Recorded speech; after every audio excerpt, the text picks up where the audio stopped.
Novel Stream presents The Big Four by Agatha Christie. The Unexpected Guest.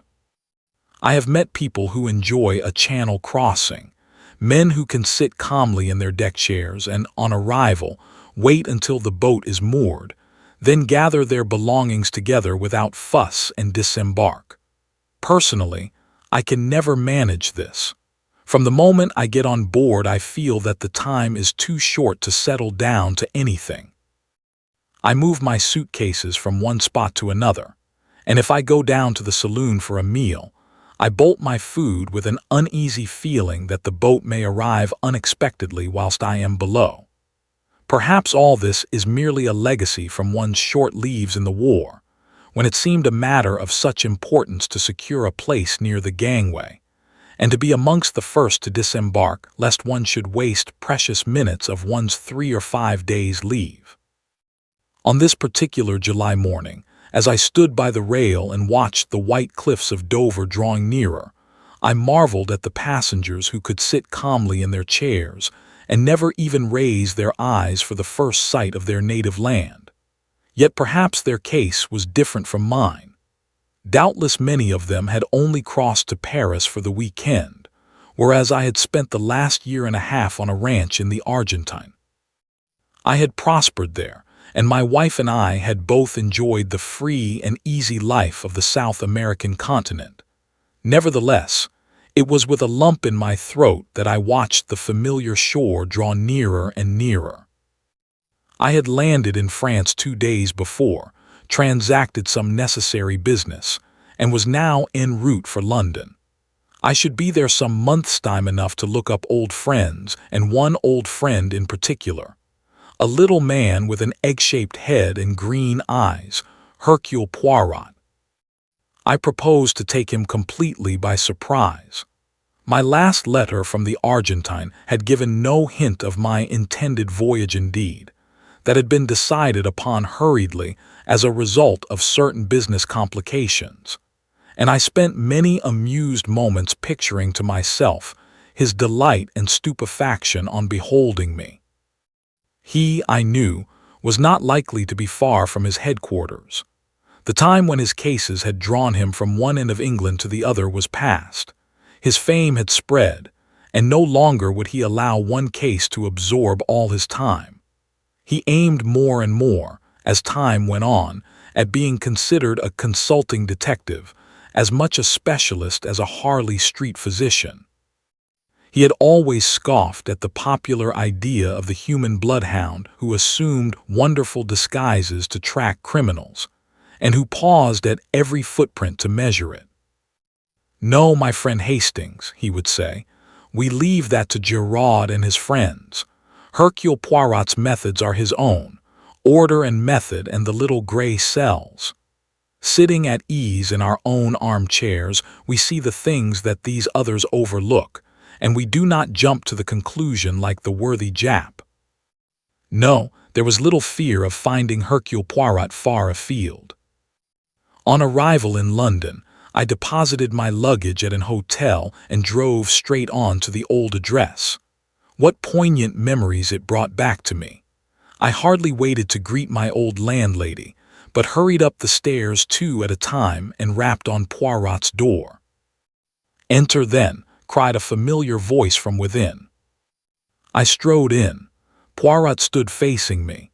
In his arms he carried a small valise, which he dropped with a crash on beholding me. "Mon ami Hastings," he cried, "Mon ami Hastings." And rushing forward, he enveloped me in a capacious embrace. Our conversation was incoherent and inconsequent. Ejaculations, eager questions, incomplete answers, messages from my wife, explanations as to my journey were all jumbled up together. "I suppose there's someone in my old rooms?" I asked at last, when we had calmed down somewhat. "I'd love to put up here again with you."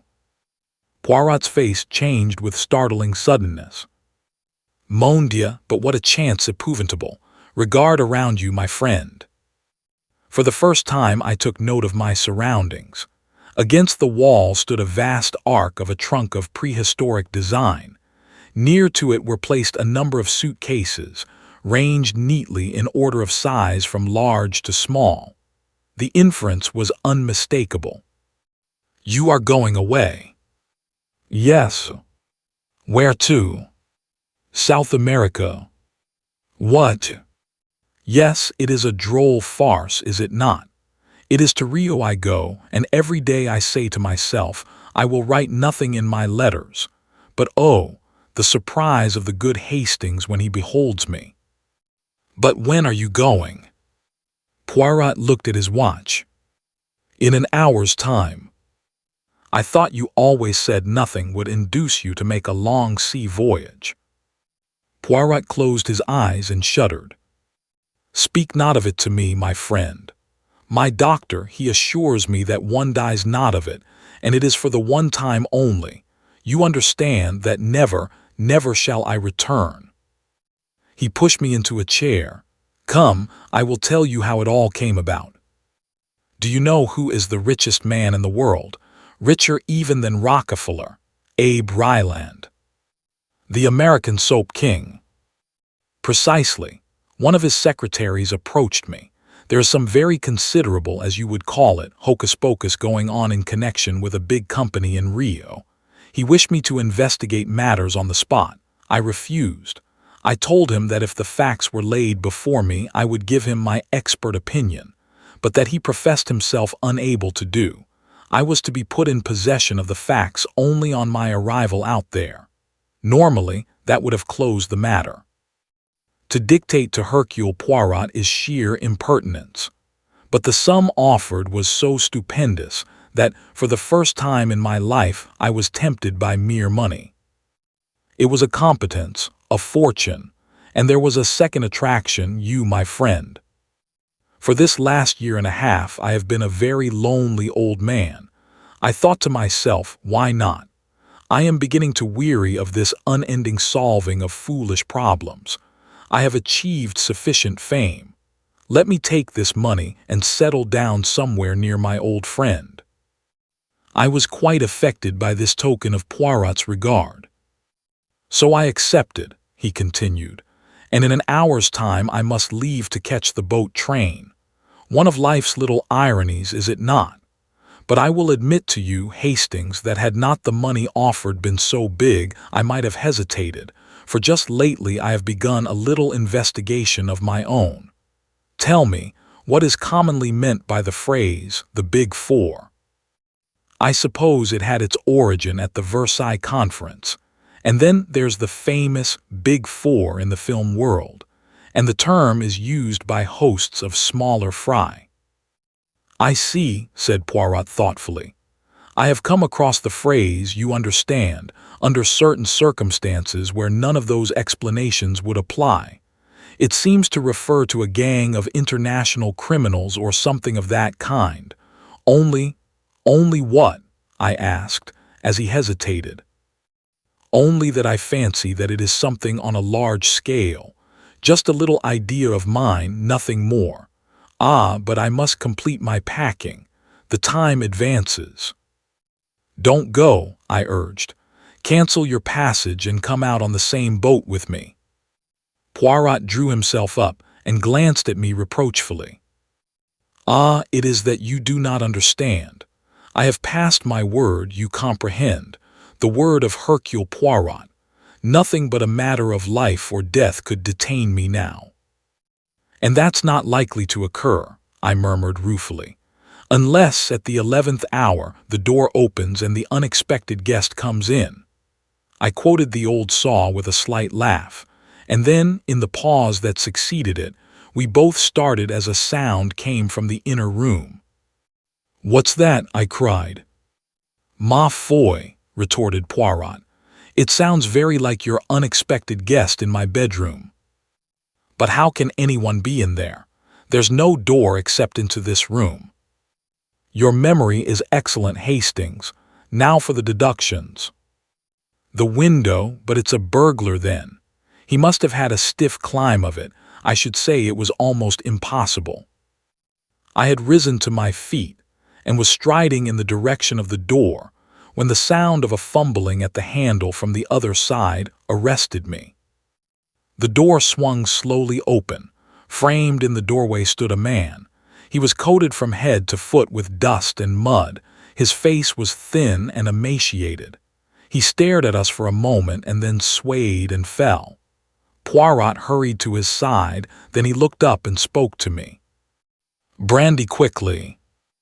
I dashed some brandy into a glass and brought it. Poirot managed to administer a little, and together we raised him and carried him to the couch. In a few minutes he opened his eyes and looked round him with an almost vacant stare. "What is it you want, monsieur?" said Poirot.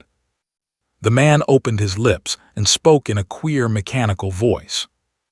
"Monsieur Hercule Poirot, 14 Fairway Street."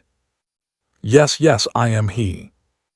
The man did not seem to understand, and merely repeated in exactly the same tone, "Monsieur Hercule Poirot, 14 Fairway Street."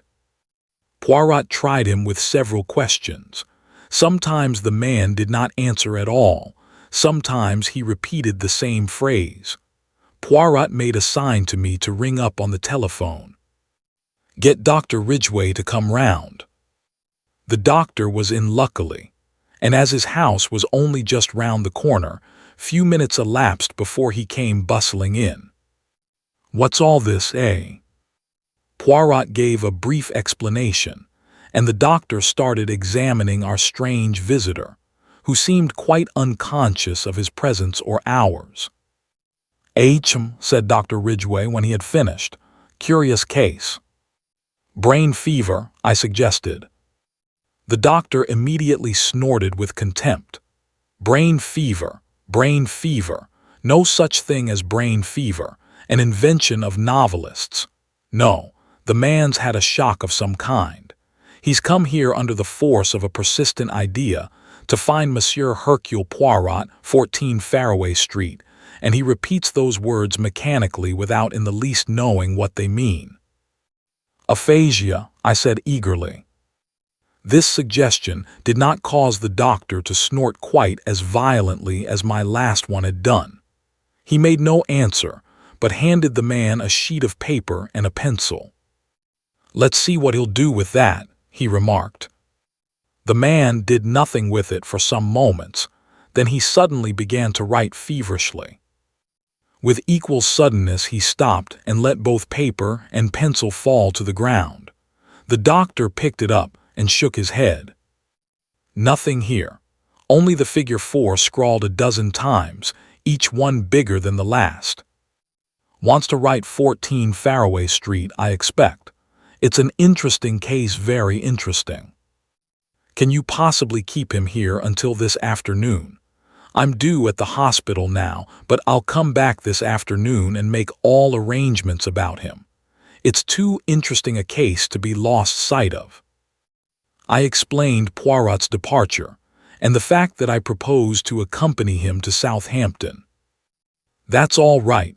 Leave the man here. He won't get into mischief. He's suffering from complete exhaustion. Will probably sleep for 8 hours on end. I'll have a word with that excellent Mrs. Funnyface of yours and tell her to keep an eye on him." And Dr. Ridgway bustled out with his usual celerity. Poirot hastily completed his packing, with one eye on the clock. The time, it marches with a rapidity unbelievable. Come now, Hastings, you cannot say that I have left you with nothing to do. A most sensational problem. The man from the unknown, who is he? What is he? Ah, sapristi, but I would give 2 years of my life to have this boat go tomorrow instead of today. There is something here very curious, very interesting, but one must have time. It may be days or even months before he will be able to tell us what he came to tell. "I'll do my best, Poirot," I assured him. "I'll try to be an efficient substitute." "Yes." His rejoinder struck me as being a shade doubtful. I picked up the sheet of paper. "If I were writing a story," I said lightly, "I should weave this in with your latest idiosyncrasy and call it the mystery of the Big Four." I tapped the penciled figures as I spoke. And then I started for our invalid, roused suddenly from his stupor, sat up in his chair and said clearly and distinctly, "Li Chang Yen." He had the look of a man suddenly awakened from sleep. Poirot made a sign to me not to speak. The man went on. He spoke in a clear, high voice, and something in his enunciation made me feel that he was quoting from some written report or lecture. Li Chang Yen may be regarded as representing the brains of the Big Four. He is the controlling and motive force. I have designated him, therefore, as number 1. Number 2 is seldom mentioned by name. He is represented by an S with 2 lines through it, the sign for $1, also by 2 stripes and a star. It may be conjectured, therefore, that he is an American subject, and that he represents the power of wealth. There seems no doubt that number 3 is a woman, and her nationality French. It is possible that she may be one of the sirens of the demi-monde, but nothing is known definitely. Number 4, his voice faltered and broke. Poirot leant forward. "Yes," he prompted eagerly, "number 4. His eyes were fastened on the man's face. Some overmastering terror seemed to be gaining the day. The features were distorted and twisted. "The destroyer," gasped the man. Then, with a final convulsive movement, he fell back in a dead faint. "Mon Dieu," whispered Poirot. "I was right then, I was right." "You think—" He interrupted me. "Carry him on to the bed in my room. I have not a minute to lose if I would catch my train.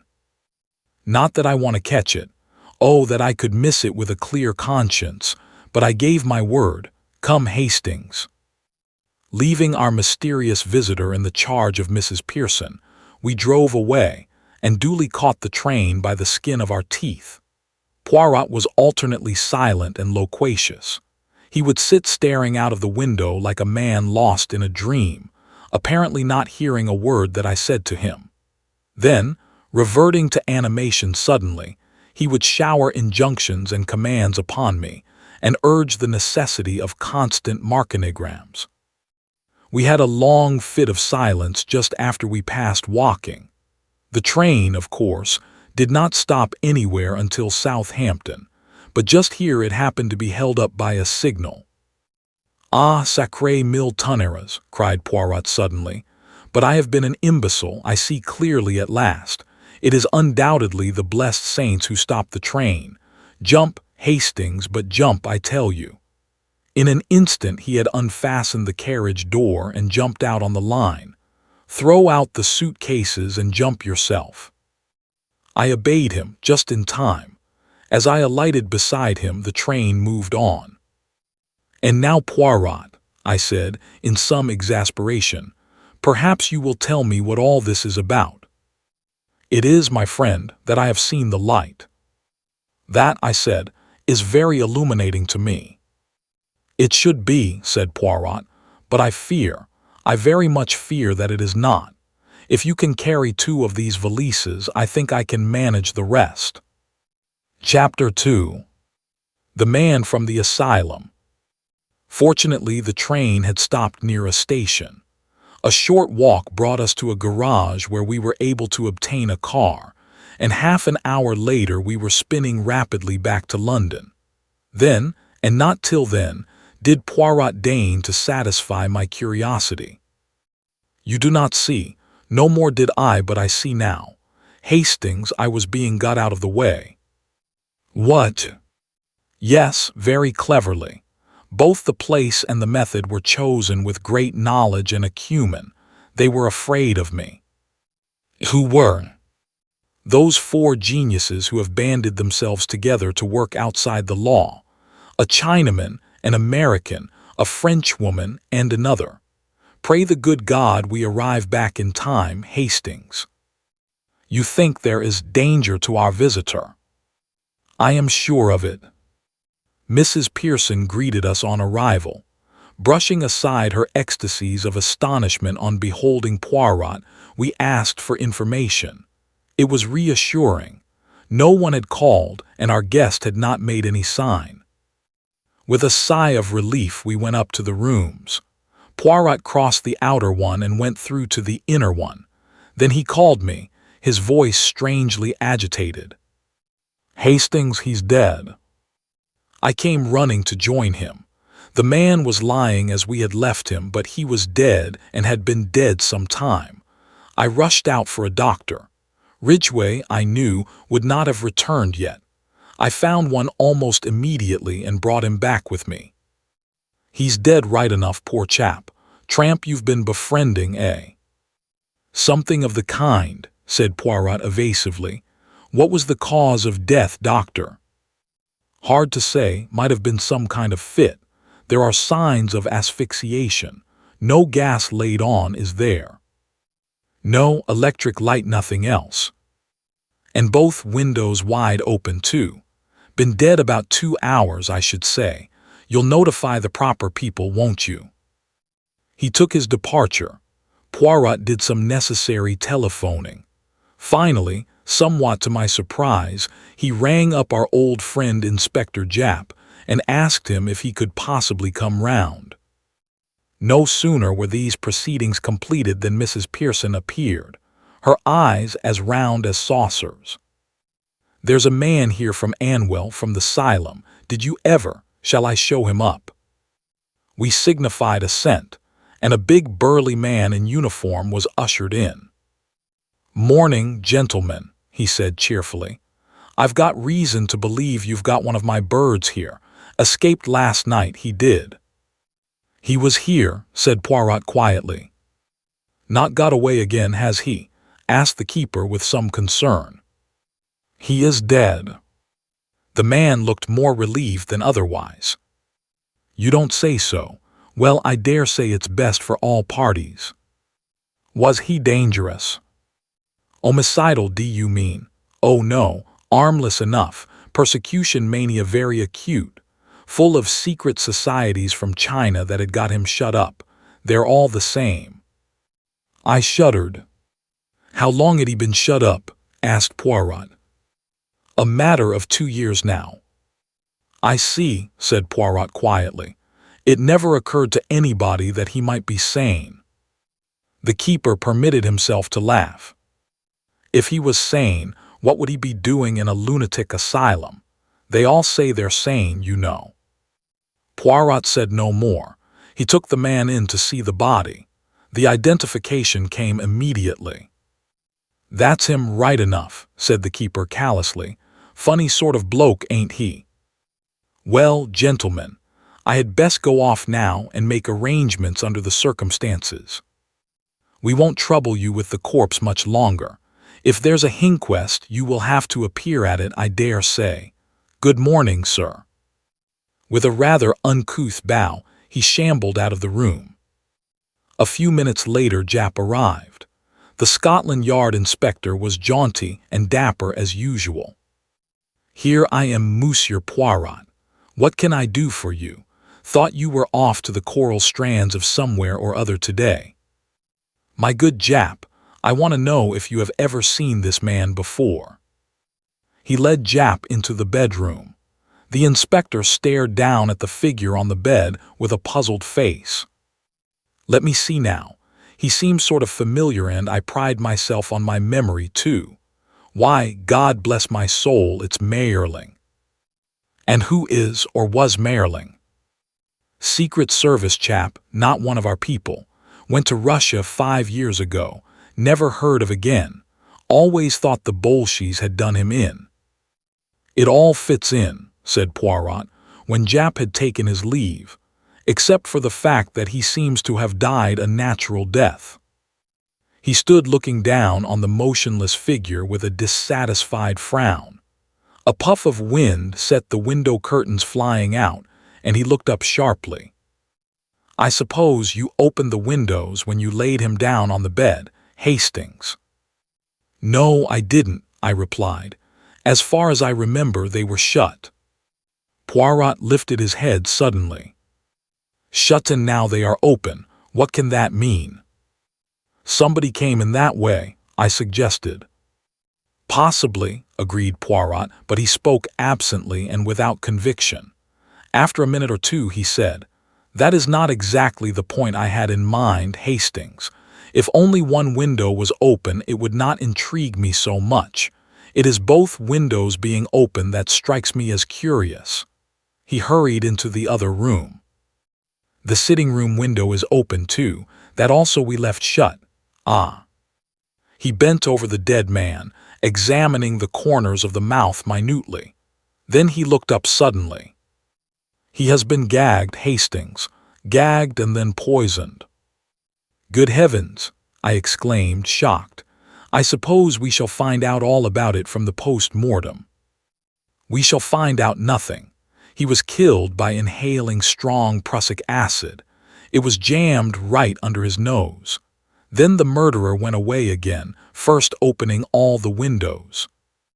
Hydrocyanic acid is exceedingly volatile, but it has a pronounced smell of bitter almonds. With no trace of the smell to guide them and no suspicion of foul play, death would be put down to some natural cause by the doctors. So this man was in the Secret Service, Hastings. And 5 years ago, he disappeared in Russia. The last 2 years he's been in the asylum, I said. But what of the 3 years before that? Poirot shook his head and then caught my arm. The clock, Hastings, look at the clock. I followed his gaze to the mantelpiece. The clock had stopped at 4 o'clock. Mon ami, someone has tampered with it. It had still 3 days to run.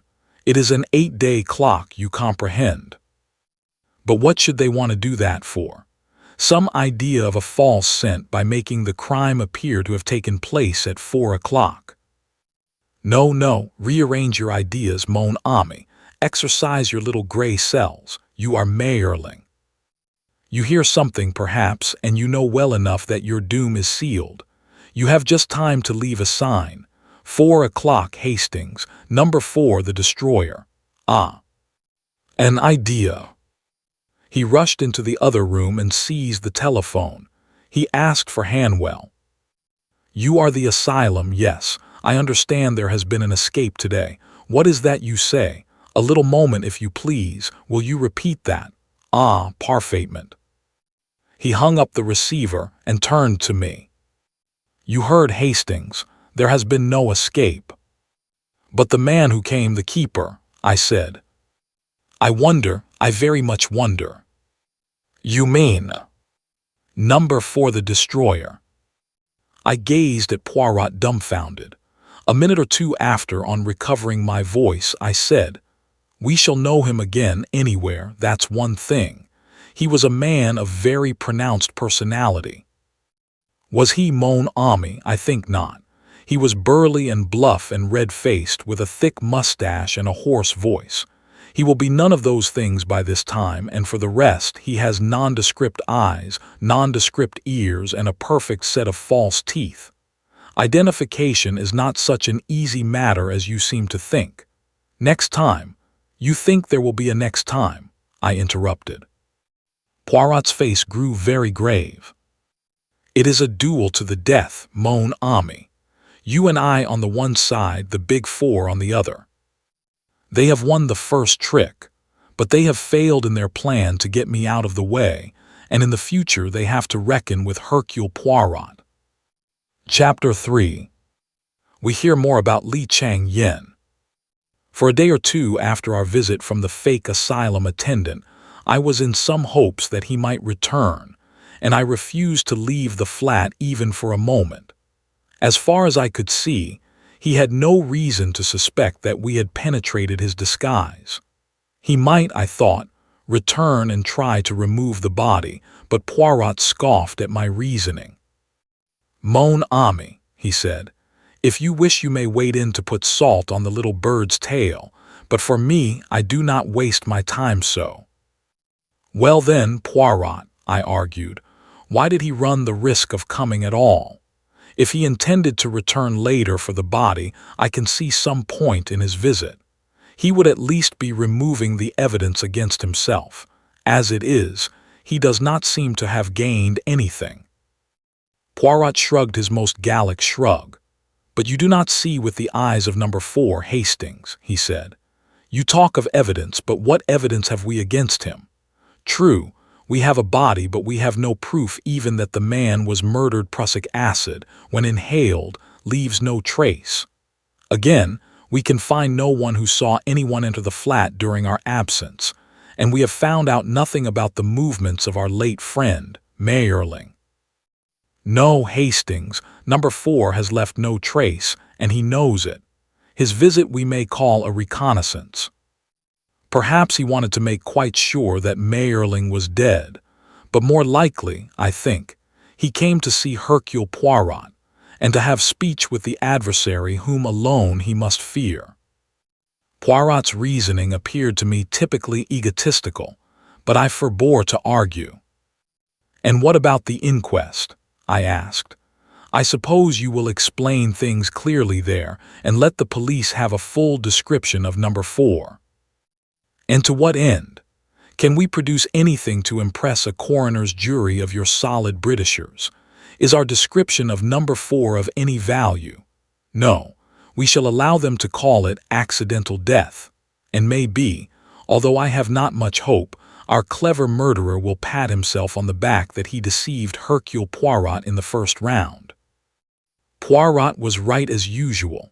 We saw no more of the man from the asylum, and the inquest at which I gave evidence, but which Poirot did not even attend, aroused no public interest.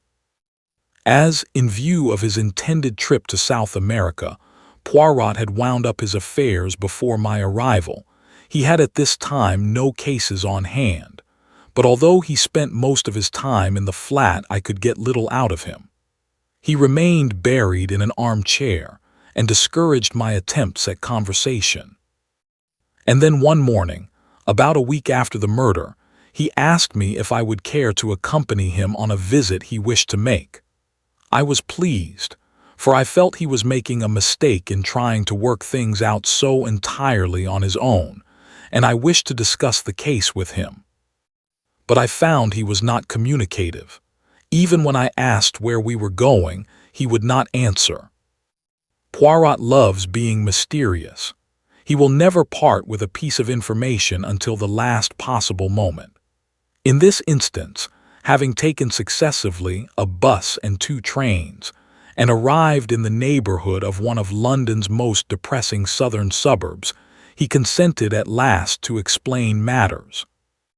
"We go, Hastings, to see the one man in England who knows most of the underground life of China." "Indeed, who is he?" "A man you have never heard of, a Mr. John Ingalls. To all intents and purposes, he is a retired civil servant of mediocre intellect, with a house full of Chinese curios with which he bores his friends and acquaintances. Nevertheless, I am assured by those who should know that the only man capable of giving me the information I seek is this same John Ingalls." A few moments more saw us ascending the steps of the Laurels, as Mr. Ingalls' residence was called. Personally, I did not notice a laurel bush of any kind, so deduced that it had been named according to the usual obscure nomenclature of the suburbs. We were admitted by an impassive-faced Chinese servant and ushered into the presence of his master. Mr. Ingalls was a squarely built man, somewhat yellow of countenance, with deep-set eyes that were oddly reflective in character. He rose to greet us, setting aside an open letter which he had held in his hand. He referred to it after his greeting. "Sit down, won't you? Halsey tells me that you want some information, and that I may be useful to you in the matter." "That is so, monsieur.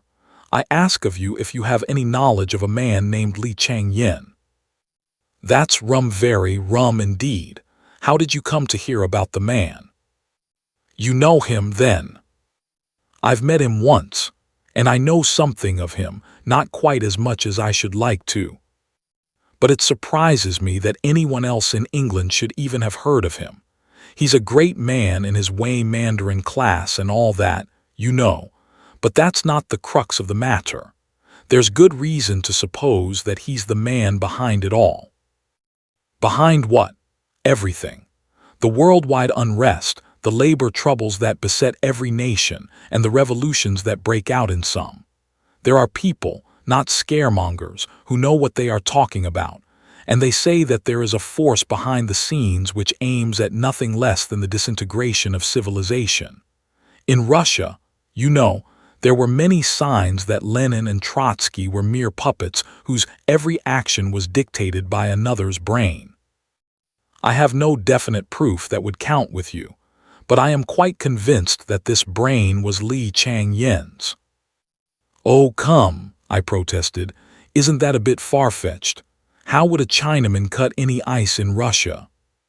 Poirot frowned at me irritably. "For you, Hastings," he said, "everything is far-fetched that comes not from your own imagination. For me, I agree with this gentleman. But continue, I pray, monsieur." "What exactly he hopes to get out of it all I cannot pretend to say for certain," went on Mr. Ingalls. "But I assume his disease is one that has attacked great brains from the time of Akbar and Alexander to Napoleon, a lust for power and personal supremacy.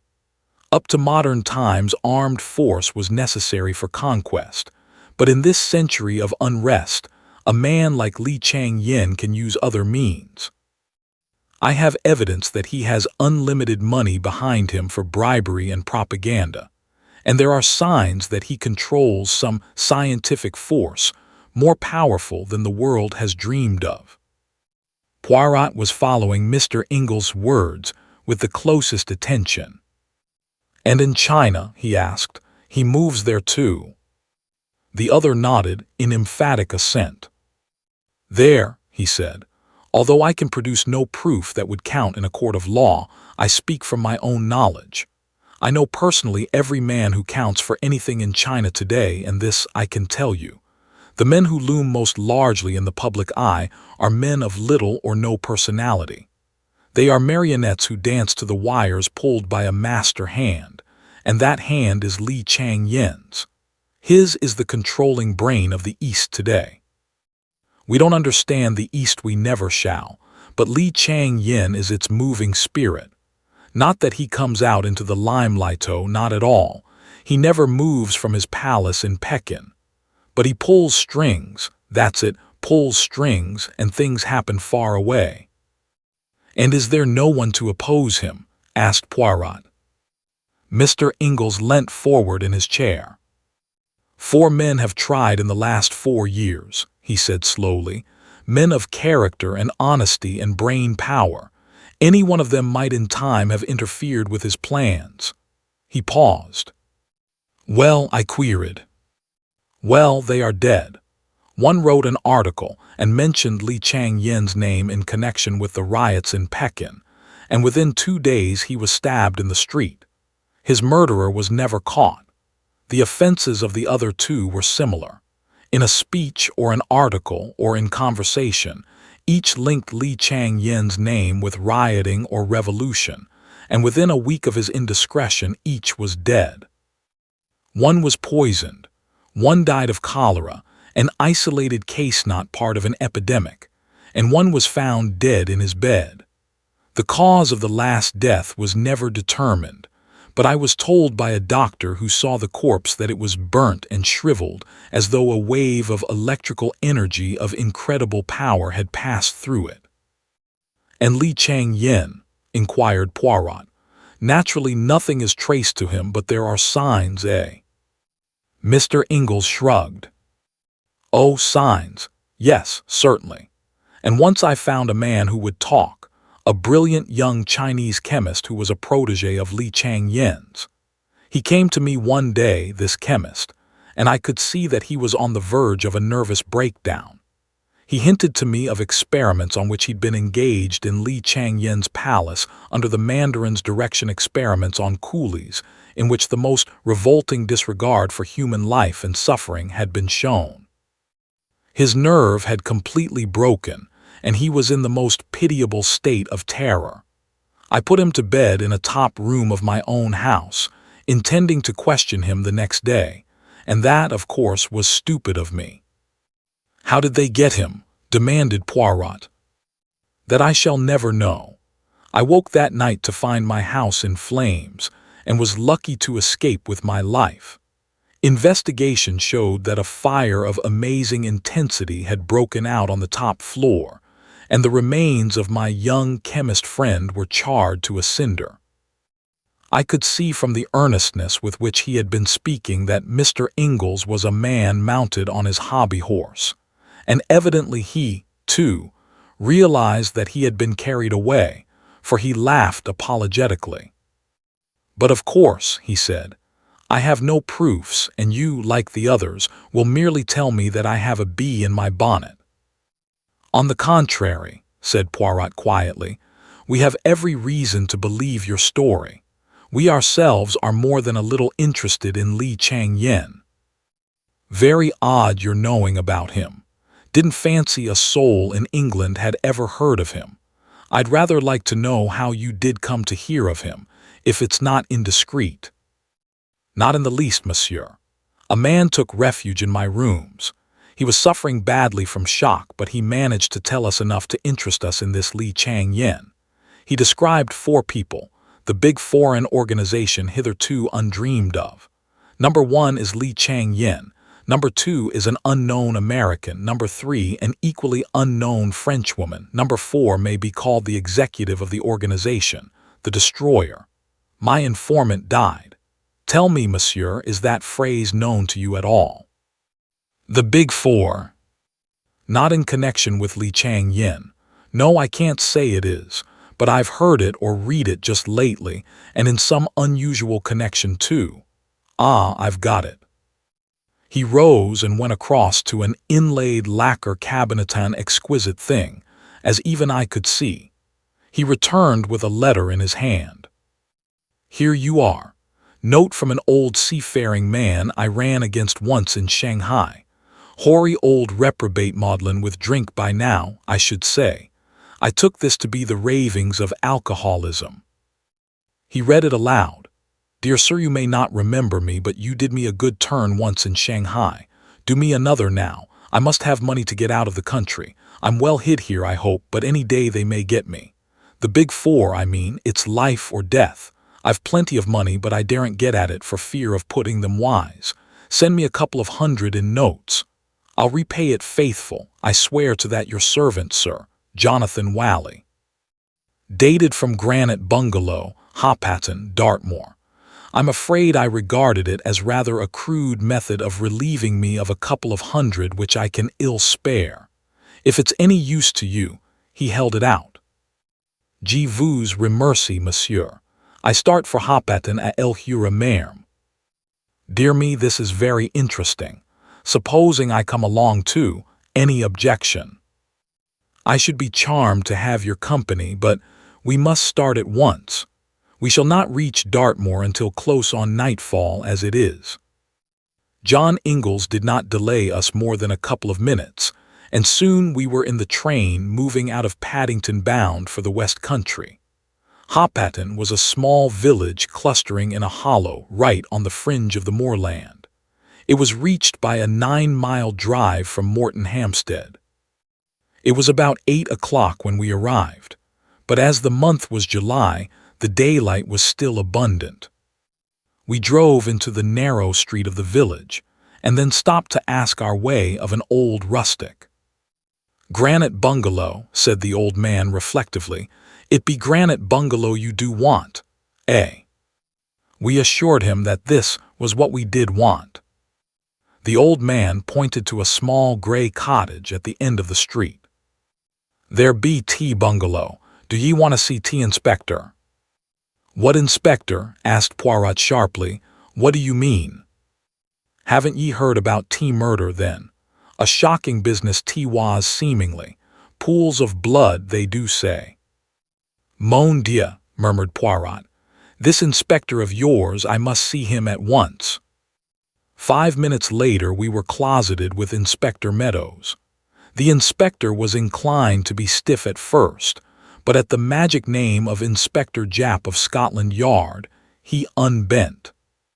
"Yes, sir, murdered this morning. A shocking business. They phoned to Morton and I came out at once. Looked a mysterious thing to begin with. The old man, he was about 70, and fond of his glass, from all I hear was lying on the floor of the living room. There was a bruise on his head and his throat was cut from ear to ear. Blood all over the place, as you can understand. The woman who cooks for him, Betsy Andrews, she told us that her master had several little Chinese jade figures that he'd told her were very valuable, and these had disappeared. That, of course, looked like assault and robbery, but there were all sorts of difficulties in the way of that solution. The old fellow had two people in the house, Betsy Andrews, who is a Hopatan woman, and a rough kind of manservant, Robert Grant. Grant had gone to the farm to fetch the milk, which he does every day, and Betsy had stepped out to have a chat with a neighbor. She was only away 20 minutes, between 10 and half past, and the crime must have been done then. Grant returned to the house first. He went in by the back door, which was open. No one locks up doors round here, not in broad daylight, at all events, put the milk in the larder, and went into his own room to read the paper and have a smoke. Had no idea anything unusual had occurred, at least, that's what he says. Then Betsy comes in, goes into the living room, sees what's happened and lets out a screech to wake the dead. That's all fair and square. Someone got in whilst those two were out and did the poor old man in. But it struck me at once that he must be a pretty cool customer. He'd have to come right up the village street or creep through someone's backyard. Granite Bungalow has got houses all round it, as you can see.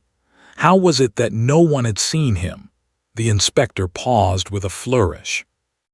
"Aha, I perceive your point," said Poirot. "To continue." "Well, sir, fishy," I said to myself, fishy, and I began to look about me. Those jade figures now, would a common tramp ever suspect that they were valuable? Anyway, it was madness to try such a thing in broad daylight. Suppose the old man had yelled for help? "I suppose, Inspector," said Mr. Ingalls, "that the bruise on the head was inflicted before death." "Quite right, sir. First knocked him silly, the murderer did, and then cut his throat." "That's clear enough. But how the dickens did he come or go? They notice strangers quick enough in a little place like this. It came to me all at once nobody did come. I took a good look round. It had rained the night before, and there were footprints clear enough going in and out of the kitchen. In the living room there were two sets of footprints, only Betsy Andrews stopped at the door, Mr. Wallace, he was wearing carpet slippers, and another man's.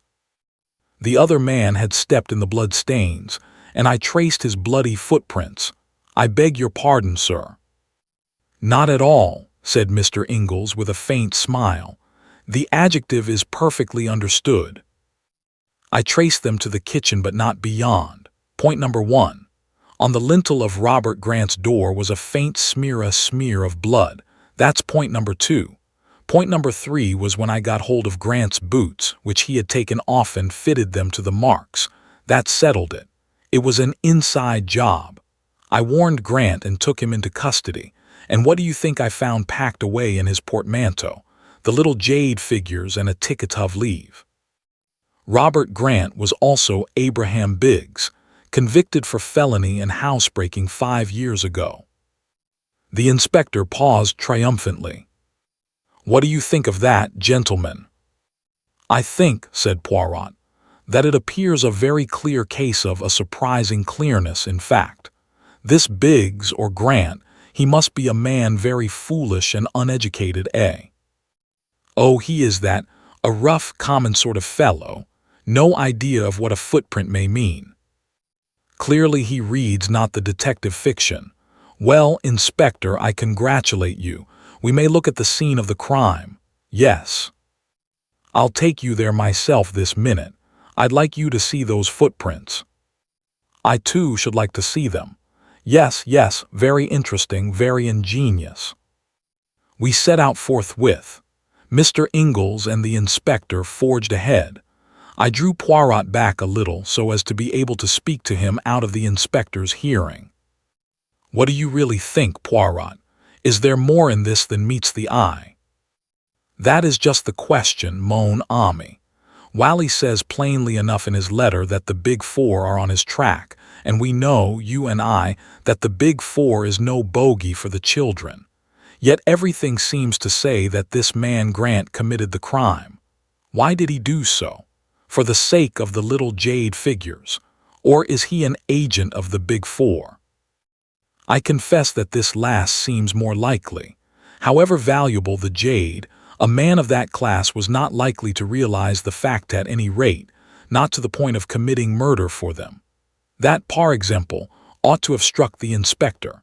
He could have stolen the jade and made off with it instead of committing a brutal and quite purposeless murder. Ah, yes. I fear our Devonshire friend has not used his little gray cells. He has measured footprints, and has omitted to reflect and arrange his ideas with the necessary order and method. Chapter 4. The Importance of a Leg of Mutton. The inspector drew a key from his pocket and unlocked the door of Granite Bungalow. The day had been fine and dry, so our feet were not likely to leave any prints. Nevertheless, we wiped them carefully on the mat before entering. A woman came up out of the gloom and spoke to the inspector, and he turned aside. Then he spoke over his shoulder. "Have a good look round, Mr. Poirot, and see all there is to be seen. I'll be back in about 10 minutes. By the way, here's Grant's boot. I brought it along with me for you to compare the impressions." We went into the living room, and the sound of the inspector's footsteps died away outside. Ingalls was attracted immediately by some Chinese curios on a table in the corner, and went over to examine them. He seemed to take no interest in Poirot's doings. I, on the other hand, watched him with breathless interest. The floor was covered with a dark green linoleum which was ideal for showing up footprints. A door at the farther end led into the small kitchen. From there another door led into the scullery, where the back door was situated, and another into the bedroom which had been occupied by Robert Grant. Having explored the ground, Poirot commented upon it in a low, running monologue. "Here is where the body lay. That big dark stain and the splashes all around mark the spot. Traces of carpet slippers and number 9 boots, you observe, but all very confused. Then 2 sets of tracks leading to and from the kitchen. Whoever the murderer was, he came in that way. You have the boot, Hastings. Give it to me." He compared it carefully with the prints. "Yes, both made by the same man, Robert Grant. He came in that way, killed the old man, and went back to the kitchen. He had stepped in the blood. See the stains he left as he went out. Nothing to be seen in the kitchen. All the village has been walking about in it. He went into his own room. No, first he went back again to the scene of the crime. Was that to get the little jade figures? Or had he forgotten something that might incriminate him? Perhaps he killed the old man the second time he went in, I suggested. Mais non, you do not observe. On one of the outgoing footmarks stained with blood there is superimposed an ingoing one. I wonder what he went back for. The little jade figures as an afterthought. It is all ridiculous stupid. Well, he's given himself away pretty hopelessly. N'est-ce pas? I tell you, Hastings, it goes against reason. It offends my little gray cells. Let us go into his bedroom. Ah, yes. There is the smear of blood on the lintel and just a trace of footmarks, the blood-stained. Robert Grant's footmarks, and his only, near the body. Robert Grant, the only man who went near the house. Yes, it must be so." "What about the old woman?" I said suddenly. "She was in the house alone after Grant had gone for the milk. She might have killed him and then gone out. Her feet would leave no prints if she hadn't been outside." "Very good, Hastings. I wondered whether that hypothesis would occur to you. I had already thought of it and rejected it. Betsy Andrews is a local woman, well known hereabouts. She can have no connection with the Big Four, and besides, old Wally was a powerful fellow by all accounts. This is a man's work, not a woman's." I suppose the Big Four couldn't have had some diabolical contrivance concealed in the ceiling, something which descended automatically and cut the old man's throat and was afterwards drawn up again. Like Jacob's ladder. I know, Hastings, that you have an imagination of the most fertile, but I implore of you to keep it within bounds. I subsided, abashed. Poirot continued to wander about, poking into rooms and cupboards with a profoundly dissatisfied expression on his face. Suddenly, he uttered an excited yelp, reminiscent of a Pomeranian dog. I rushed to join him. He was standing in the larder in a dramatic attitude. In his hand, he was brandishing a leg of mutton. "My dear Poirot," I cried, "what is the matter? Have you suddenly gone mad? Regard, I pray you, this mutton, but regard it closely." I regarded it as closely as I could, but could see nothing unusual about it. It seemed to me a very ordinary leg of mutton. I said as much. Poirot threw me a withering glance. "But do you not see this and this and this?" He illustrated each, this, with a jab at the unoffending joint, dislodging small icicles as he did so. Poirot had just accused me of being imaginative, but I now felt that he was far more wildly so than I had ever been. Did he seriously think these slivers of ice were crystals of a deadly poison? That was the only construction I could put upon his extraordinary agitation. "It's frozen meat," I explained gently. "Imported, you know, New Zealand." He stared at me for a moment or two, and then broke into a strange laugh. "How marvelous is my friend Hastings! He knows everything but everything. How do they say inquire within upon everything? That is my friend Hastings." He flung down the leg of mutton onto its dish again and left the larder. Then he looked through the window. "Here comes our friend the inspector. It is well. I have seen all I want to see here." He drummed on the table absent-mindedly, as though absorbed in calculation, and then asked suddenly, "What is the day of the week, mon ami?" "Monday," I said, rather astonished. "What?" "Ah, Monday, is it? A bad day of the week. To commit a murder on a Monday is a mistake." Passing back to the living room, he tapped the glass on the wall and glanced at the thermometer. Set fair and 70 degrees Fahrenheit, an orthodox English summer's day. Ingalls was still examining various pieces of Chinese pottery. "You do not take much interest in this inquiry, monsieur," said Poirot. The other gave a slow smile. "It's not my job, you see. I'm a connoisseur of some things, but not of this, so I just stand back and keep out of the way. I've learnt patience in the East." The inspector came bustling in, apologizing for having been so long away.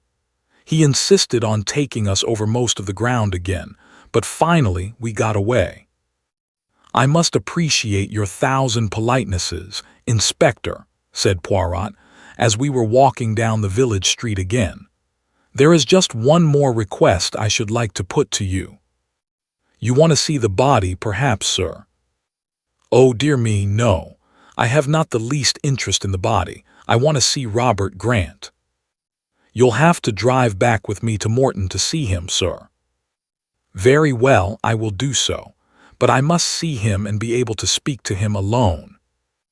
The inspector caressed his upper lip. "Well, I don't know about that, sir.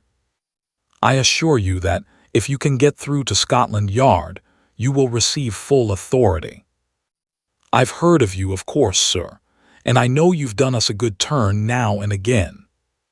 But it's very irregular." "Nevertheless, it is necessary," said Poirot calmly. "It is necessary for this reason. Grant is not the murderer." Who is then?" "The murderer was, I should fancy, a youngish man. He drove up to Granite Bungalow in a trap which he left outside. He went in, committed the murder, came out and drove away again. He was bareheaded, and his clothing was slightly blood-stained." But the whole village would have seen him. Not under certain circumstances.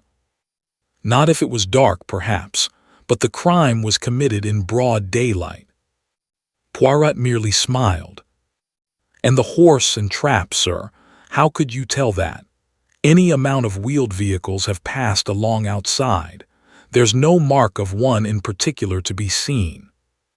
Not with the eyes of the body, perhaps, but with the eyes of the mind, yes. The inspector touched his forehead significantly with a grin at me. I was utterly bewildered, but I had faith in Poirot. Further discussion ended in our all driving back to Morton with the inspector. Poirot and I were taken to Grant, but a constable was to be present during the interview. Poirot went straight to the point. "Grant, I know you to be innocent of this crime. Relate to me in your own words exactly what happened." The prisoner was a man of medium height, with a somewhat unpleasing cast of features. He looked a jailbird if ever a man did. "Honest to God, I never did it," he whined. "Someone put those little glass figures amongst my traps. It was a frame-up, that's what it was. I went straight to my rooms when I came in, like I said. I never knew a thing till Betsy screeched out. Swelp me God, I didn't." Poirot rose. "If you can't tell me the truth, that is the end of it." "But, governor, you did go into the room. You did know your master was dead. And you were just preparing to make a bolt of it when the good Betsy made her terrible discovery." The man stared at Poirot with a dropped jaw. "Come now, is it not so? I tell you solemnly, on my word of honor, that to be frank now is your only chance." "I'll risk it," said the man suddenly. "It was just as you say. I came in and went straight to the master, and there he was, dead on the floor and blood all round. Then I got the wind up proper. They'd ferret out my record, and for a certainty they'd say it was me as had done him in.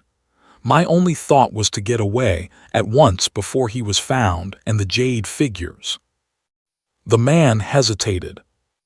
"You see, you took them by a kind of reversion to instinct, as it were. You had heard your master say that they were valuable, and you felt you might as well go the whole hog. That I understand. Now answer me this. Was it the second time that you went into the room that you took the figures?" "I didn't go in a second time. Once was enough for me." "You are sure of that?" "Absolutely certain." "Good. Now, when did you come out of prison?" 2 months ago." "How did you obtain this job?" "Through one of them prisoners' help societies." "Bloke met me when I came out. What was he like?" "Not exactly a parson, but looked like one. Soft black hat and mincing way of talking. Got a broken front tooth. Spectacled chap. Saunders his name was. Said he hoped I was repentant and that he'd find me a good post. I went to Old Wally on his recommendation." Poirot rose once more. "I thank you, I know all now. Have patience." He paused in the doorway and added, "Saunders gave you a pair of boots, didn't he?" Grant looked very astonished. "Why, yes, he did, but how did you know?" "It is my business to know things," said Poirot gravely. After a word or two to the inspector, the three of us went to the White Hart and discussed eggs and bacon and Devonshire cider. "Any elucidations yet?" asked Ingalls with a smile. "Yes, the case is clear enough now, but see you, I shall have a good deal of difficulty in proving it. Wally was killed by order of the Big Four, but not by Grant. A very clever man got Grant the post and deliberately planned to make him the scapegoat, an easy matter with Grant's prison record. He gave him a pair of boots, one of 2 duplicate pairs. The other he kept himself. It was all so simple. When Grant is out of the house and Betsy is chatting in the village, which she probably did every day of her life, he drives up wearing the duplicate boots, enters the kitchen, goes through into the living room, fells the old man with a blow and then cuts his throat. Then he returns to the kitchen, removes the boots, puts on another pair, and carrying the first pair, goes out to his trap and drives off again. Ingalls looked steadily at Poirot. "There's a catch in it still. Why did nobody see him?" "Ah, that is where the cleverness of number 4, I am convinced, comes in. Everybody saw him, and yet nobody saw him. You see, he drove up in a butcher's cart." I uttered an exclamation. "The leg of mutton." "Exactly, Hastings, the leg of mutton. Everybody swore that no one had been to Granite Bungalow that morning, but, nevertheless, I found in the larder a leg of mutton, still frozen. It was Monday, so the meat must have been delivered that morning, for if on Saturday, in this hot weather, it would not have remained frozen over Sunday. So someone had been to the bungalow, and a man on whom a trace of blood here and there would attract no attention." "Damned ingenious," cried Ingalls approvingly. "Yes, he is clever, number 4. "As clever as Hercule Poirot," I murmured. My friend threw me a glance of dignified reproach. "There are some jests that you should not permit yourself, Hastings," he said sententiously. "Have I not saved an innocent man from being sent to the gallows? That is enough for one day." Chapter 5. Disappearance of a Scientist. Personally, I don't think that, even when a jury had acquitted Robert Grant, alias Biggs, of the murder of Jonathan Whalley, Inspector Meadows was entirely convinced of his innocence. The case which he had built up against Grant, the man's record, the jade which he had stolen, the boots which fitted the footprints so exactly, was to his matter-of-fact mind too complete to be easily upset. But Poirot, compelled much against his inclination to give evidence, convinced the jury. 2 witnesses were produced who had seen a butcher's cart drive up to the bungalow on that Monday morning, and the local butcher testified that his cart only called there on Wednesdays and Fridays. A woman was actually found who, when questioned, remembered seeing the butcher's man leaving the bungalow, but she could furnish no useful description of him. The only impression he seemed to have left on her mind was that he was clean-shaven, of medium height, and looked exactly like a butcher's man. At this description, Poirot shrugged his shoulders philosophically. "It is as I tell you, Hastings," he said to me after the trial. "He is an artist, this one. He disguises himself not with the false beard and the blue spectacles. He alters his features, yes, but that is the least part. For the time being he is the man he would be. He lives in his part." Certainly, I was compelled to admit that the man who had visited us from Hanwell had fitted in exactly with my idea of what an asylum attendant should look like. I should never for a moment have dreamt of doubting that he was genuine. It was all a little discouraging, and our experience on Dartmoor did not seem to have helped us at all. I said as much to Poirot, but he would not admit that we had gained nothing. "We progress," he said. "We progress. At every contact with this man we learn a little of his mind and his methods. Of us and our plans he knows nothing." "And there, Poirot," I protested, "he and I seem to be in the same boat. You don't seem to me to have any plans, you seem to sit and wait for him to do something." Poirot smiled. "Mon ami, you do not change. Always the same Hastings who would be up and at their throats. Perhaps," he added, as a knock sounded on the door, "you have here your chance. It may be our friend who enters." And he laughed at my disappointment when Inspector Japp and another man entered the room. "Good evening, monsieur," said the inspector. "Allow me to introduce Captain Kent of the United States Secret Service." Captain Kent was a tall, lean American, with a singularly impassive face which looked as though it had been carved out of wood. "Pleased to meet you, gentlemen," he murmured, as he shook hands jerkily. Poirot threw an extra log on the fire and brought forward more easy chairs. I brought out glasses and the whiskey and soda. The captain took a deep draught and expressed appreciation. "Legislation in your country is still sound," he observed. "And now to business," said Jap. "Monsieur Poirot here made a certain request to me. He was interested in some concern that went by the name of the Big Four, and he asked me to let him know at any time if I came across a mention of it in my official line of business." I didn't take much stock in the matter, but I remembered what he said, and when the captain here came over with rather a curious story, I said at once, "We'll go round to Monsieur Poirot's." Poirot looked across at Captain Kent, and the American took up the tale. "You may remember reading, Monsieur Poirot, that a number of torpedo boats and destroyers were sunk by being dashed upon the rocks off the American coast. It was just after the Japanese earthquake, and the explanation given was that the disaster was the result of a tidal wave. Now, a short time ago, a roundup was made of certain crooks and gunmen, and with them were captured some papers which put an entirely new face upon the matter.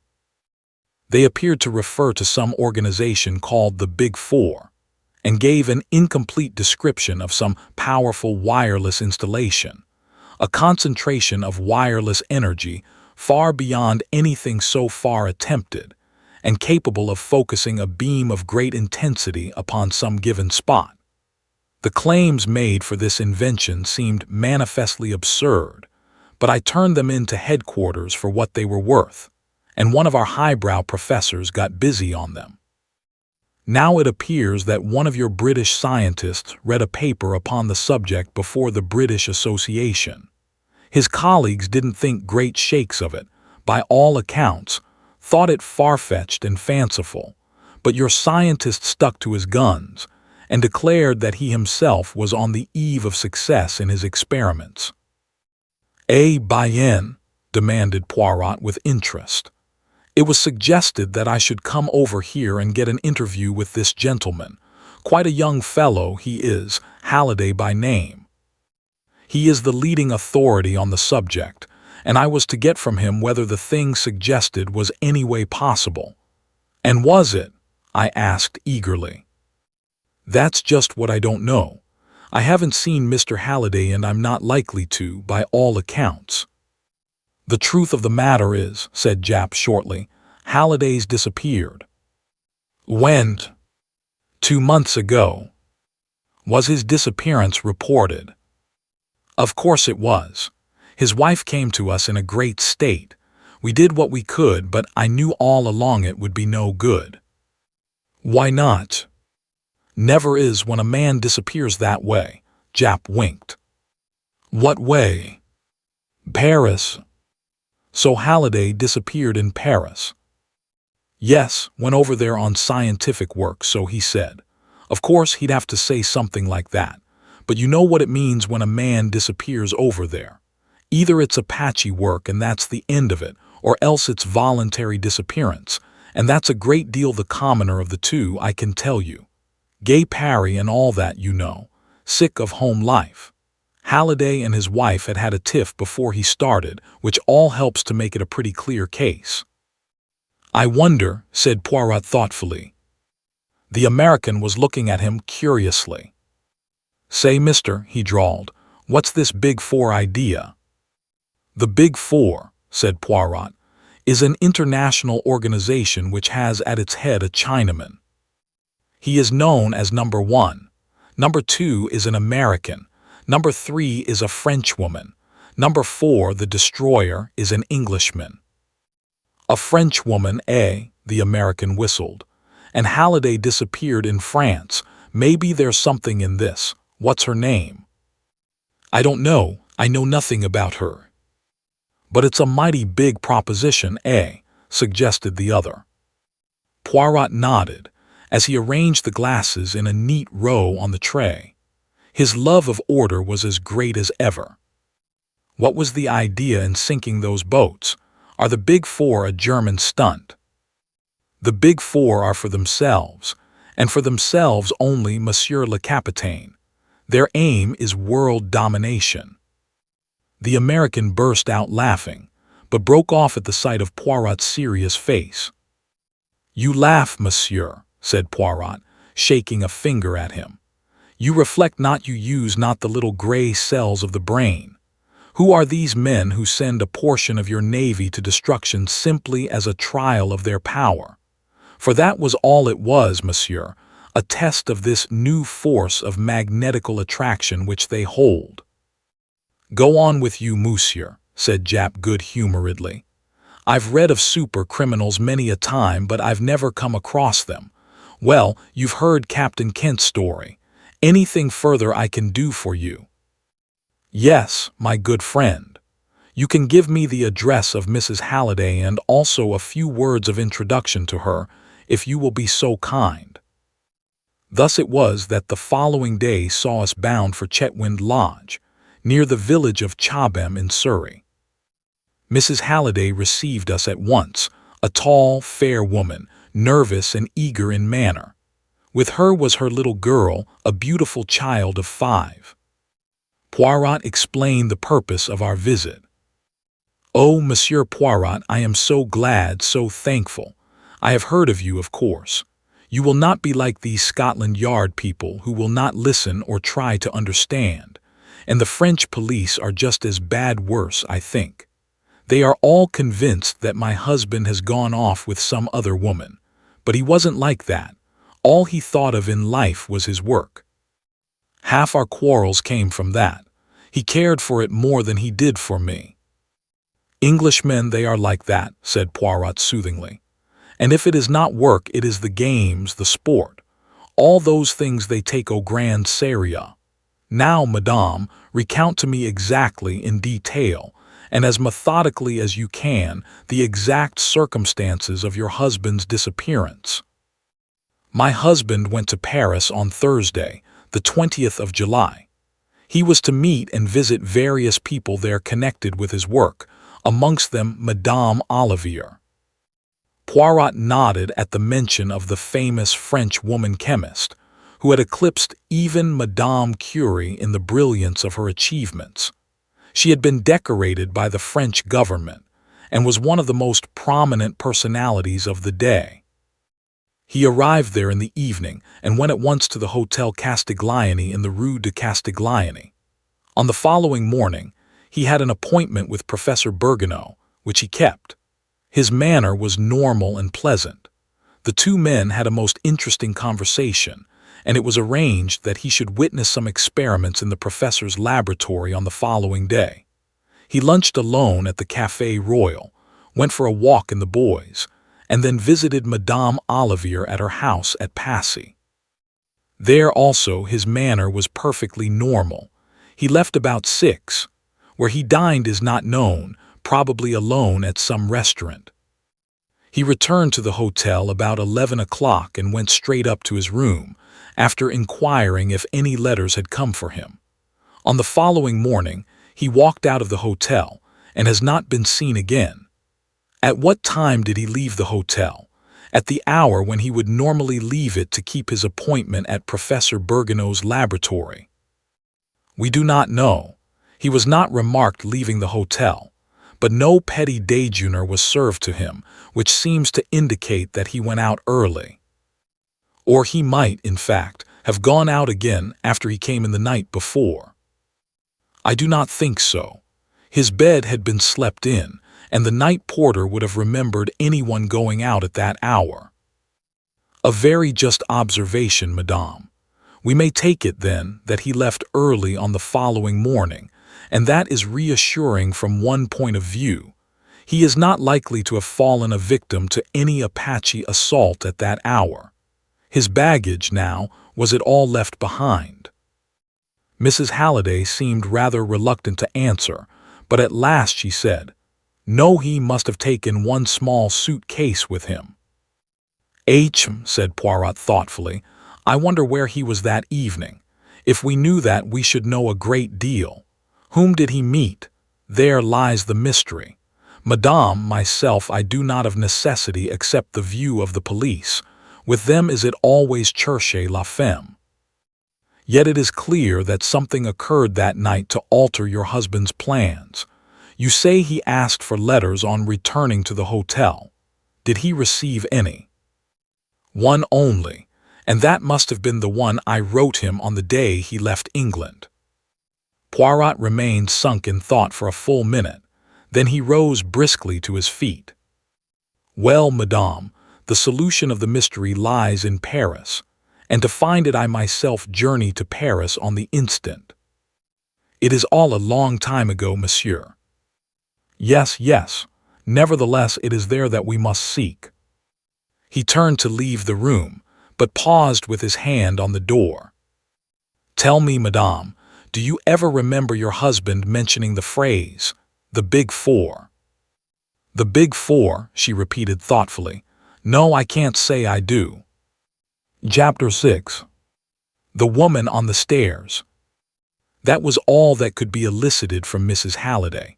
We hurried back to London, and the following day saw us en route for the Continent.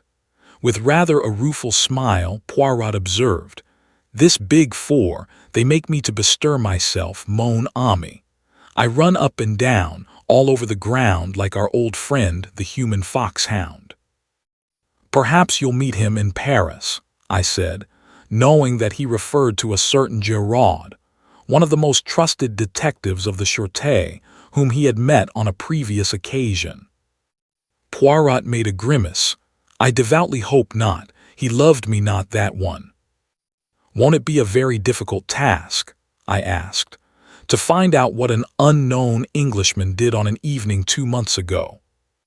"Very difficult, mon ami. But, as you know well, difficulties rejoice the heart of Hercule Poirot."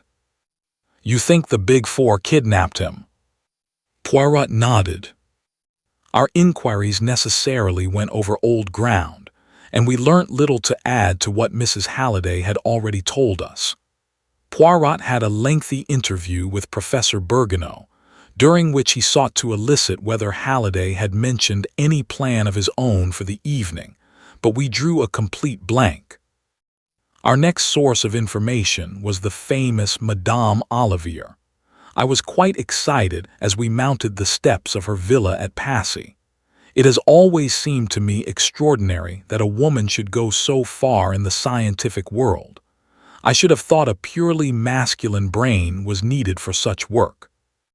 The door was opened by a young lad of 17 or thereabouts, who reminded me vaguely of an acolyte, so ritualistic was his manner. Poirot had taken the trouble to arrange our interview beforehand, as he knew Madame Olivier never received anyone without an appointment, being immersed in research work most of the day. We were shown into a small salon, and presently the mistress of the house came to us there. Madame Olivier was a very tall woman, her tallness accentuated by the long white overall she wore, and a coif like a nun's that shrouded her head. She had a long pale face, and wonderful dark eyes that burnt with a light almost fanatical. She looked more like a priestess of old than a modern Frenchwoman. One cheek was disfigured by a scar, and I remembered that her husband and co-worker had been killed in an explosion in the laboratory 3 years before, and that she herself had been terribly burned. Ever since then she had shut herself away from the world, and plunged with fiery energy into the work of scientific research. She received us with cold politeness. "I have been interviewed by the police many times, messieurs. I think it hardly likely that I can help you, since I have not been able to help them." "Madame, it is possible that I shall not ask you quite the same questions.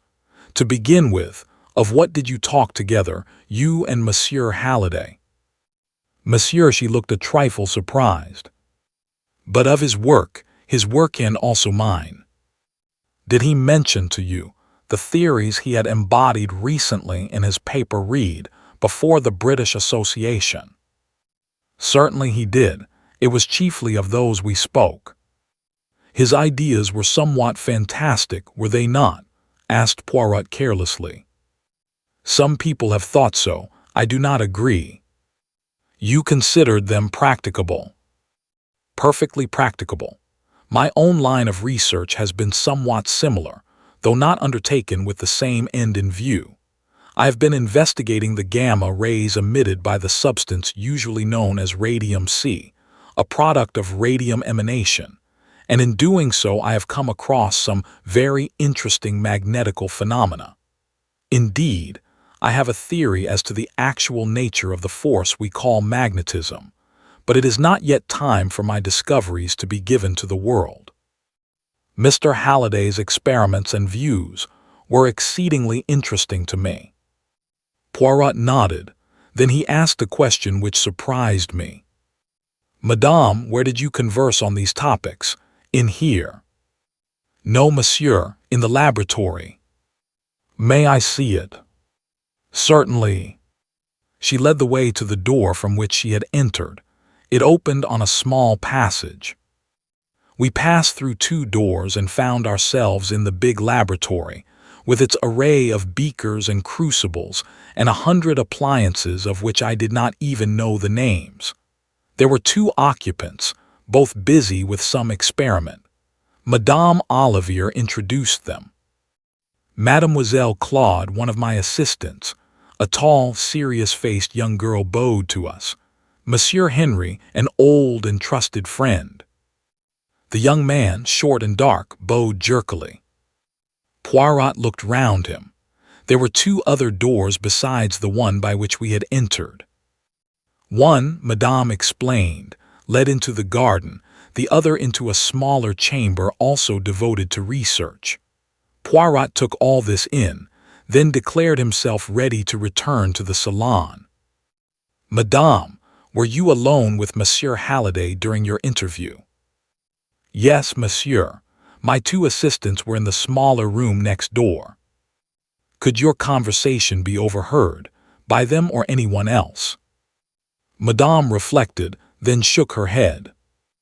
"I do not think so. I am almost sure it could not. The doors were all shut." "Could anyone have been concealed in the room?" "There is the big cupboard in the corner, but the idea is absurd." "Pas tout à fait, madame. One thing more. Did Monsieur Halliday make any mention of his plans for the evening?" "He said nothing whatever, monsieur." "I thank you, madame, and I apologize for disturbing you. Pray do not trouble, we can find our way out." We stepped out into the hall. A lady was just entering the front door as we did so. She ran quickly up the stairs, and I was left with an impression of the heavy mourning that denotes a French widow. "A most unusual type of woman, that," remarked Poirot as we walked away. "Madame Olivier." "Yes, she, mais non, not Madame Olivier. Cela va sans dire. There are not many geniuses of her stamp in the world. No, I referred to the other lady, the lady on the stairs." "I didn't see her face," I said, staring, "and I hardly see how you could have done." "She never looked at us." "That is why I said she was an unusual type," said Poirot placidly. "A woman who enters her home, for I presume that it is her home, since she enters with a key and runs straight upstairs without even looking at 2 strange visitors in the hall to see who they are, is a very unusual type of woman, quite unnatural in fact. Mille tonnerres. What is that?" He dragged me back just in time. A tree had crashed down onto the sidewalk, just missing us. Poirot stared at it, pale and upset. "It was a near thing, that, but clumsy, all the same, for I had no suspicion, at least hardly any suspicion. Yes, but for my quick eyes, the eyes of a cat, Hercule Poirot might now be crushed out of existence, a terrible calamity for the world. And you too, mon ami, though that would not be such a national catastrophe." "Thank you," I said coldly. "And what are we going to do now?" "Do?" cried Poirot. "We are going to think. Yes, here and now we are going to exercise our little gray cells. This Monsieur Halliday now, was he really in Paris? Yes, for Professor Bergoneau, who knows him, saw and spoke to him." "What on earth are you driving at?" I cried. "That was Friday morning. He was last seen at 11 Friday night, but was he seen then?" The porter, a night porter, who had not previously seen Halliday. A man comes in, sufficiently like Halliday we may trust number 4 for that tasks for letters, goes upstairs, packs a small suitcase and slips out the next morning. Nobody saw Halliday all that evening, no, because he was already in the hands of his enemies. Was it Halliday whom Madame Olivier received? Yes, for though she did not know him by sight, an impostor could hardly deceive her on her own special subject. He came here, he had his interview, he left. What happened next? Seizing me by the arm, Poirot was fairly dragging me back to the villa. Now, mon ami, imagine that it is the day after the disappearance and that we are tracking footprints. You love footprints, do you not? See, here they go, a man's, Mr. Halliday's. He turns to the right as we did, he walks briskly other footsteps following behind, very quickly, small footsteps, a woman's. See, she catches him up, a slim young woman in a widow's veil. Pardon, monsieur, Madame Olivier desires that I recall you. He stops, he turns. Now where would the young woman take him? She does not wish to be seen walking with him. Is it coincidence that she catches up with him just where a narrow alleyway opens, dividing 2 gardens? She leads him down it. It is shorter this way, monsieur. On the right is the garden of Madame Olivier's villa, on the left the garden of another villa, and from that garden, mark you, the tree fell so nearly on us. Garden doors from both open on the alley. The ambush is there. Men pour out, overpower him, and carry him into the strange villa. Good gracious, Poirot, I cried, are you pretending to see all this? I see it with the eyes of the mind, mon ami. So and only so could it have happened. Come, let us go back to the house. You want to see Madame Olivier again? Poirot gave a curious smile. No, Hastings, I want to see the face of the lady on the stairs. Who do you think she is? A relation of Madame Olivier's? More probably a secretary engaged not very long ago. The same gentle acolyte opened the door to us. Can you tell me, said Poirot, the name of the lady, the widow lady who came in just now? Madame Veronal, Madame's secretary. That is the lady. Would you be so kind as to ask her to speak to us for a moment? The youth disappeared. He soon reappeared. I am sorry. Madame Veronal must have gone out again. I think not, said Poirot quietly. Will you give her my name, Monsieur Hercule Poirot, and say that it is important I should see her at once, as I am just going to the prefecture. Again our messenger departed. This time the lady descended. She walked into the salon. We followed her. She turned and raised her veil. To my astonishment, I recognized our old antagonist, the Countess Rossakoff, a Russian countess who had engineered a particularly smart jewel robbery in London. As soon as I caught sight of you in the hall, I feared the worst, she observed plaintively. My dear Countess Rossakoff, she shook her head. Inez Veronal now, she murmured. A Spaniard married to a Frenchman. What do you want of me, Monsieur Poirot? You are a terrible man. You hunted me from London. Now, I suppose, you will tell our wonderful Madame Olivier about me and hunt me from Paris. We poor Russians, we must live, you know. It is more serious than that, Madame, said Poirot, watching her. I propose to enter the villa next door and release Monsieur Halliday if he is still alive. I know everything, you see. I saw her sudden pallor. She bit her lip. Then she spoke with her usual decision. He is still alive, but he is not at the villa. Come, monsieur, I will make a bargain with you. Freedom for me and Monsieur Halliday, alive and well for you. I accept, said Poirot. I was about to propose the same bargain myself. By the way, are the big 4 your employers, madame? Again I saw that deathly pallor creep over her face, but she left his question unanswered. Instead, you permit me to telephone, she asked, and crossing to the instrument she rang up a number. The number of the villa, she explained, where our friend is now imprisoned. You may give it to the police. The nest will be empty when they arrive. Ah, I am through. Is that you, Andre? It is I, Inez. The little Belgian knows all. Send Halliday to the hotel and clear out. She replaced the receiver and came towards us, smiling. You will accompany us to the hotel, madame. Naturally, I expected that. I got a taxi, and we drove off together. I could see by Poirot's face that he was perplexed.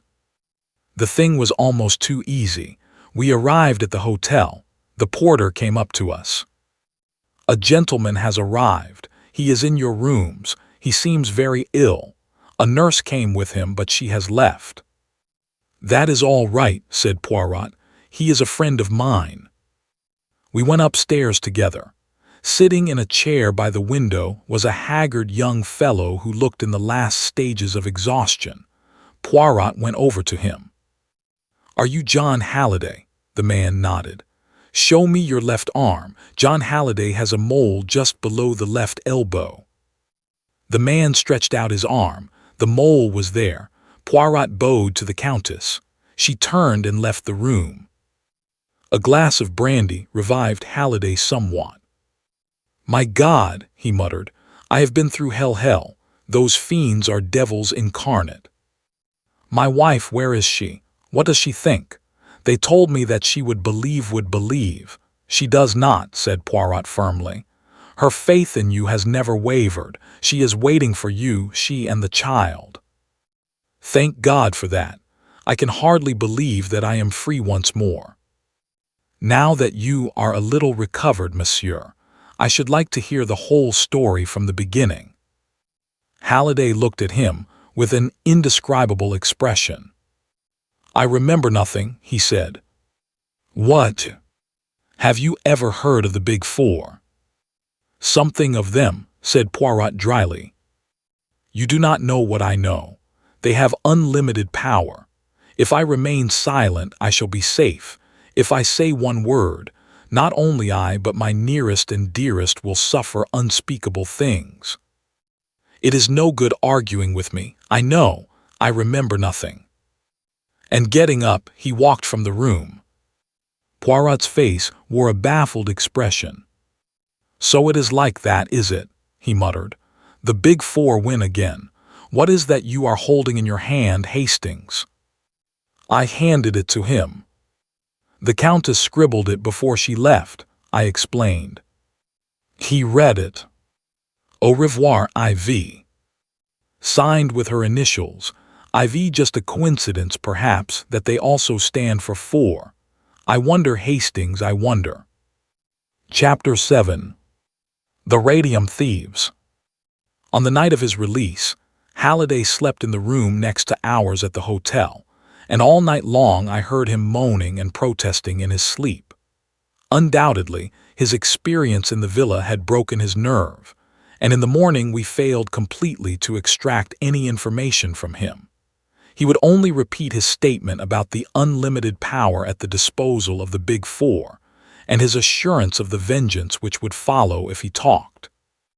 After lunch, he departed to rejoin his wife in England, but Poirot and I remained behind in Paris.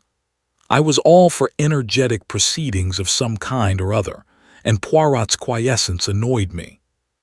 For heaven's sake, Poirot, I urged, let us be up and at them. Admirable, mon ami, admirable, up where and at whom? Be precise, I beg of you. At the Big Four, of course. Cela va sans dire, but how would you set about it? The police, I hazarded doubtfully. Poirot smiled. They would accuse us of romancing. We have nothing to go upon, nothing whatever. We must wait. Wait for what? Wait for them to make a move. See now, in England you all comprehend and adore la boxe. If one man does not make a move, the other must, and by permitting the adversary to make the attack one learns something about him. That is our part, to let the other side make the attack. You think they will, I said doubtfully. I have no doubt whatever of it. To begin with, see, they try to get me out of England. That fails. Then in the Dartmoor affair, we step in and save their victim from the gallows. And yesterday, once again, we interfere with their plans. Assuredly, they will not leave the matter there. As I reflected on this, there was a knock on the door. Without waiting for a reply, a man stepped into the room and closed the door behind him. He was a tall, thin man, with a slightly hooked nose and a sallow complexion. He wore an overcoat buttoned up to his chin, and a soft hat well pulled down over his eyes. "Excuse me, gentlemen, for my somewhat unceremonious entry," he said in a soft voice, "but my business is of a rather unorthodox nature." Smiling, he advanced to the table and sat down by it. I was about to spring up, but Poirot restrained me with a gesture. "As you say, monsieur, your entry is somewhat unceremonious. Will you kindly state your business?" "My dear Monsieur Poirot, it is very simple. You have been annoying my friends." "In what way?" Come, Monsieur Poirot. You do not seriously ask me that. You know as well as I do." "It depends, monsieur, upon who these friends of yours are." Without a word, the man drew from his pocket a cigarette case and, opening it, took out 4 cigarettes and tossed them on the table. Then he picked them up and returned them to his case, which he replaced in his pocket. "Aha," said Poirot, "so it is like that, is it? And what do your friends suggest?" "They suggest, monsieur, that you should employ your talents, your very considerable talents, in the detection of legitimate crime, return to your former avocations, and solve the problems of London society ladies." "A peaceful program," said Poirot, "and supposing I do not agree?" The man made an eloquent gesture. "We should regret it, of course, exceedingly," he said. "So would all the friends and admirers of the great Monsieur Hercule Poirot, but regrets, however poignant, do not bring a man to life again." "Put very delicately," said Poirot, nodding his head, "and supposing I accept?" "In that case, I am empowered to offer you compensation." He drew out a pocketbook and threw 10 notes on the table. They were for 10,000 francs each. "That is merely as a guarantee of our good faith," he said. 10 times that amount will be paid you." "Good God," I cried, springing up, "you dare to think—" "Sit down, Hastings," said Poirot autocratically. "Subdue your so beautiful and honest nature and sit down. To you, monsieur, I will say this. What is to prevent me ringing up the police and giving you into their custody, whilst my friend here prevents you from escaping?" "By all means do so if you think it advisable," said our visitor calmly. "Oh, look here, Poirot," I cried. "I can't stand this. Ring up the police and have done with it." Rising swiftly, I strode to the door and stood with my back against it. "It seems the obvious course," murmured Poirot, as though debating with himself. "But you distrust the obvious, eh?" said our visitor, smiling. "Go on, Poirot," I urged. "It will be your responsibility, mon ami." As he lifted the receiver, the man made a sudden, cat-like jump at me. I was ready for him. In another minute we were locked together, staggering round the room. Suddenly I felt him slip and falter. I pressed my advantage. He went down before me. And then, in the very flush of victory, an extraordinary thing happened. I felt myself flying forwards. Head first, I crashed into the wall in a complicated heap. I was up in a minute, but the door was already closing behind my late adversary. I rushed to it and shook it. It was locked on the outside. I seized the telephone from Poirot. "Is that the bureau? Stop a man who is coming out. A tall man with a buttoned-up overcoat and a soft hat. He is wanted by the police." Very few minutes elapsed before we heard a noise in the corridor outside. The key was turned and the door flung open. The manager himself stood in the doorway. "The man, you have got him," I cried. "No, monsieur, no one has descended." "You must have passed him." "We have passed no one, monsieur. It is incredible that he can have escaped." "You have passed someone, I think," said Poirot in his gentle voice. "One of the hotel staff, perhaps." "Only a waiter carrying a tray, monsieur." "Ah," said Poirot, in a tone that spoke infinities. "So that was why he wore his overcoat buttoned up to his chin," mused Poirot, when we had finally got rid of the excited hotel officials. "I'm awfully sorry, Poirot," I murmured, rather crestfallen. "I thought I downed him all right." "Yes, that was a Japanese trick, I fancy. Do not distress yourself, mon ami. All went according to plan, his plan. That is what I wanted." "What's this?" I cried, pouncing on a brown object that lay on the floor. It was a slim pocketbook of brown leather, and had evidently fallen from our visitor's pocket during his struggle with me. It contained 2 receipted bills in the name of Monsieur Felix Léon, and a folded-up piece of paper which made my heart beat faster. It was a half sheet of note paper on which a few words were scrawled in pencil, but they were words of supreme importance. "The next meeting of the council will be on Friday at 34 Rue des Echelles at 11 a.m. It was signed with a big figure 4. And today was Friday, and the clock on the mantelpiece showed the hour to be 10:30. "My God, what a chance!" I cried. "Fate is playing into our hands. We must start at once, though." "What stupendous luck!" "So that was why he came," murmured Poirot. "I see it all now." "See what? Come on, Poirot, don't stay daydreaming there." Poirot looked at me and slowly shook his head, smiling as he did so. "Will you walk into my parlor?" said the spider to the fly. "That is your little English nursery rhyme, is it not? No, no, they are subtle, but not so subtle as Hercule Poirot." "What on earth are you driving at, Poirot?" "My friend, I have been asking myself the reason of this morning's visit. Did our visitor really hope to succeed in bribing me?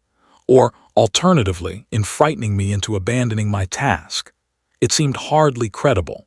Why, then, did he come? And now I see the whole plan, very neat, very pretty, the ostensible reason to bribe or frighten me, the necessary struggle which he took no pains to avoid, and which should make the dropped pocketbook natural and reasonable, and finally the pitfall.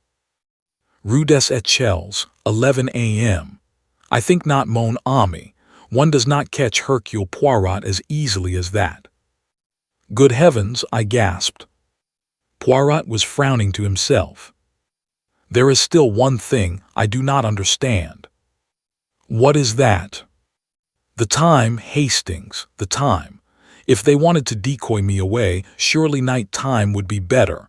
Why this early hour? Is it possible that something is about to happen this morning? Something which they are anxious Hercule Poirot should not know about?"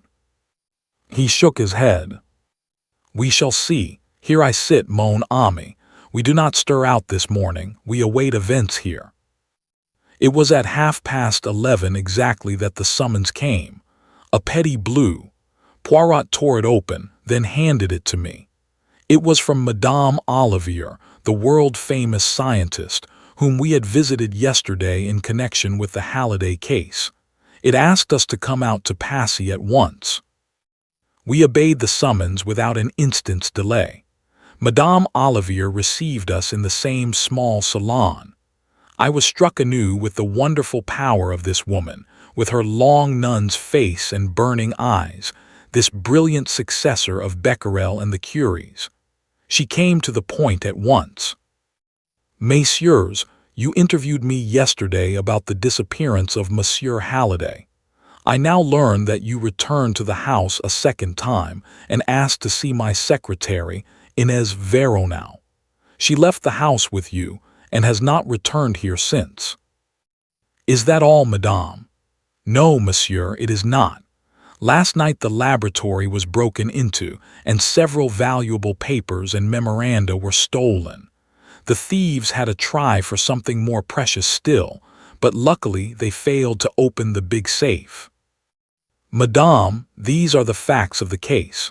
Your late secretary, Madame Veronal, was really the Countess Rosikoff, an expert thief, and it was she who was responsible for the disappearance of Monsieur Halliday.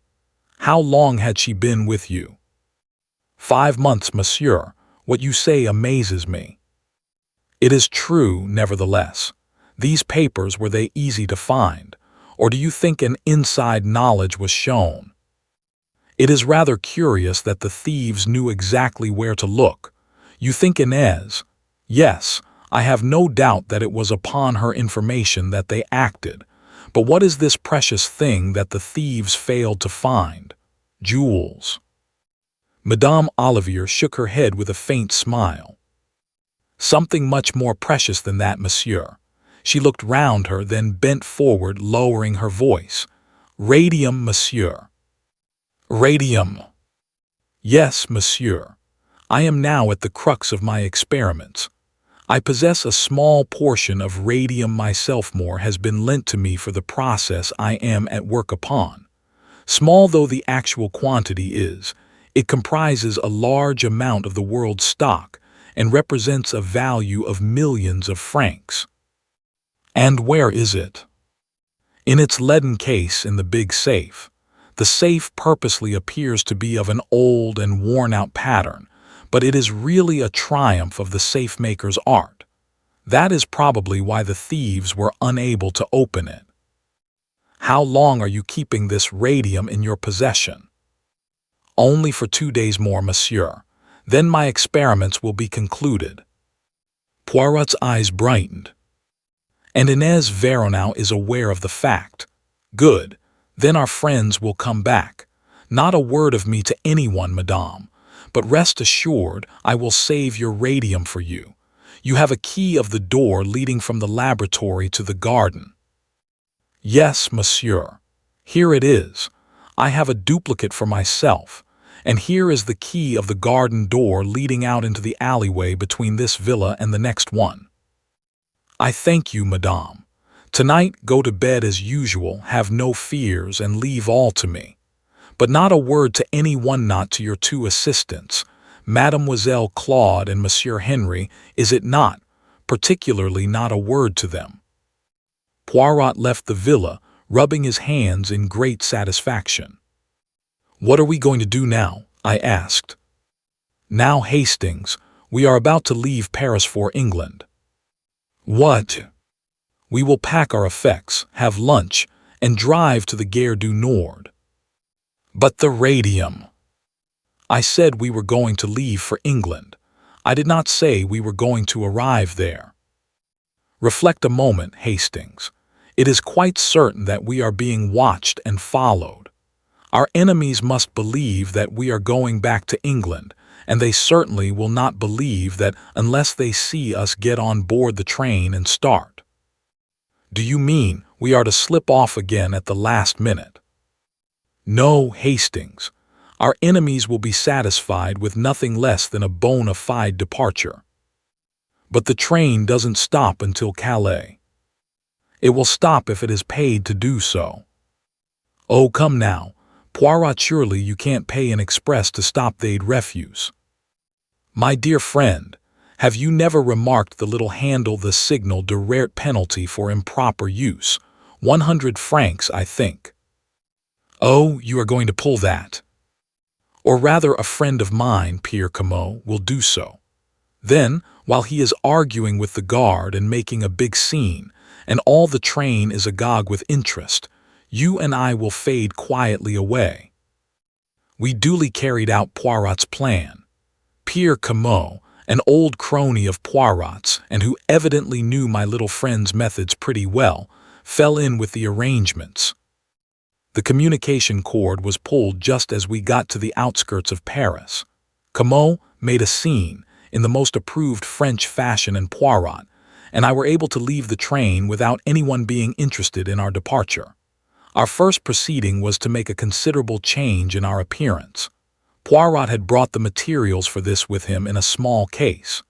2 loafers in dirty blue blouses were the result. We had dinner in an obscure hostelry and started back to Paris afterwards. It was close on 11 o'clock when we found ourselves once more in the neighborhood of Madame Olivier's villa. We looked up and down the road before slipping into the alleyway. The whole place appeared to be perfectly deserted. One thing we could be quite certain of: no one was following us. "I do not expect them to be here yet," whispered Poirot to me. "Possibly they may not come until tomorrow night, but they know perfectly well that there are only 2 nights on which the radium will be there."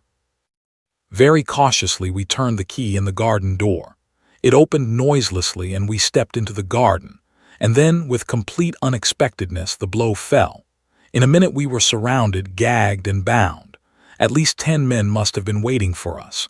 Resistance was useless. Like 2 helpless bundles we were lifted up and carried along. To my intense astonishment, they took us towards the house and not away from it. With a key, they opened the door into the laboratory and carried us into it. One of the men stooped down before the big safe. The door of it swung open. I felt an unpleasant sensation down my spine. Were they going to bundle us into it and leave us there to asphyxiate slowly? However, to my amazement, I saw that from the inside of the safe steps led down beneath the floor. We were thrust down this narrow way and eventually came out into a big subterranean chamber. A woman stood there, tall and imposing, with a black velvet mask covering her face. She was clearly in command of the situation by her gestures of authority. The men slung us down on the floor and left us, alone with the mysterious creature in the mask. I had no doubt who she was. This was the unknown Frenchwoman number 3 of the Big Four.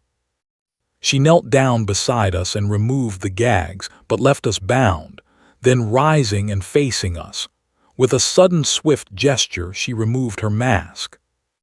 It was Madame Olivier. "Monsieur Poirot," she said in a low, mocking tone. "The great, the wonderful, the unique Monsieur Poirot. I sent a warning to you yesterday morning. You chose to disregard it. You thought you could pit your wits against us. And now you are here." There was a cold malignity about her that froze me to the marrow. It was so at variance with the burning fire of her eyes. She was mad with the madness of genius. Poirot said nothing. His jaw had dropped and he was staring at her. "Well," she said softly, "this is the end. We cannot permit our plans to be interfered with. Have you any last request to make?" Never before or since have I felt so near death. Poirot was magnificent. He neither flinched nor paled, just stared at her with unabated interest. "Your psychology interests me enormously, madame," he said quietly. "It is a pity that I have so short a time to devote to studying it. Yes, I have a request to make. A condemned man is always allowed a last smoke, I believe. I have my cigarette case on me. If you would permit," he looked down at his bonds. "Ah, yes," she laughed. "You would like me to untie your hands, would you not? You are clever, Monsieur Hercule Poirot, I know that. I shall not untie your hands, but I will find you a cigarette." She knelt down by him, extracted his cigarette case, took out a cigarette and placed it between his lips. "And now a match," she said, rising. "It is not necessary, madame." Something in his voice startled me. She too was arrested. "Do not move, I pray of you, madame. You will regret it if you do. Are you acquainted at all with the properties of cuir? The South American Indians use it as an arrow poison. A scratch with it means death. Some tribes use a little blowpipe. I, too, have a little blowpipe constructed so as to look exactly like a cigarette. I have only to blow." "Ah, you start. Do not move, madame. The mechanism of this cigarette is most ingenious. One blows and a tiny dart resembling a fishbone flies through the air to find its mark. You do not wish to die, madame. Therefore, I beg of you, release my friend Hastings from his bonds. I cannot use my hands, but I can turn my head so you are still covered, madame. Make no mistake, I beg of you." Slowly, with shaking hands and rage and hate convulsing her face, she bent down and did his bidding. I was free. Poirot's voice gave me instructions. "Your bonds will now do for the lady, Hastings. That is right. Is she securely fastened? Then release me, I pray of you. It is a fortunate circumstance she sent away her henchmen. With a little luck we may hope to find the way out unobstructed." In another minute Poirot stood by my side. He bowed to the lady. "Hercule Poirot is not killed so easily, madame. I wish you good night." The gag prevented her from replying, but the murderous gleam in her eyes frightened me. I hoped devoutly that we should never fall into her power again. 3 minutes later we were outside the villa and hurriedly traversing the garden. The road outside was deserted, and we were soon clear of the neighborhood. Then Poirot broke out. "I deserve all that that woman said to me. I am a triple imbecile, a miserable animal, 36 times an idiot. I was proud of myself for not falling into their trap, and it was not even meant as a trap except exactly in the way in which I fell into it. They knew I would see through it. They counted on my seeing through it. This explains all, the ease with which they surrendered Halliday everything. Madame Olivier was the ruling spirit, Vera Rosikoff only her lieutenant. Madame needed Halliday's ideas. She herself had the necessary genius to supply the gaps that perplexed him. Yes, Hastings, we know now who number 3 is, the woman who is probably the greatest scientist in the world. Think of it. The brain of the East, the science of the West, and 2 others whose identities we do not yet know. But we must find out. Tomorrow we will return to London and set about it. You are not going to denounce Madame Olivier to the police. I should not be believed. That woman is one of the idols of France, and we can prove nothing. We are lucky if she does not denounce us." "What?" "Think of it. We are found at night upon the premises with keys in our possession which she will swear she never gave us. She surprises us at the safe, and we gag and bind her and make away. Have no illusions, Hastings. The boot is not upon the right leg. Is that how you say it?" Chapter 8. In the house of the enemy. After our adventure in the villa at Passy, we returned post-haste to London. Several letters were awaiting Poirot. He read one of them with a curious smile, and then handed it to me. "Read this, mon ami." I turned first to the signature, Abe Ryland, and recalled Poirot's words, "the richest man in the world."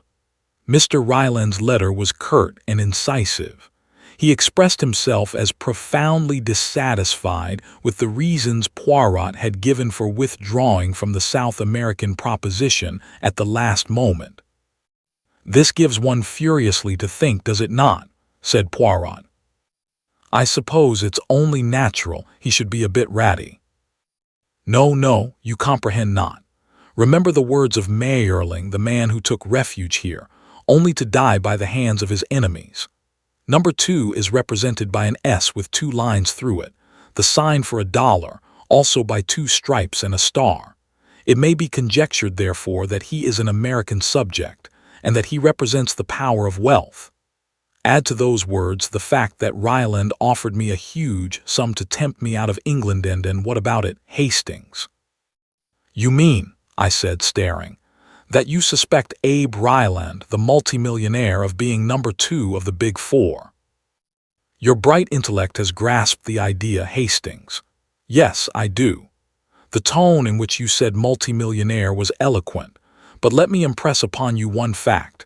This thing is being run by men at the top end. Mr. Ryland has the reputation of being no beauty in his business dealings. An able, unscrupulous man, a man who has all the wealth that he needs and is out for unlimited power.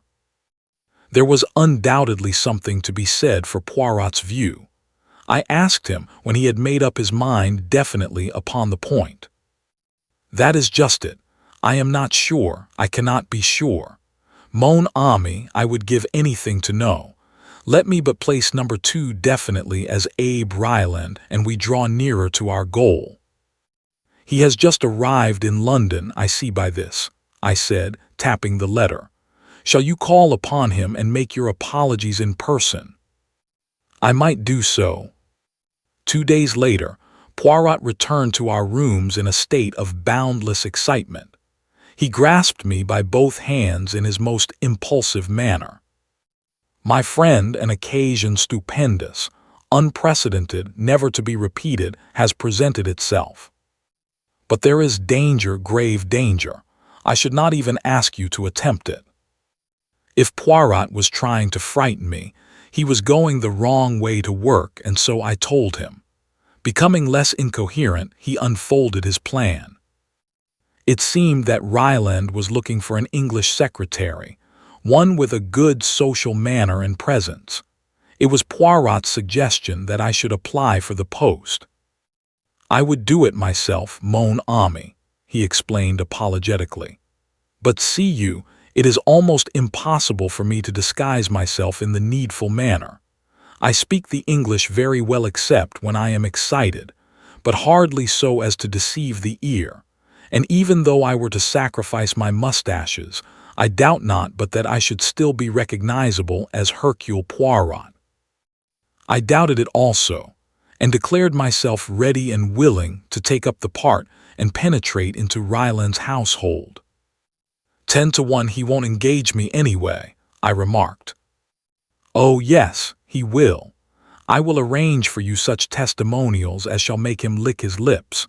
The Home Secretary himself shall recommend you. This seemed to be carrying things a bit far, but Poirot waved aside my remonstrances. Oh yes, he will do it. I investigated for him a little matter which might have caused a grave scandal. All was solved with discretion and delicacy, and now, as you would say, he perches upon my hand like the little bird and pecks the crumbs. Our first step was to engage the services of an artist in make-up. He was a little man with a quaint bird-like turn of the head, not unlike Poirot's own. He considered me some time in silence, and then fell to work. When I looked at myself in the glass half an hour afterwards, I was amazed. Special shoes caused me to stand at least 2 inches taller, and the coat I wore was arranged so as to give me a long, lank, weedy look. My eyebrows had been cunningly altered, giving a totally different expression to my face. I wore pads in my cheeks, and the deep tan of my face was a thing of the past. My mustache had gone, and a gold tooth was prominent on one side of my mouth. Your name, said Poirot, is Arthur Neville. God guard you, my friend, for I fear that you go into perilous places. It was with a beating heart that I presented myself at the Savoy, at an hour named by Mr. Ryland, and asked to see the great man. After being kept waiting a minute or two, I was shown upstairs to his suite. Ryland was sitting at a table. Spread out in front of him was a letter which I could see out of the tail of my eye was in the Home Secretary's handwriting. It was my first sight of the American millionaire, and in spite of myself I was impressed. He was tall and lean, with a jutting-out chin and slightly hooked nose. His eyes glittered cold and gray behind penthouse brows. He had thick grizzled hair and a long black cigar, without which, I learned later, he was never seen, protruded rakishly from the corner of his mouth. Sit down, he grunted. I sat. He tapped the letter in front of him. According to this piece here, you're the goods all right, and I don't need to look further. Say, are you well up in the social matters? I said that I thought I could satisfy him in that respect. I mean to say, if I have a lot of dukes and earls and viscounts and such like down to the country place I've gotten, you'll be able to sort them out all right and put them where they should be round the dining table. Oh, quite easily, I replied, smiling. We exchanged a few more preliminaries, and then I found myself engaged. What Mr. Ryland wanted was a secretary conversant with English society, as he already had an American secretary and a stenographer with him. 2 days later, I went down to Hatton Chase, the seat of the Duke of Loamshire, which the American millionaire had rented for a period of 6 months. My duties gave me no difficulty whatever. At one period of my life I had been private secretary to a busy member of Parliament, so I was not called upon to assume a role unfamiliar to me. Mr. Ryland usually entertained a large party over the weekend, but the middle of the week was comparatively quiet. I saw very little of Mr. Appleby, the American secretary, but he seemed a pleasant, normal young American, very efficient in his work. Of Miss Martin, the stenographer, I saw rather more. She was a pretty girl of about 23 or 4, with auburn hair and brown eyes that could look mischievous enough upon occasion, though they were usually cast demurely down. I had an idea that she both disliked and distrusted her employer, though, of course, she was careful never to hint at anything of the kind, but the time came when I was unexpectedly taken into her confidence. I had, of course, carefully scrutinized all the members of the household. 1 or 2 of the servants had been newly engaged, one of the footmen, I think, and some of the housemaids. The butler, the housekeeper, and the chef were the Duke's own staff, who had consented to remain on in the establishment. The housemaids I dismissed as unimportant. I scrutinized James, the second footman, very carefully, but it was clear that he was an under-footman and an under-footman only. He had indeed been engaged by the butler. A person of whom I was far more suspicious was Deeves, Ryland's valet, whom he had brought over from New York with him. An Englishman by birth, with an irreproachable manner, I yet harbored vague suspicions about him. I had been at Hatton Chase 3 weeks, and not an incident of any kind had arisen which I could lay my finger on in support of our theory. There was no trace of the activities of the Big Four. Mr. Ryland was a man of overpowering force and personality, but I was coming to believe that Poirot had made a mistake when he associated him with that dread organization. I even heard him mention Poirot in a casual way at dinner one night. Wonderful little man, they say, but he's a quitter. How do I know? I put him on a deal and he turned me down the last minute. I'm not taking any more of your Monsieur Hercule Poirot.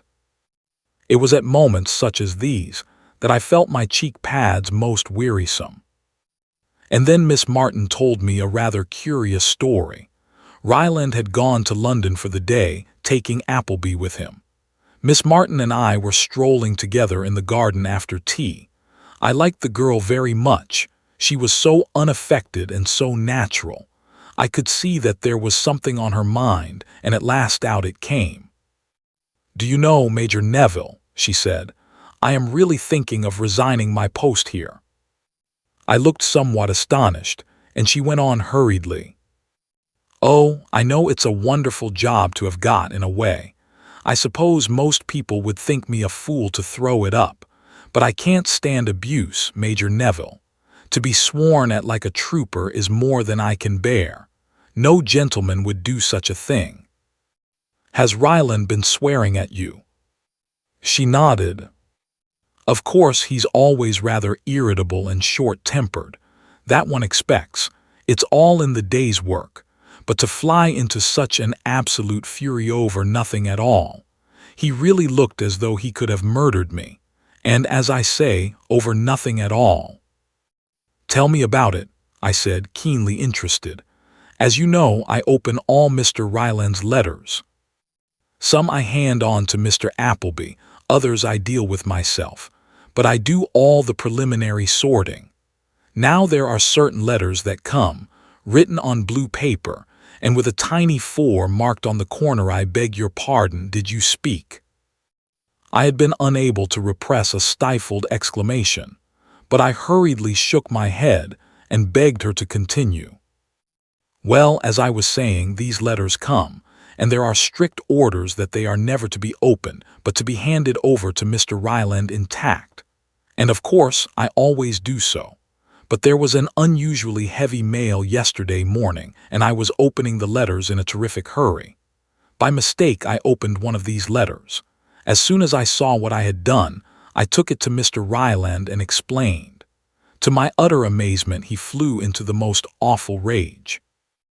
As I tell you, I was quite frightened. What was there in the letter, I wonder, to upset him so? Absolutely nothing. That's just the curious part of it. I had read it before I discovered my mistake. It was quite short. I can still remember it word for word, and there was nothing in it that could possibly upset anyone. You can repeat it, you say? I encouraged her. Yes. She paused a minute and then repeated slowly, whilst I noted down the words unobtrusively, the following. Dear Sir, the essential thing now, I should say, is to see the property. If you insist on the quarry being included, then 17,000 seems reasonable. 11% commission too much, 4% is ample. Yours truly, Arthur Leversham. Miss Martin went on, evidently about some property Mr. Ryland was thinking of buying. But really, I do feel that a man who can get into a rage over such a trifle is, well, dangerous. What do you think I ought to do, Major Neville? You've more experience of the world than I have. I soothed the girl down, pointed out to her that Mr. Ryland had probably been suffering from the enemy of his race, dyspepsia. In the end, I sent her away quite comforted. But I was not so easily satisfied myself. When the girl had gone and I was alone, I took out my notebook and ran over the letter which I had jotted down. What did it mean, this apparently innocent-sounding missive? Did it concern some business deal which Ryland was undertaking, and was he anxious that no details about it should leak out until it was carried through? That was a possible explanation. But I remembered the small figure 4 with which the envelopes were marked, and I felt that, at last, I was on the track of the thing we were seeking. I puzzled over the letter all that evening and most of the next day, and then suddenly the solution came to me. It was so simple, too. The figure 4 was the clue. Read every fourth word in the letter, and an entirely different message appeared. Essential should see you quarry 1711-4. The solution of the figures was easy. 17 stood for the 17th of October, which was tomorrow, 11 was the time, and 4 was the signature, either referring to the mysterious number 4 himself, or else it was the trademark, so to speak, of the Big Four. The quarry was also intelligible. There was a big disused quarry on the estate about half a mile from the house, a lonely spot, ideal for a secret meeting. For a moment or two I was tempted to run the show myself. It would be such a feather in my cap, for once, to have the pleasure of crowing over Poirot. But in the end I overcame the temptation. This was a big business. I had no right to play a lone hand, and perhaps jeopardize our chances of success. For the first time, we had stolen a march upon our enemies. We must make good this time, and, disguise the fact as I might, Poirot had the better brain of the two. I wrote off post haste to him, laying the facts before him, and explaining how urgent it was that we should overhear what went on at the interview. If he liked to leave it to me, well and good, but I gave him detailed instructions how to reach the quarry from the station, in case he should deem it wise to be present himself. I took the letter down to the village and posted it myself. I had been able to communicate with Poirot throughout my stay, by the simple expedient of posting my letters myself, but we had agreed that he should not attempt to communicate with me in case my letters should be tampered with. I was in a glow of excitement the following evening. No guests were staying in the house, and I was busy with Mr. Ryland in his study all the evening. I had foreseen that this would be the case, which was why I had had no hope of being able to meet Poirot at the station. I was, however, confident that I would be dismissed well before 11 o'clock. Sure enough, just after 10:30, Mr. Ryland glanced at the clock and announced that he was through. I took the hint and retired discreetly. I went upstairs as though going to bed, but slipped quietly down a side staircase and let myself out into the garden, having taken the precaution to don a dark overcoat to hide my white shirt front. I had gone some way down the garden when I chanced to look over my shoulder. Mr. Ryland was just stepping out from his study window into the garden. He was starting to keep the appointment. I redoubled my pace so as to get a clear start. I arrived at the quarry somewhat out of breath. There seemed no one about, and I crawled into a thick tangle of bushes and awaited developments. 10 minutes later, just on the stroke of 11, Ryland stalked up, his hat over his eyes and the inevitable cigar in his mouth. He gave a quick look round, and then plunged into the hollows of the quarry below. Presently I heard a low murmur of voices come up to me. Evidently the other man or men, whoever they were, had arrived first at the rendezvous. I crawled cautiously out of the bushes, and inch by inch, using the utmost precaution against noise, I wormed myself down the steep path. Only a boulder now separated me from the talking men. Secure in the blackness, I peeped round the edge of it and found myself facing the muzzle of a black, murderous-looking automatic. "Hands up," said Mr. Ryland succinctly. "I've been waiting for you." He was seated in the shadow of the rock, so that I could not see his face, but the menace in his voice was unpleasant. Then I felt a ring of cold steel on the back of my neck, and Ryland lowered his own automatic. "That's right, George," he drawled. "March him around here." Raging inwardly, I was conducted to a spot in the shadows, where the unseen George, whom I suspected of being the impeccable Deeves, gagged and bound me securely.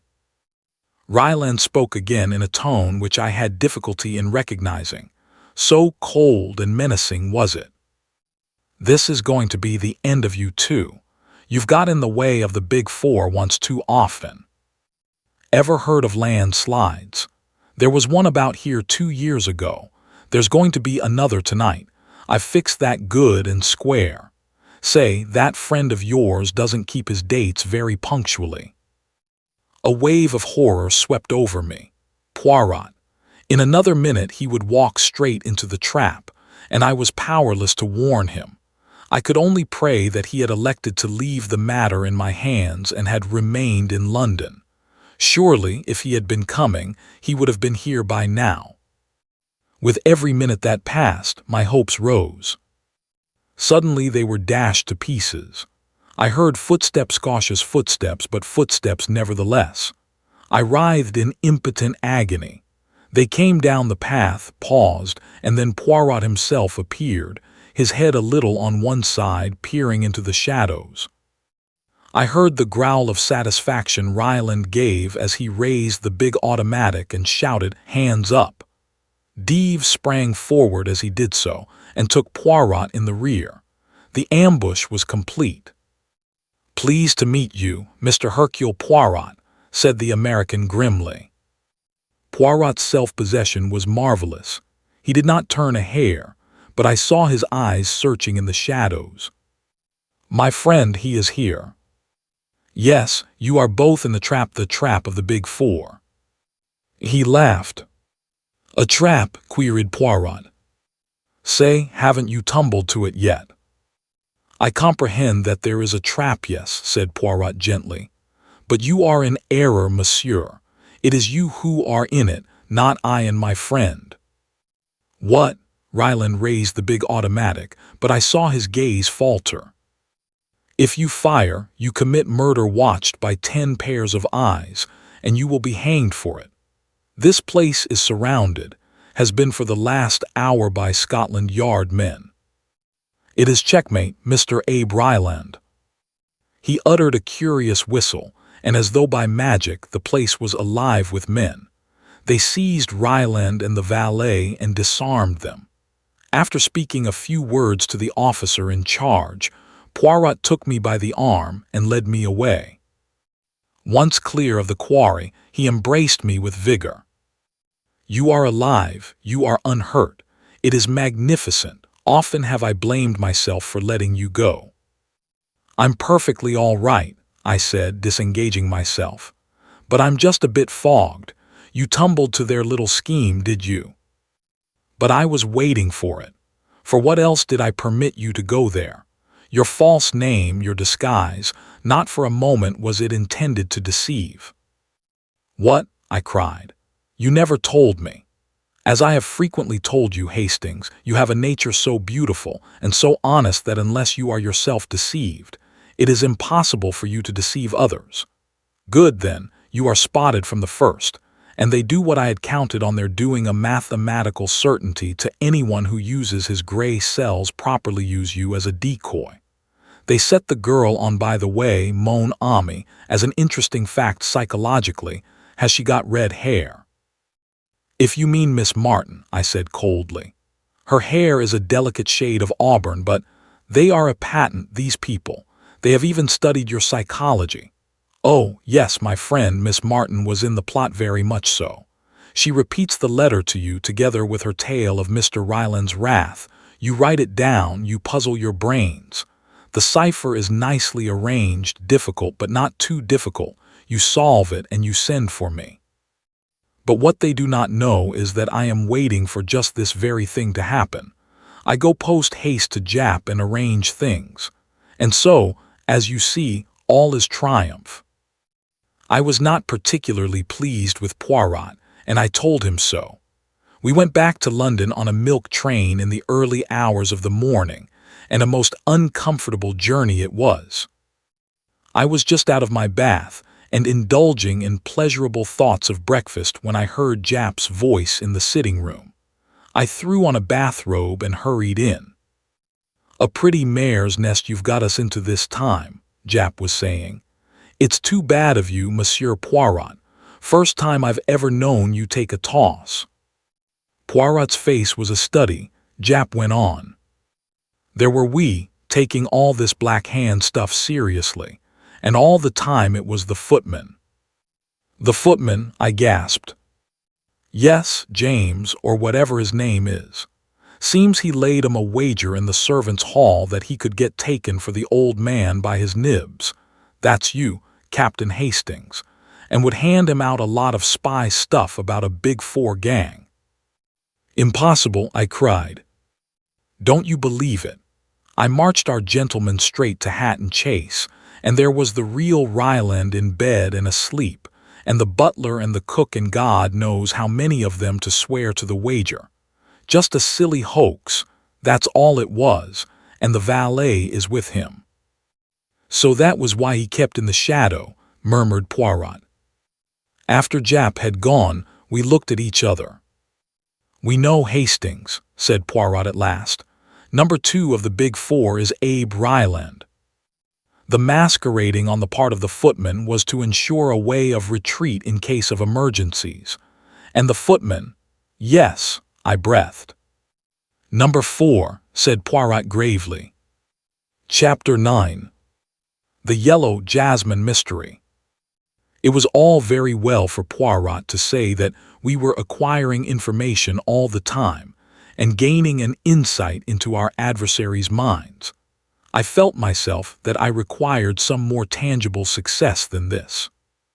Since we had come into contact with the Big Four, they had committed 2 murders, abducted Halliday, and had been within an ace of killing Poirot and myself, whereas so far we had hardly scored a point in the game.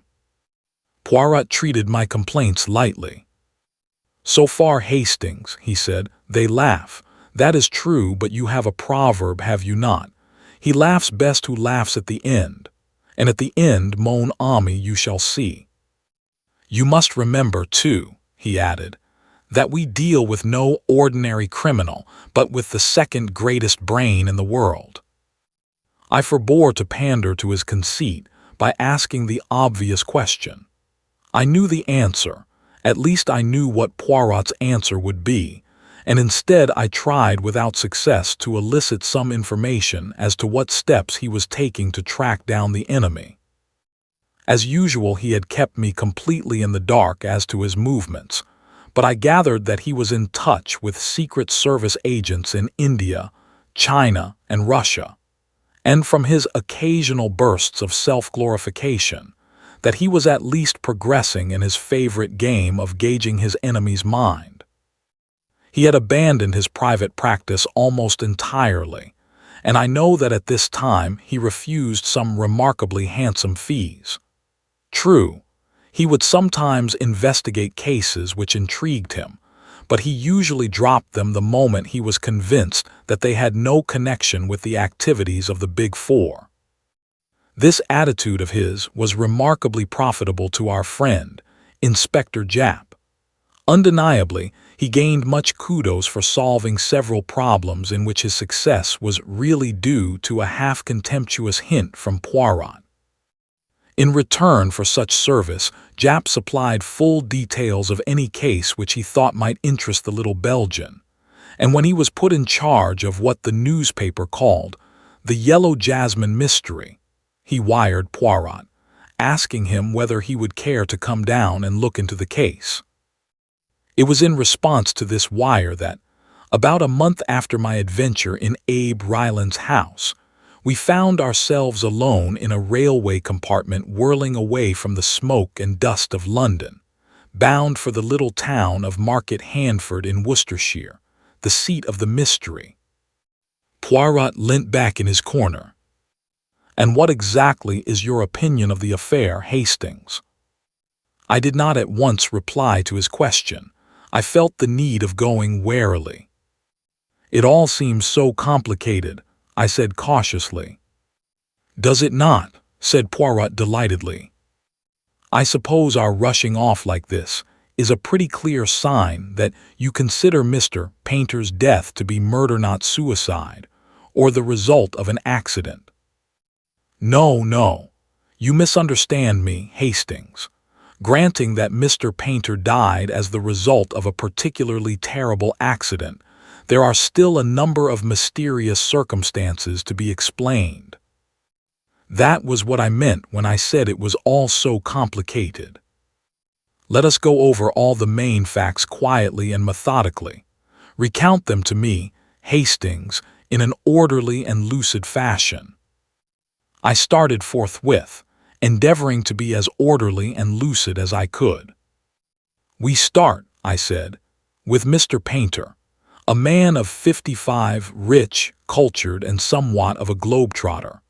For the last 12 years he has been little in England, but suddenly tiring of incessant traveling, he bought a small place in Worcestershire near Market Handford and prepared to settle down.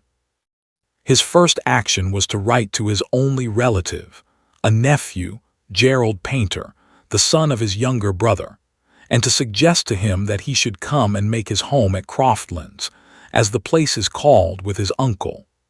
Gerald Painter, who is an impecunious young artist, was glad enough to fall in with the arrangement, and had been living with his uncle for about 7 months when the tragedy occurred.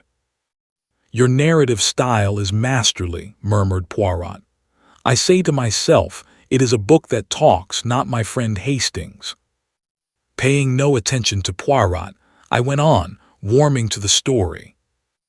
Mr. Painter kept up a fair staff at Croftland's 6 servants, as well as his own Chinese body servant Ah Ling. "His Chinese servant, Ah Ling," murmured Poirot. "On Tuesday last, Mr. Painter complained of feeling unwell after dinner, and one of the servants was dispatched to fetch the doctor. Mr. Painter received the doctor in his study, having refused to go to bed. What passed between them was not then known, but before Dr. Quentin left, he asked to see the housekeeper, and mentioned that he had given Mr. Painter a hypodermic injection as his heart was in a very weak state, recommended that he should not be disturbed, and then proceeded to ask some rather curious questions about the servants, how long they had been there, from whom they had come, etc. The housekeeper answered these questions as best she could, but was rather puzzled as to their purport. A terrible discovery was made on the following morning. One of the housemaids, on descending, was met by a sickening odor of burned flesh which seemed to come from her master's study. She tried the door, but it was locked on the inside. With the assistance of Gerald Painter and the Chinaman, that was soon broken in, but a terrible sight greeted them. Mr. Painter had fallen forward into the gas fire, and his face and head were charred beyond recognition. Of course, at the moment, no suspicion was aroused as to its being anything but a ghastly accident. If blame attached to anyone, it was to Dr. Quentin for giving his patient a narcotic and leaving him in such a dangerous position. And then a rather curious discovery was made. There was a newspaper on the floor, lying where it had slipped from the old man's knees. On turning it over, words were found to be scrawled across it, feebly traced in ink. A writing table stood close to the chair in which Mr. Painter had been sitting, and the forefinger of the victim's right hand was ink-stained up to the second joint. It was clear that, too weak to hold a pen, Mr. Painter had dipped his finger in the ink pot and managed to scrawl these two words across the surface of the newspaper he held. But the words themselves seemed utterly fantastic. Yellow jasmine, just that and nothing more. Croftlands has a large quantity of yellow jasmine growing up its walls, and it was thought that this dying message had some reference to them, showing that the poor old man's mind was wandering. Of course, the newspapers, agog for anything out of the common, took up the story hotly, calling it the mystery of the yellow jasmine, though, in all probability, the words are completely unimportant. "They are unimportant, you say," said Poirot. "Well, doubtless, since you say so, it must be so." I regarded him dubiously, but I could detect no mockery in his eye. "And then," I continued, "there came the excitements of the inquest. This is where you lick your lips, I perceive." There was a certain amount of feeling evidenced against Dr. Quentin. To begin with, he was not the regular doctor, only a locum, putting in a month's work, whilst Dr. Belitho was away on a well-earned holiday.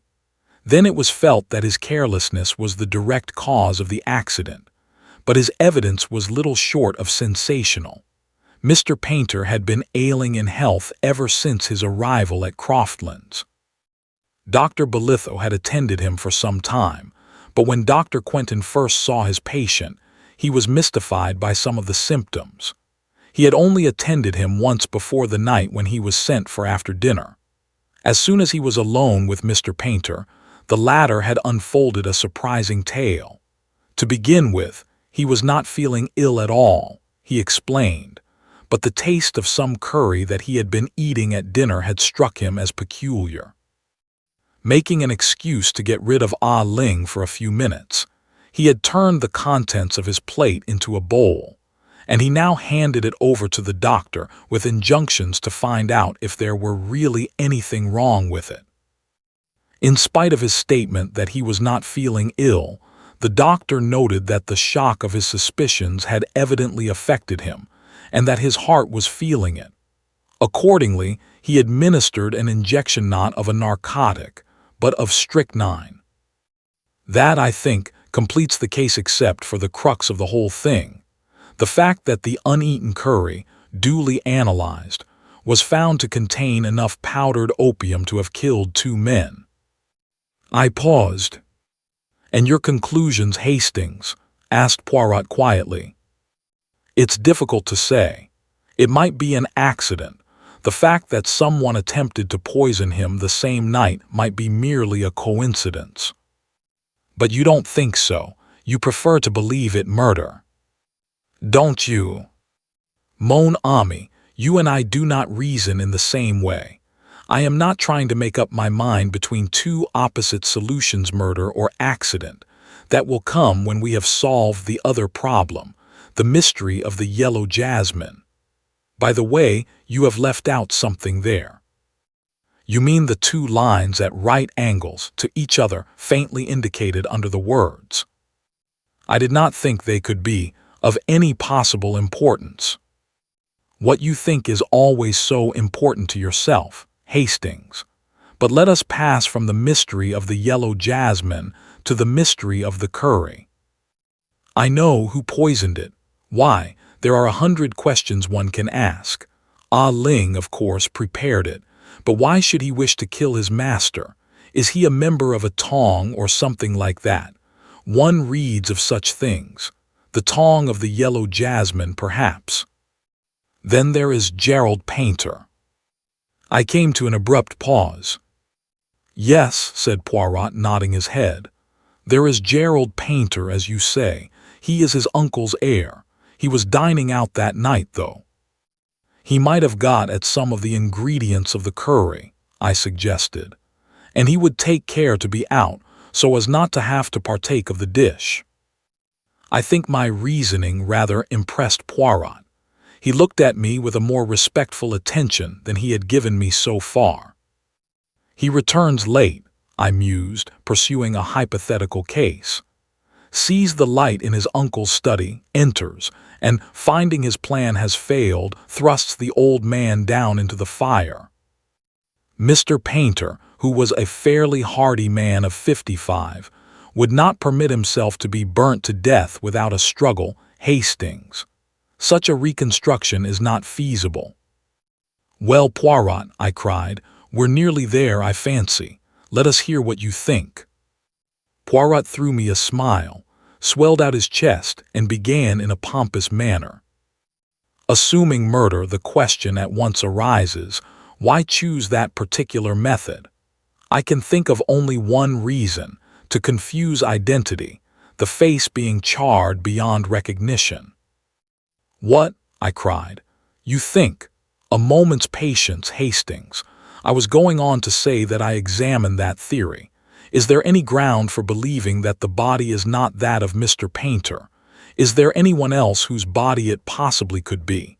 I examine these two questions, and finally I answer them both in the negative. Oh, I said, rather disappointed. And then?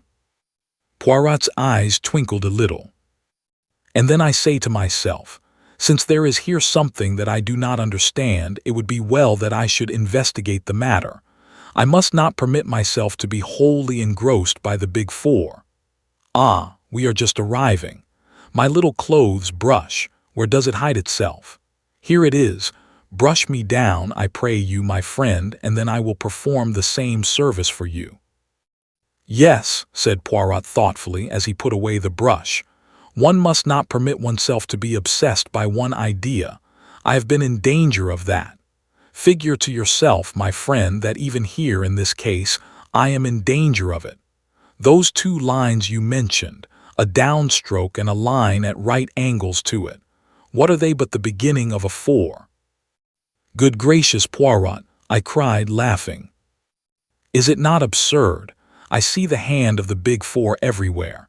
It is well to employ one's wits in a totally different milieu. Ah, there is Jap come to meet us. Chapter 10. We investigate at Croftlands. The Scotland Yard inspector was, indeed, waiting on the platform and greeted us warmly. Well, Monsieur Poirot, this is good. Thought you'd like to be let in on this. Tip-top mystery, isn't it? I read this aright as showing Jap to be completely puzzled and hoping to pick up a pointer from Poirot. Jap had a car waiting and we drove up in it to Croftlands. It was a square, white house, quite unpretentious, and covered with creepers, including the starry yellow jasmine. Jap looked up at it as we did. Must have been balmy to go riding that poor old cove, he remarked. Hallucinations, perhaps, and thought he was outside. Poirot was smiling at him. Which was it, my good Jap? He asked. Accident or murder? The inspector seemed a little embarrassed by the question. Well, if it weren't for that curry business, I'd be for accident every time. There's no sense in holding a live man's head in the fire. Why, he'd scream the house down. Ah, said Poirot in a low voice. Fool that I have been, triple imbecile. You are a cleverer man than I am, Jap." Jap was rather taken aback by the compliment Poirot being usually given to exclusive self-praise. He reddened and muttered something about there being a lot of doubt about that. He led the way through the house to the room where the tragedy had occurred, Mr. Painter's study. It was a wide, low room with book-lined walls and big leather armchairs. Poirot looked across at once to the window, which gave upon a gravelled terrace. "The window, it was unlatched?" he asked. "That's the whole point, of course. When the doctor left this room, he merely closed the door behind him. The next morning it was found locked. Who locked it? Mr. Painter. Ah Ling declares that the window was closed and bolted. Dr. Quentin, on the other hand, has an impression that it was closed but not fastened, but he won't swear either way. If he could, it would make a great difference. If the man was murdered, someone entered the room either through the door or the window. If through the door, it was an inside job. If through the window, it might have been anyone. First thing when they had broken the door down, they flung the window open, and the housemaid who did it thinks that it wasn't fastened, but she's a precious bad witness. Will remember anything you ask her to. What about the key? There you are again. It was on the floor among the wreckage of the door. Might have fallen from the keyhole, might have been dropped there by one of the people who entered, might have been slipped underneath the door from the outside. In fact, everything is might have been. You've hit it, Monsieur Poirot. That's just what it is. Poirot was looking round him, frowning unhappily. I cannot see light, he murmured. Just now, yes, I got a gleam, but now all is darkness once more. I have not the clue, the motive. Young Gerald Painter had a pretty good motive, remarked Jap grimly. He's been wild enough in his time, I can tell you, and extravagant. You know what artists are, to no morals at all. Poirot did not pay much attention to Jap's sweeping strictures on the artistic temperament. Instead, he smiled knowingly. My good Jap, is it possible that you throw the mud in my eyes? I know well enough that it is the Chinaman you suspect, but you are so artful. You want me to help you, and yet you drag the red kipper across the trail. Jap burst out laughing. That's you all over, Mr. Poirot. Yes, I'd bet on the chink, I'll admit it now. It stands to reason that it was he who doctored the curry, and if he'd try once in an evening to get his master out of the way, he'd try twice. I wonder if he would, said Poirot softly. But it's the motive that beats me. Some heathen revenge or other, I suppose. I wonder, said Poirot again. There has been no robbery, nothing has disappeared. No jewelry, or money, or papers. No, that is, not exactly. I pricked up my ears, so did Poirot. There's been no robbery, I mean, explained Jap. But the old boy was writing a book of some sort. We only knew about it this morning when there was a letter from the publishers asking about the manuscript. It was just completed, it seems. Young Painter and I have searched high and low, but can't find a trace of it. He must have hidden it away somewhere. Poirot's eyes were shining with the green light I knew so well. How was it called, this book? He asked. The Hidden Hand in China, I think it was called.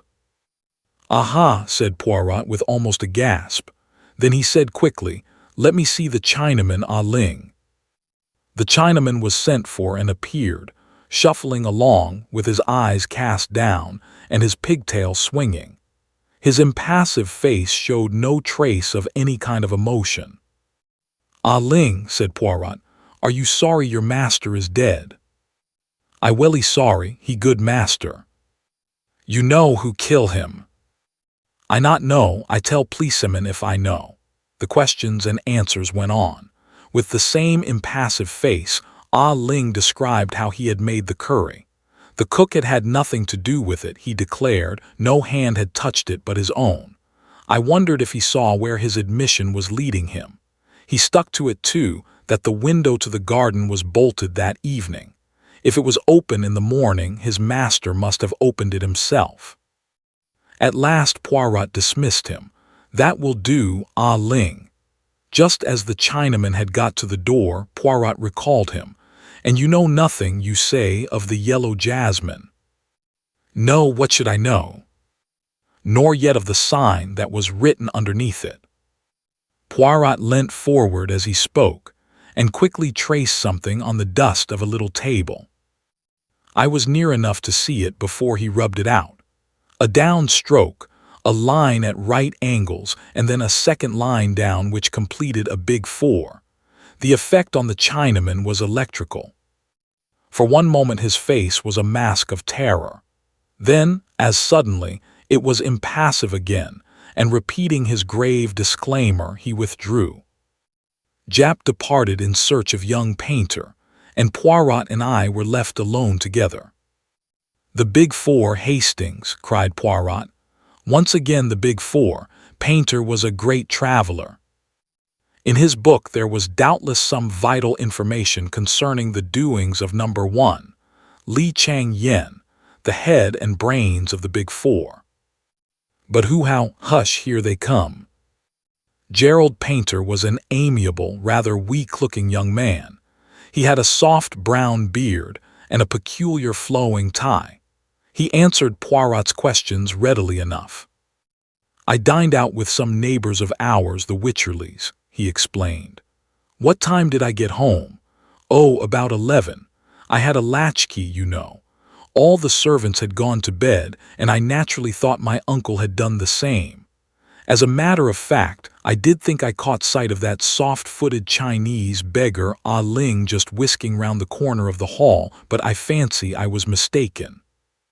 "When did you last see your uncle, Mr. Painter? I mean before you came to live with him." "Oh, not since I was a kid of 10. He and his brother, my father, quarreled, you know." "But he found you again with very little trouble, did he not, in spite of all the years that had passed?" "Yes, it was quite a bit of luck my seeing the lawyer's advertisement." Poirot asked no more questions. Our next move was to visit Dr. Quentin. His story was substantially the same as he had told at the inquest, and he had little to add to it. He received us in his surgery, having just come to the end of his consulting patients. He seemed an intelligent man. A certain primness of manner went well with his pince-nez, but I fancied that he would be thoroughly modern in his methods. "I wish I could remember about the window," he said frankly. "But it's dangerous to think back. One becomes quite positive about something that never existed. That's psychology, isn't it, Monsieur Poirot? You see, I've read all about your methods, and I may say I'm an enormous admirer of yours. No, I suppose it's pretty certain that the Chinaman put the powdered opium in the curry, but he'll never admit it, and we shall never know why. But holding a man down in a fire, that's not in keeping with our Chinese friend's character, it seems to me." I commented on this last point to Poirot as we walked down the main street of Market Handford. "Do you think he let a confederate in?" I asked. "By the way, I suppose Jap can be trusted to keep an eye on him. The inspector had passed into the police station on some business or other. The emissaries of the Big 4 are pretty spry." "Jap is keeping an eye on both of them," said Poirot grimly. "They have been closely shadowed ever since the body was discovered." "Well, at any rate, we know that Gerald Painter had nothing to do with it." "You always know so much more than I do, Hastings, that it becomes quite fatiguing." "You old fox," I laughed, "you never will commit yourself." "To be honest, Hastings, the case is now quite clear to me, all but the words yellow jasmine, and I am coming to agree with you that they have no bearing on the crime. In a case of this kind, you have got to make up your mind who is lying. I have done that." And yet, he suddenly darted from my side and entered an adjacent bookshop. He emerged a few minutes later, hugging a parcel. Then Jap rejoined us, and we all sought quarters at the inn. I slept late the next morning. When I descended to the sitting room reserved for us, I found Poirot already there, pacing up and down, his face contorted with agony. "Do not converse with me," he cried, waving an agitated hand. "Not until I know that all is well, that the arrest is made. Ah, but my psychology has been weak.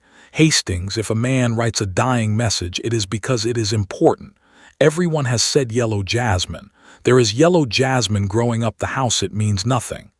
"Well, what does it mean?" "Just what it says. Listen." He held up a little book he was holding. "My friend, it struck me that it would be well to inquire into the subject. What exactly is yellow jasmine? This little book has told me. Listen." He read, "Gelsomini radix, yellow jasmine. Composition: alkaloids gelsomine C22H26N2O3, a potent poison acting like coniine. Gelsomine C12H14No2, acting like strychnine.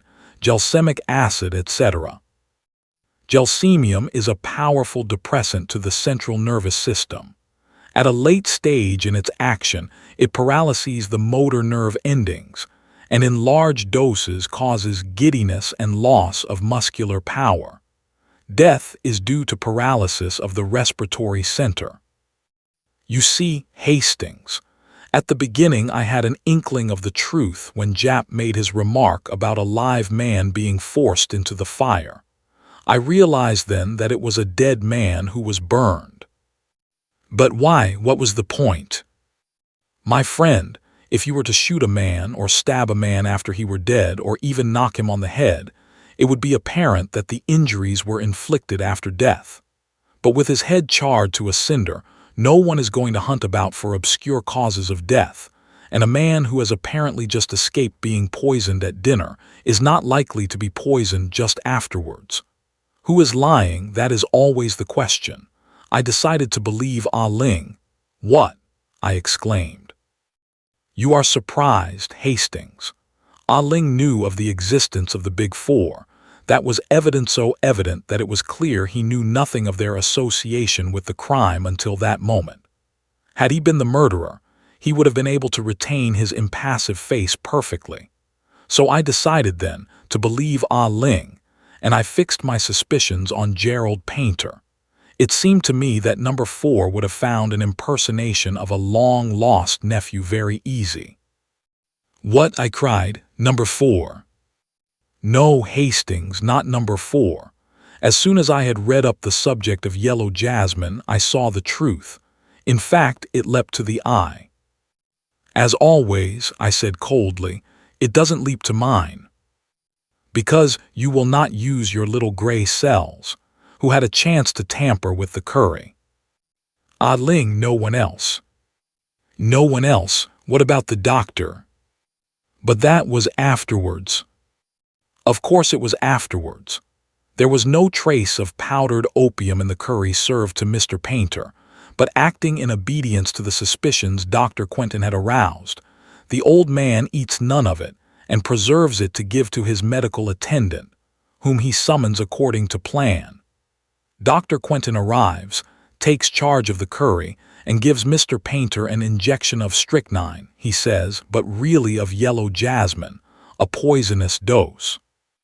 When the drug begins to take effect, he departs, after unlatching the window.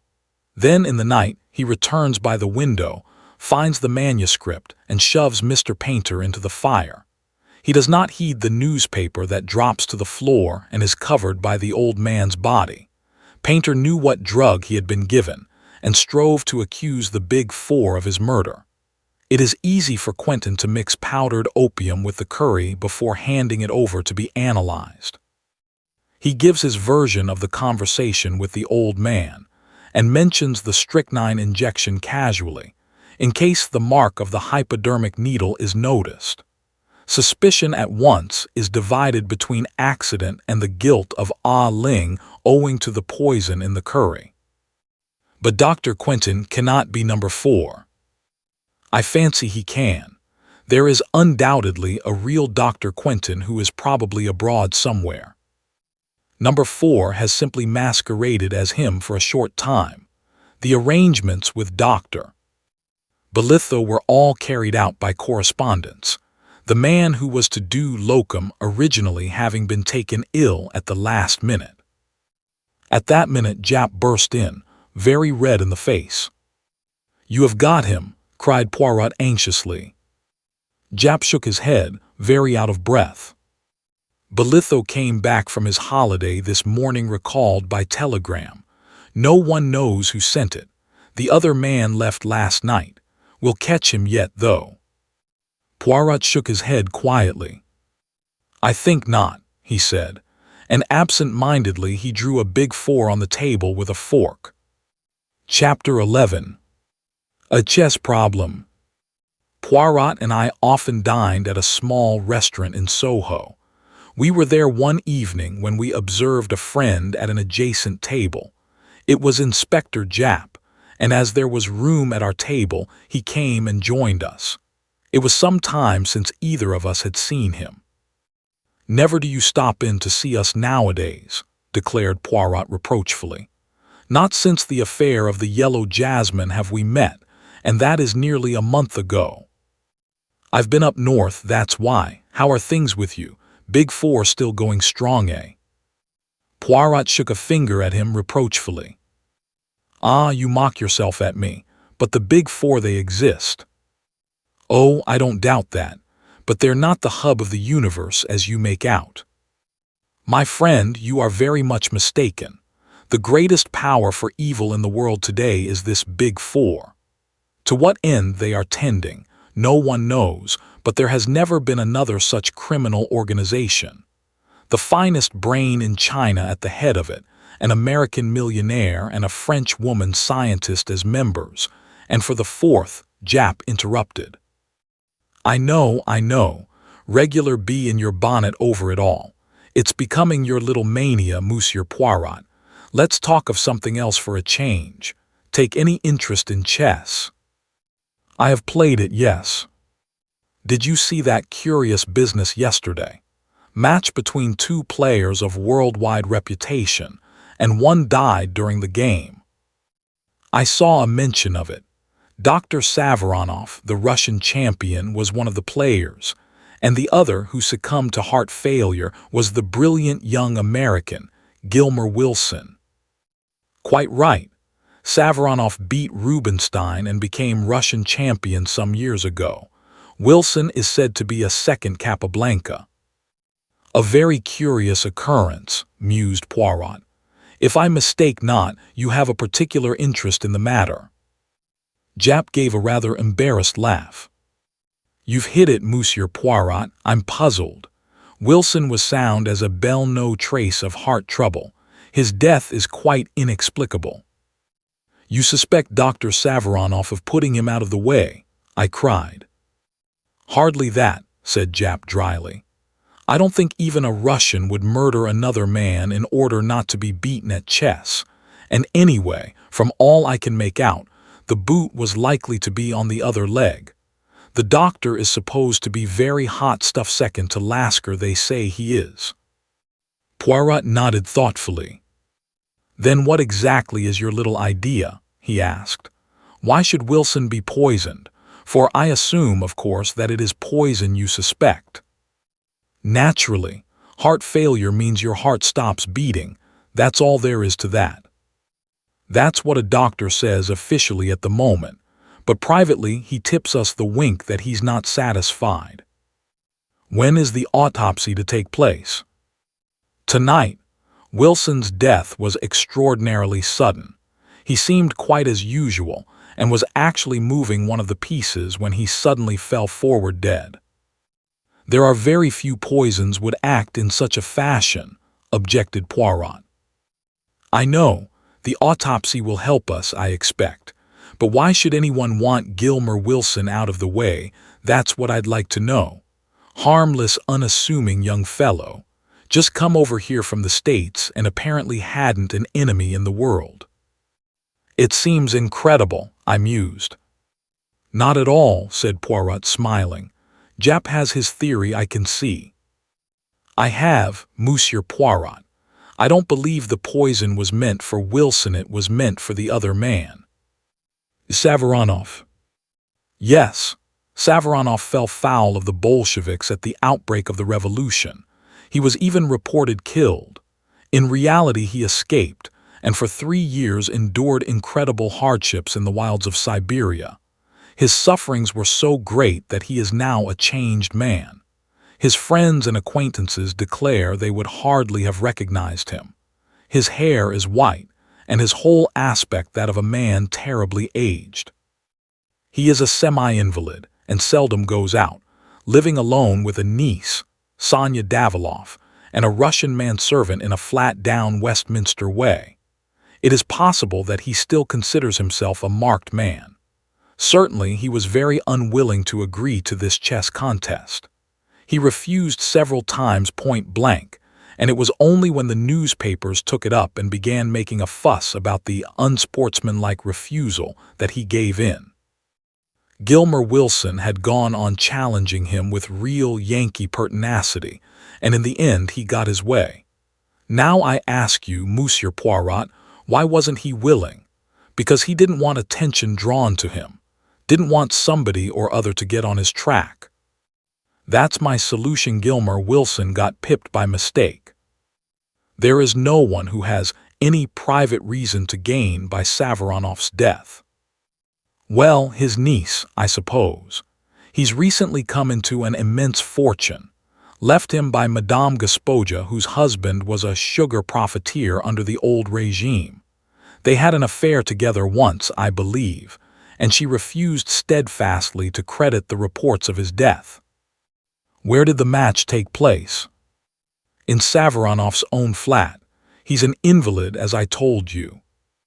Many people there to watch it. At least a dozen, probably more. Poirot made an expressive grimace. My poor Jap, your task is not an easy one. Once I know definitely that Wilson was poisoned, I can get on. Has it occurred to you that, in the meantime, supposing your assumption that Savaronov was the intended victim to be correct, the murderer may try again? Of course it has. 2 men are watching Savaronov's flat. That will be very useful if anyone should call with a bomb under his arm, said Poirot dryly. You're getting interested, Monsieur Poirot, said Jap, with a twinkle. Care to come round to the mortuary and see Wilson's body before the doctors start on it? Who knows? His tie-pin may be askew, and that may give you a valuable clue that will solve the mystery. My dear Jap, all through dinner my fingers have been itching to rearrange your own tie-pin. You permit, yes. Ah, that is much more pleasing to the eye. Yes, by all means, let us go to the mortuary. I could see that Poirot's attention was completely captivated by this new problem. It was so long since he had shown any interest over any outside case that I was quite rejoiced to see him back in his old form. For my own part, I felt a deep pity as I looked down upon the motionless form and convulsed face of the hapless young American who had come by his death in such a strange way. Poirot examined the body attentively. There was no mark on it anywhere, except a small scar on the left hand. And the doctor says that's a burn, not a cut, explained Jap. Poirot's attention shifted to the contents of the dead man's pockets, which a constable spread out for our inspection. There was nothing much: a handkerchief, keys, note-case filled with notes, and some unimportant letters. But one object standing by itself filled Poirot with interest. A chessman, he exclaimed. A white bishop, was that in his pocket? No, clasped in his hand. We had quite a difficulty to get it out of his fingers. It must be returned to Dr. Savaronov some time. It's part of a very beautiful set of carved ivory chessmen. Permit me to return it to him. It will make an excuse for my going there. Aha, cried Jap. So you want to come in on this case? I admit it. So skillfully have you aroused my interest. That's fine. Got you away from your brooding. Captain Hastings is pleased, too, I can see. Quite right, I said, laughing. Poirot turned back towards the body. No other little detail you can tell me about him?" he asked. "I don't think so. Not even that he was left-handed." "You're a wizard, Monsieur Poirot. How did you know that? He was left-handed. Not that it's anything to do with the case." "Nothing whatever," agreed Poirot hastily, seeing that Jap was slightly ruffled. "My little joke, that was all. I like to play you the trick, see you." We went out upon an amicable understanding. The following morning saw us wending our way to Dr. Savranoff's flat in Westminster.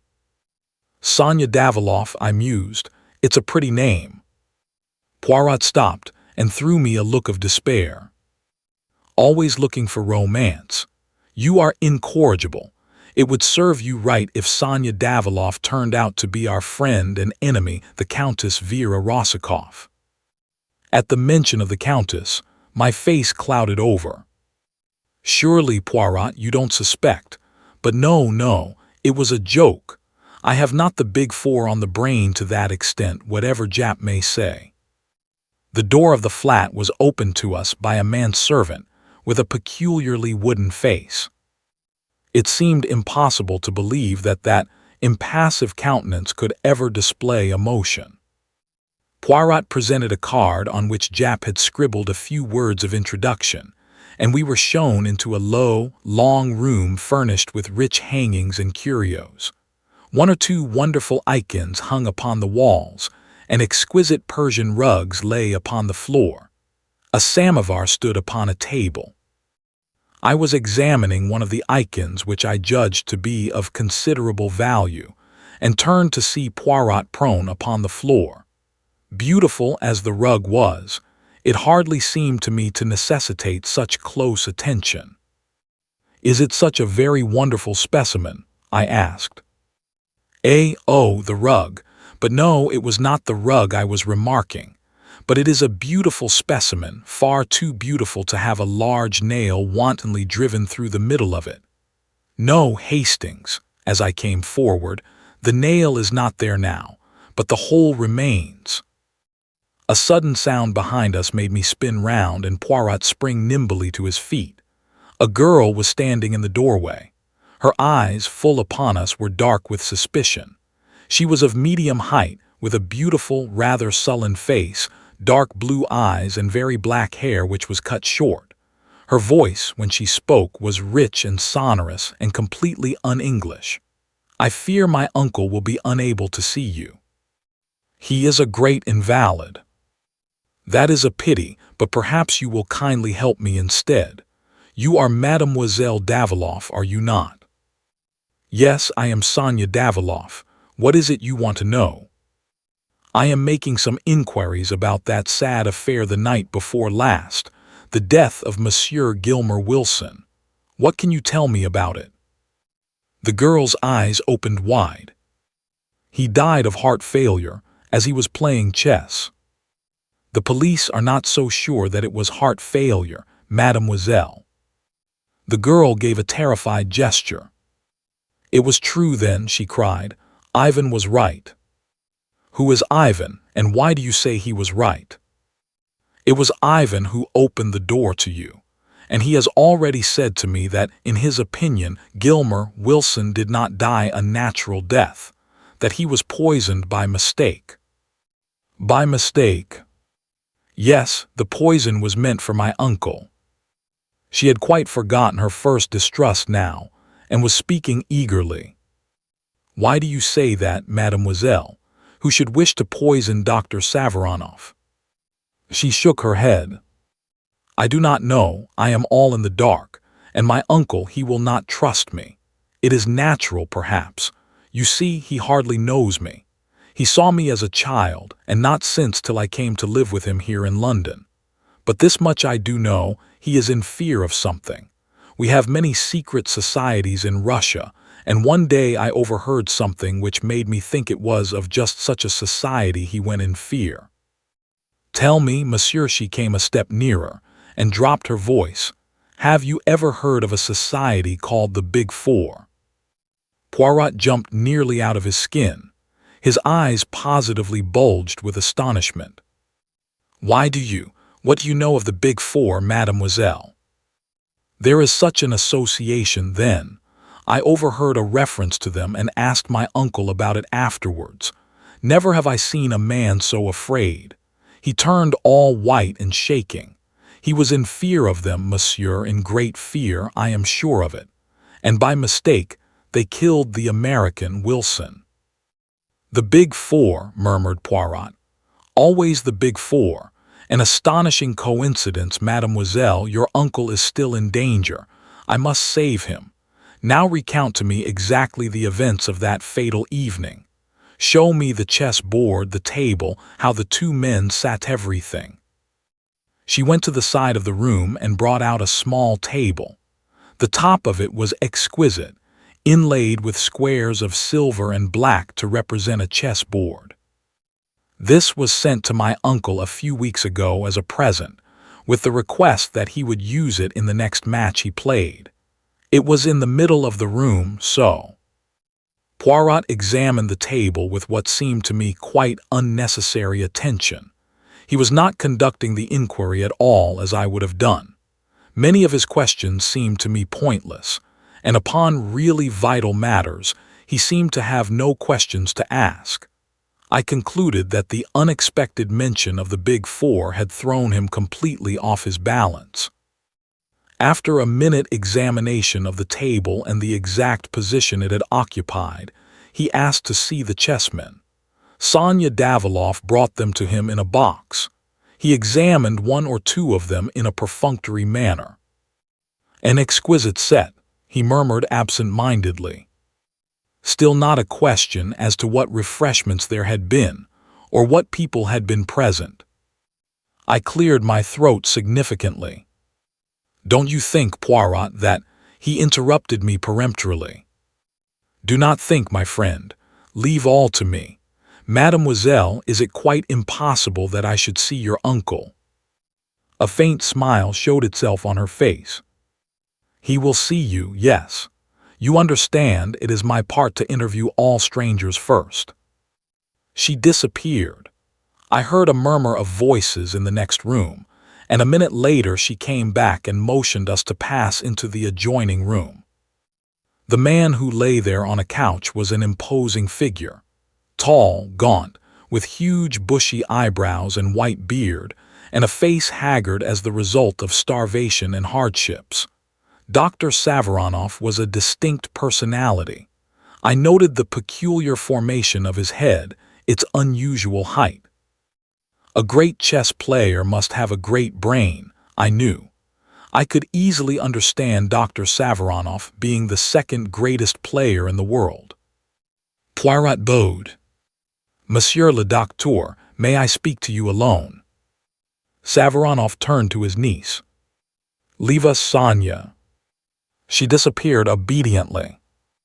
Now, sir, what is it? Dr. Savaranoff, you have recently come into an enormous fortune.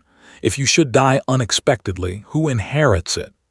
I have made a will leaving everything to my niece, Sonia Daviloff. You do not suggest. I suggest nothing, but you have not seen your niece since she was a child. It would have been easy for anyone to impersonate her. Savaranoff seemed thunderstruck by the suggestion. Poirot went on easily. Enough as to that. I give you the word of warning, that is all. What I want you to do now is to describe to me the game of chess the other evening. How do you mean describe it? Well, I do not play the chess myself, but I understand that there are various regular ways of beginning the gambit, do they not call it? Dr. Savaranoff smiled a little. Ah, I comprehend you now. Wilson opened Ruy Lopez, one of the soundest openings there is, and one frequently adopted in tournaments and matches. And how long had you been playing when the tragedy happened? It must have been about the third or fourth move, when Wilson suddenly fell forward over the table, stone dead. Poirot rose to depart. He flung out his last question as though it was of absolutely no importance, but I knew better. Had he had anything to eat or drink? A whiskey and soda, I think. Thank you, Dr. Savaronoff. I will disturb you no longer. Ivan was in the hall to show us out. Poirot lingered on the threshold. The flat below this, do you know who lives there? Sir Charles Kingwell, a member of Parliament, sir. It has been let furnished lately, though. Thank you. We went out into the bright winter sunlight. Well, really, Poirot, I burst out, I don't think you've distinguished yourself this time. Surely your questions were very inadequate. You think so, Hastings? Poirot looked at me appealingly. I was bouleversé, yes. What would you have asked? I considered the question carefully, and then outlined my scheme to Poirot. He listened with what seemed to be close interest. My monologue lasted until we had nearly reached home. Very excellent, very searching, Hastings, said Poirot, as he inserted his key in the door and preceded me up the stairs. But quite unnecessary. Unnecessary? I cried, amazed. If the man was poisoned, aha, cried Poirot, pouncing upon a note which lay on the table. From Jap, just as I thought. He flung it over to me. It was brief and to the point. No traces of poison had been found, and there was nothing to show how the man came by his death. You see, said Poirot, our questions would have been quite unnecessary. You guessed this beforehand. Forecast the probable result of the deal, quoted Poirot from a recent bridge problem on which I had spent much time. Mon ami, when you do that successfully, you do not call it guessing. Don't let's split hairs, I said impatiently.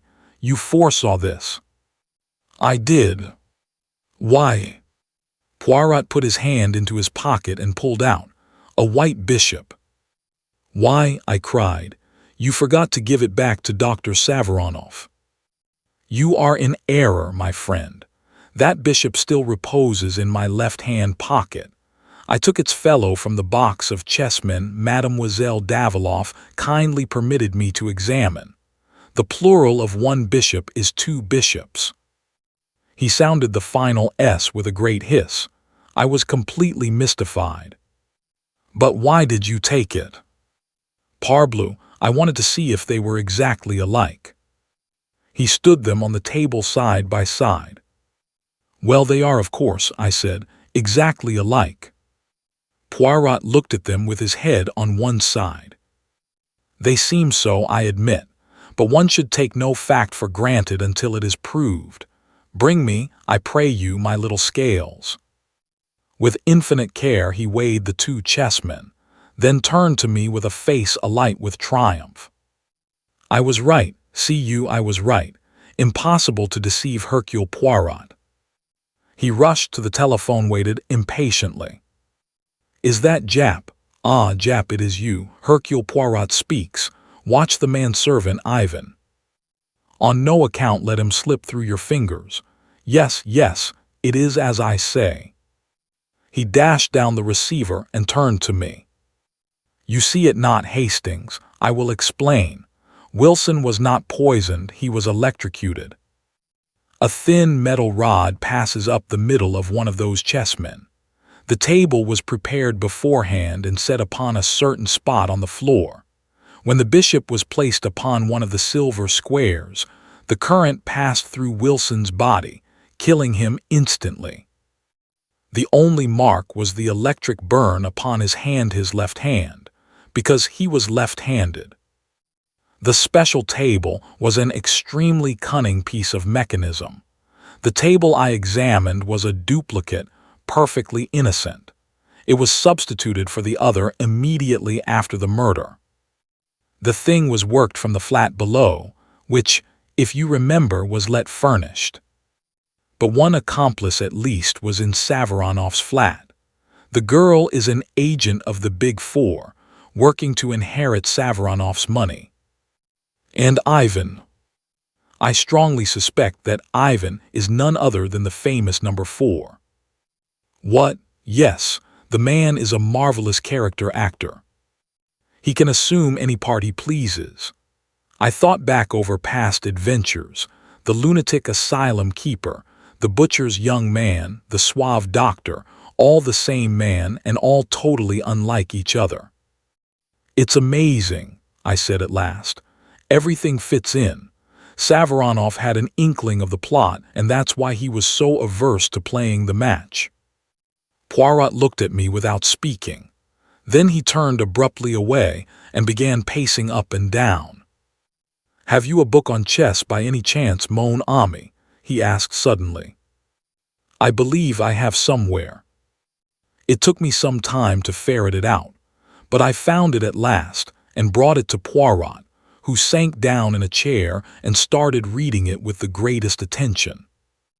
In about a quarter of an hour the telephone rang. I answered it. It was Jap. Ivan had left the flat carrying a large bundle. He had sprung into a waiting taxi and the chase had begun. He was evidently trying to lose his pursuers. In the end he seemed to fancy that he had done so and had then driven to a big empty house at Hampstead. The house was surrounded. I recounted all this to Poirot. He merely stared at me as though he scarcely took in what I was saying. He held out the chess book. "Listen to this, my friend. This is the Rai Lopez opening. 1 PK4 PK4, 2 KTKB3 KTQB3, 3 BKT5. Then there comes a question as to Black's best third move. He has the choice of various defenses. It was White's third move that killed Gilmer Wilson, 3 BKT5. Only the third move. Does that say nothing to you?" I hadn't the least idea what he meant, and told him so. "I suppose, Hastings, that while you were sitting in this chair, you heard the front door being opened and shut. What would you think?" "I should think someone had gone out, I suppose." "Yes, but there are always two ways of looking at things. Someone gone out, someone come in, two totally different things, Hastings. But if you assumed the wrong one, presently some little discrepancy would creep in and show you that you were on the wrong track." "What does all this mean, Poirot?" Poirot sprang to his feet with sudden energy. "It means that I have been a triple imbecile. Quick, quick, to the flat in Westminster. We may yet be in time." We tore off in a taxi. Poirot returned no answer to my excited questions. We raced up the stairs. Repeated rings and knocks brought no reply, but listening closely I could distinguish a hollow groan coming from within. The hall porter proved to have a master key, and after a few difficulties he consented to use it. Poirot went straight to the inner room. A whiff of chloroform met us. On the floor was Sonia Daviloff, gagged and bound, with a great wad of saturated cotton wool over her nose and mouth. Poirot tore it off and began to take measures to restore her. Presently a doctor arrived, and Poirot handed her over to his charge and drew aside with me. There was no sign of Dr. Savaronov. "What does it all mean?" I asked, bewildered. "It means that before two equal deductions I chose the wrong one. You heard me say that it would be easy for anyone to impersonate Sonia Daviloff, because her uncle had not seen her for so many years." "Yes." "Well, precisely the opposite held good also. It was equally easy for anyone to impersonate the uncle." "What?" "Savaronov did die at the outbreak of the revolution. The man who pretended to have escaped with such terrible hardships, the man so changed that his own friends could hardly recognize him, the man who successfully laid claim to an enormous fortune. Yes. Who was he?" Number 4. No wonder he was frightened when Sonia let him know she had overheard one of his private conversations about the Big Four. Again, he has slipped through my fingers.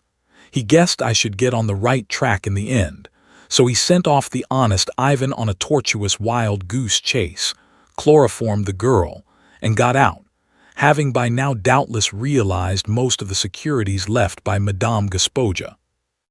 But who tried to kill him then? Nobody tried to kill him. Wilson was the intended victim all along. But why? My friend, Savaronov was the second greatest chess player in the world. In all probability, number 4 did not even know the rudiments of the game. Certainly, he could not sustain the fiction of a match. He tried all he knew to avoid the contest. When that failed, Wilson's doom was sealed. At all costs, he must be prevented from discovering that the great Savaronov did not even know how to play chess. Wilson was fond of the Ruy Lopez opening and was certain to use it. Number 4 arranged for death to come with the third move before any complications of defense set in. "But, my dear Poirot," I persisted, "are we dealing with a lunatic? I quite follow your reasoning and admit that you must be right, but to kill a man just to sustain his role. Surely there were simpler ways out of the difficulty than that. He could have said that his doctor forbade the strain of a match." Poirot wrinkled his forehead.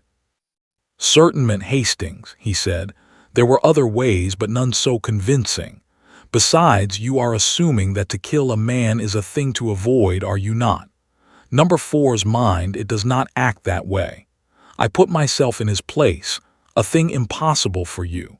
I picture his thoughts. He enjoys himself as the professor at that match. I doubt not he has visited the chess tourneys to study his part. He sits and frowns in thought. He gives the impression that he is thinking great plans, and all the time he laughs in himself. He is aware that 2 moves are all that he knows, and all that he need know. Again, it would appeal to his mind to foresee the events, and to make the man his own executioner at the exact time that suits number 4. Oh, yes, Hastings, I begin to understand our friend and his psychology." I shrugged. "Well, I suppose you're right, but I can't understand anyone running a risk he could so easily avoid." "Risk?" Poirot snorted. "Where then lay the risk? Would Jap have solved the problem?" "No, if number 4 had not made one small mistake, he would have run no risk." "And his mistake?" I asked, although I suspected the answer. "Mon ami, he overlooked the little gray cells of Hercule Poirot. Poirot has his virtues, but modesty is not one of them." Chapter 12. The Baited Trap. It was mid-January, a typical English winter day in London, damp and dirty. Poirot and I were sitting in 2 chairs well drawn up to the fire. I was aware of my friend looking at me with a quizzical smile, the meaning of which I could not fathom. "A penny for your thoughts," I said lightly. "I was thinking, my friend, that at midsummer, when you first arrived, you told me that you proposed to be in this country for a couple of months only." "Did I say that?" I asked rather awkwardly. "I don't remember." Poirot's smile broadened. "You did, mon ami. Since then you have changed your plan, is it not so?" Yes, I have." "And why is that?" "Dash it all, Poirot. You don't think I'm going to leave you all alone when you're up against a thing like the Big Four, do you?" Poirot nodded gently. "Just as I thought. You are a staunch friend, Hastings. It is to serve me that you remain on here. And your wife, little Cinderella as you call her, what does she say?" "I haven't gone into details, of course, but she understands. She'd be the last one to wish me to turn my back on a pal. Yes, she, too, is a loyal friend. But it is going to be a long business, perhaps." I nodded, rather discouraged. 6 months already, I mused. And where are we? You know, Poirot, I can't help thinking that we ought to do something. Always so energetic, Hastings. And what precisely would you have me do? This was somewhat of a poser, but I was not going to withdraw from my position. "We ought to take the offensive," I urged. "What have we done all this time?" "More than you think, my friend. After all, we have established the identity of number 2 and number 3, and we have learnt more than a little about the ways and methods of number 4. I brightened up a little. As Poirot put it, things didn't sound so bad. "Oh, yes, Hastings, we have done a great deal. It is true that I am not in a position to accuse either Ryland or Madame Olivier. Who would believe me? You remember I thought once I had Ryland successfully cornered. Nevertheless, I have made my suspicions known in certain quarters. The highest Lord Aldington, who enlisted my help in the matter of the stolen submarine plans, is fully cognizant of all my information respecting the Big Four, and while others may doubt, he believes. Ryland and Madame Olivier and Li Chang Yin himself may go their ways, but there is a searchlight turned on all their movements. In number 4, I asked. As I said just now, I am beginning to know and understand his methods. You may smile, Hastings, but to penetrate a man's personality, to know exactly what he will do under any given circumstances, that is the beginning of success. It is a duel between us, and whilst he is constantly giving away his mentality to me, I endeavor to let him know little or nothing of mine. He is in the light, I in the shade. I tell you, Hastings, that every day they fear me the more for my chosen inactivity. They've let us alone anyway, I observed. There have been no more attempts on your life and no ambushes of any kind. No, said Poirot thoughtfully. On the whole, that rather surprises me, especially as there are one or two fairly obvious ways of getting at us which I should have thought certain to have occurred to them. You catch my meaning, perhaps. An infernal machine of some kind, I hazarded. Poirot made a sharp click with his tongue expressive of impatience. But no, I appeal to your imagination, and you can suggest nothing more subtle than bombs in the fireplace. Well, I have need of some matches. I will promenade myself despite the weather. Pardon, my friend, but is it possible that you read the future of the Argentine mirror of society, cattle breeding, the clue of crimson and sport in the Rockies at one and the same time? I laughed, and admitted that the clue of crimson was at present engaging my sole attention. Poirot shook his head sadly. But replace then the others on the bookshelf. Never, never shall I see you embrace the order and the method. Mon Dieu, what then is a bookshelf for? I apologized humbly, and Poirot, after replacing the offending volumes, each in its appointed place, went out and left me to uninterrupted enjoyment of my selected book. I must admit, however, that I was half asleep when Mrs. Pearson's knock at the door aroused me. A telegram for you, Captain. I tore the orange envelope open without much interest. Then I sat as though turned to stone. It was a cable from Bronson, my manager out at the South American ranch, and it ran as follows. Mrs. Hastings disappeared yesterday. Feared been kidnapped by some gang calling itself Big Four. Cable instructions have notified police but no clue as yet. Bronson. I waved Mrs. Pearson out of the room and sat as though stunned, reading the words over and over again. Cinderella kidnapped. In the hands of the infamous Big Four. God, what could I do? Poirot, I must have Poirot. He would advise me. He would checkmate them somehow. In a few minutes now he would be back. I must wait patiently until then. But Cinderella in the hands of the Big Four. Another knock. Mrs. Pearson put her head in once more. A note for you, Captain, brought by a heathen Chinaman. He's awaiting downstairs. I seized it from her. It was brief and to the point. If you ever wish to see your wife again, go with the bearer of this note immediately. Leave no message for your friend, or she will suffer. It was signed with a Big Four. What ought I to have done? What would you who read have done in my place? I had no time to think. I saw only one thing: Cinderella in the power of those devils. I must obey. I dare not risk a hair of her head. I must go with this Chinaman and follow whither he led.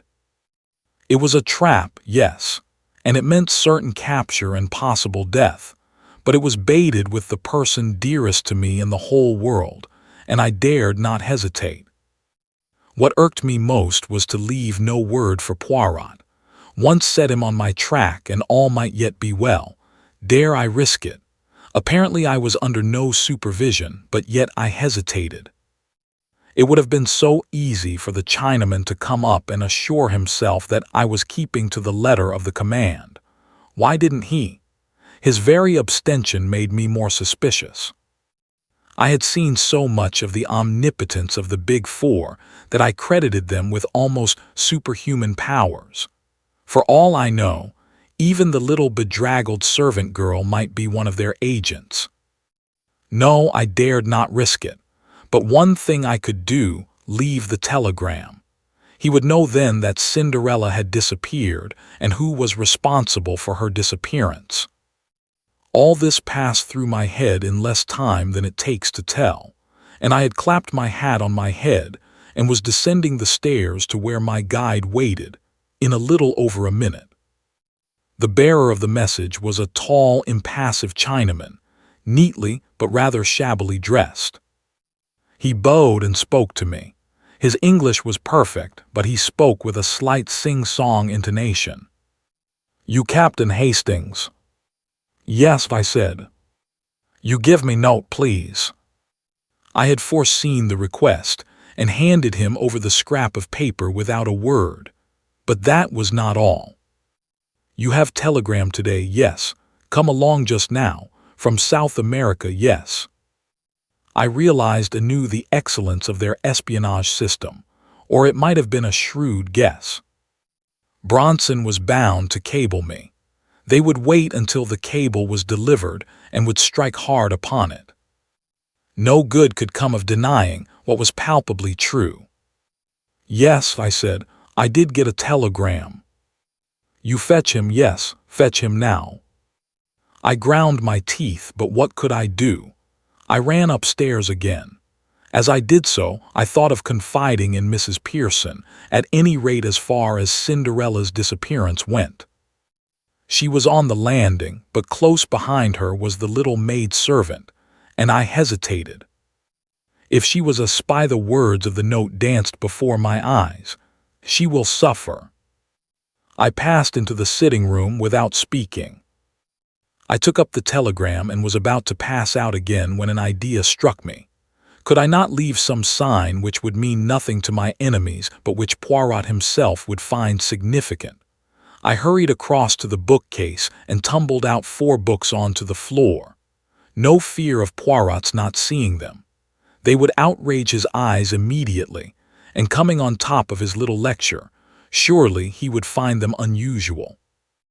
Next I put a shovelful of coal on the fire and managed to spill 4 knobs into the grate. I had done all I could. Pray heaven Poirot would read the sign aright. I hurried down again. The Chinaman took the telegram from me, read it, then placed it in his pocket and with a nod beckoned me to follow him. It was a long, weary march that he led me. Once we took a bus, and once we went for some considerable way in a train, and always our route led us steadily eastward. We went through strange districts, the existence of which I had never dreamed of.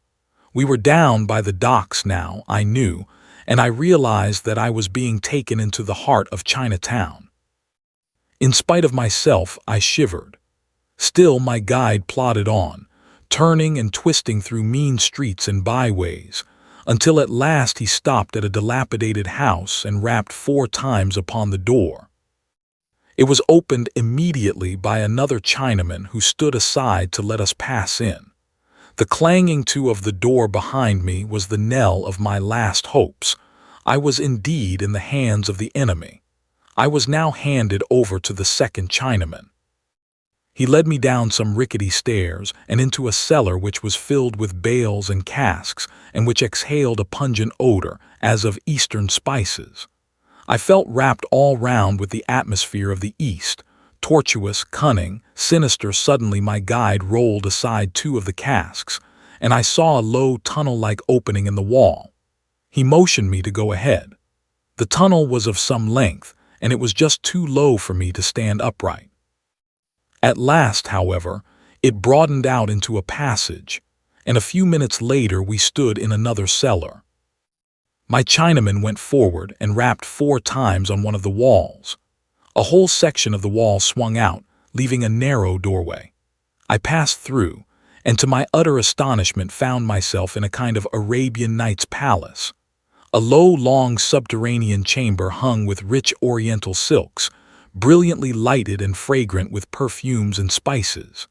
Their 5 or 6 silk-covered divans and exquisite carpets of Chinese workmanship covered the ground. At the end of the room was a curtained recess. From behind these curtains came a voice. "You have brought our honored guest." "Excellency, he is here," replied my guide. "Let our guest enter," was the answer. At the same moment, the curtains were drawn aside by an unseen hand, and I was facing an immense cushioned divan on which sat a tall, thin Oriental dressed in wonderfully embroidered robes, and clearly, by the length of his finger-nails, a great man. "Be seated, I pray you, Captain Hastings," he said, with a wave of his hand. "You acceded to my request to come immediately. I am glad to see." "Who are you?" I asked. "Li Chang Yin." "Indeed no, I am but the humblest of the master's servants. I carry out his behests, that is all as do other of his servants in other countries, in South America for instance." I advanced a step. "Where is she? What have you done with her out there?" "She is in a place of safety, where none will find her. As yet she is unharmed. You observe that I say as yet." Cold shivers ran down my spine as I confronted this smiling devil. "What do you want?" I cried. "Money." "My dear Captain Hastings, we have no designs on your small savings, I can assure you. Not, pardon me, a very intelligent suggestion on your part. Your colleague would not have made it, I fancy." "I suppose," I said heavily, "you wanted to get me into your toils. Well, you have succeeded. I have come here with my eyes open. Do what you like with me and let her go. She knows nothing, and she can be no possible use to you. You've used her to get hold of me, you've got me all right, and that settles it." The smiling Oriental caressed his smooth cheek, watching me obliquely out of his narrow eyes. "You go too fast," he said purringly. "That does not quite settle it. In fact, to get hold of you, as you express it, is not really our objective. But through you, we hope to get hold of your friend, Monsieur Hercule Poirot." "I'm afraid you won't do that," I said with a short laugh. "What I suggest is this," continued the other, his words running on as though he had not heard me. "You will write Monsieur Hercule Poirot a letter, such a letter as will induce him to hasten hither and join you." "I shall do no such thing," I said angrily. "The consequences of refusal will be disagreeable." "Damn your consequences. The alternative might be death." A nasty shiver ran down my spine, but I endeavored to put a bold face upon it. "It's no good threatening me and bullying me. Keep your threats for Chinese cowards." "My threats are very real ones, Captain Hastings. I ask you again, will you write this letter?" "I will not, and what's more, you daren't kill me. You'd have the police on your tracks in no time." My interlocutor clapped his hands swiftly. 2 Chinese attendants appeared as it were out of the blue and pinioned me by both arms. Their master said something rapidly to them in Chinese, and they dragged me across the floor to a spot in one corner of the big chamber. One of them stooped, and suddenly, without the least warning, the flooring gave beneath my feet.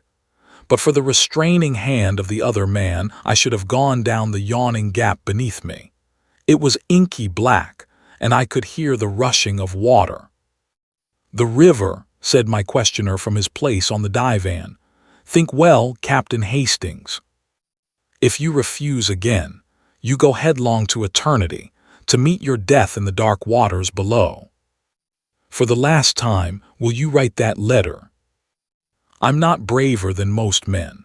I admit frankly that I was scared to death and in a blue funk. That Chinese devil meant business, I was sure of that. It was goodbye to the good old world. In spite of myself, my voice wobbled a little as I answered. For the last time, no, to hell with your letter. Then involuntarily, I closed my eyes and breathed a short prayer. Chapter 13. The Mouse Walks In. Not often in a lifetime does a man stand on the edge of eternity, but when I spoke those words in that East End cellar, I was perfectly certain that they were my last words on earth. I braced myself for the shock of those black, rushing waters beneath, and experienced in advance the horror of that breath-choking fall. But to my surprise, a low laugh fell on my ears. I opened my eyes. Obeying a sign from the man on the divan, my two jailers brought me back to my old seat facing him. "You are a brave man, Captain Hastings," he said. "We of the East appreciate bravery. I may say that I expected you to act as you have done. That brings us to the appointed second act of our little drama. Death for yourself you have faced, will you face death for another?" "What do you mean?" I asked hoarsely, a horrible fear creeping over me. "Surely you have not forgotten the lady who is in our power, the rose of the garden." I stared at him in dumb agony. "I think, Captain Hastings, that you will write that letter. See, I have a cable form here. The message I shall write on it depends on you and means life or death for your wife." The sweat broke out on my brow. My tormentor continued, smiling amiably and speaking with perfect sang-froid. "There, Captain, the pen is ready to your hand. You have only to write." If not, I echoed. "If not, that lady that you love dies, and dies slowly. My master, Li Chang-yen, amuses himself in his spare hours by devising new and ingenious methods of tortures." "My God!" I cried. "You fiend! Not that you wouldn't do that. Shall I recount to you some of his devices?" Without heeding my cry of protest, his speech flowed unevenly, serenely, till with a cry of horror I clapped my hands to my ears. "It is enough, I see. Take up the pen and write." "You would not dare. Your speech is foolishness and you know it. Take up the pen and write." "If I do, your wife goes free. The cable shall be dispatched immediately." "How do I know that you will keep faith with me?" "I swear it to you on the sacred tombs of my ancestors. Moreover, judge for yourself. Why should I wish to do her harm? Her detention will have answered its purpose." And Poirot. "We will keep him in safe custody until we have concluded our operations. Then we will let him go." "Will you swear that also on the tombs of your ancestors?" "I have sworn one oath to you. That should be sufficient." My heart sank. I was betraying my friend to what? For a moment I hesitated. Then the terrible alternative rose like a nightmare before my eyes. Cinderella in the hands of these Chinese devils, dying by slow torture. A groan rose to my lips. I seized the pen. Perhaps by careful wording of the letter I could convey a warning, and Poirot would be enabled to avoid the trap. It was the only hope. But even that hope was not to remain. The Chinaman's voice rose, suave and courteous. "Permit me to dictate to you." He paused, consulted a sheaf of notes that lay by his side, and then dictated as follows. "Dear Poirot, I think I'm on the track of number 4. A Chinaman came this afternoon and lured me down here with a bogus message. Luckily, I saw through his little game in time and gave him the slip. Then I turned the tables on him and managed to do a bit of shadowing on my own account, rather neatly too, I flatter myself. I'm getting a bright young lad to carry this to you. Give him half a crown, will you?" That's what I promised him if it was delivered safely. I'm watching the house and daren't leave. I shall wait for you until 6 o'clock, and if you haven't come then, I'll have a try at getting into the house on my own. It's too good a chance to miss, and of course, the boy mightn't find you. But if he does, get him to bring you down here right away. and cover up those precious mustaches of yours in case anyone's watching out from the house and might recognize you. Yours in haste, A.H. Every word that I wrote plunged me deeper in despair. The thing was diabolically clever. I realized how closely every detail of our life must be known. It was just such an epistle as I might have penned myself. The acknowledgement that the Chinaman who had called that afternoon had endeavored to lure me away discounted any good I might have done by leaving my sign of 4 books. It had been a trap, and I had seen through it. That was what Poirot would think. The time, too, was cleverly planned. Poirot, on receiving the note, would have just time to rush off with his innocent-looking guide, and that he would do so, I knew. My determination to make my way into the house would bring him post-haste. He always displayed a ridiculous distrust of my capacities. He would be convinced that I was running into danger without being equal to the situation, and would rush down to take command of the situation. But there was nothing to be done. I wrote as bidden. My captor took the note from me. "Read it," then nodded his head approvingly and handed it to one of the silent attendants, who disappeared with it behind one of the silken hangings on the wall which masked a doorway. With a smile, the man opposite to me picked up a cable form and wrote. He handed it to me. It read, "Release the white bird with all dispatch." I gave a sigh of relief. "You will send it at once," I urged. He smiled and shook his head. "When Monsieur Hercule Poirot is in my hands it shall be sent, not until then." "But you promised. If this device fails, I may have need of our white bird to persuade you to further efforts." I grew white with anger. "My God, if you—" He waved a long, slim yellow hand. "Be reassured, I do not think it will fail.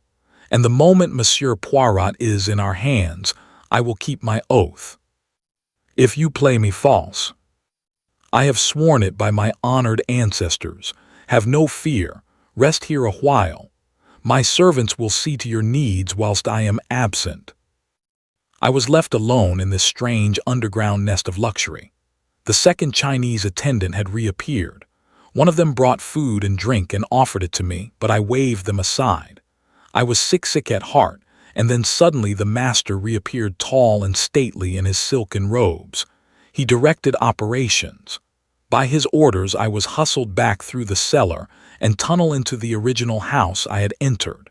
There they took me into a ground-floor room. The windows were shuttered, but one could see through the cracks into the street. An old, ragged man was shuffling along the opposite side of the road, and when I saw him make a sign to the window, I understood that he was one of the gang on watch. "It is well," said my Chinese friend. "Hercule Poirot has fallen into the trap. He approaches now and alone except for the boy who guides him.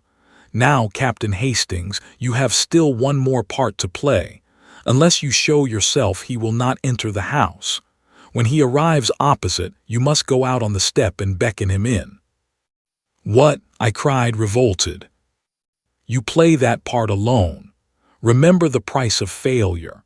If Hercule Poirot suspects anything is amiss and does not enter the house, your wife dies by the 70 lingering deaths. Ah, here he is." With a beating heart and a feeling of deathly sickness, I looked through the crack in the shutters. In the figure walking along the opposite side of the street, I recognized my friend at once, though his coat collar was turned up and an immense yellow muffler hid the bottom part of his face. But there was no mistaking that walk and the poise of that egg-shaped head. It was Poirot, coming to my aid in all good faith, suspecting nothing amiss. By his side ran a typical London urchin, grimy of face and ragged of apparel. Poirot paused, looking across at the house, whilst the boy spoke to him eagerly and pointed.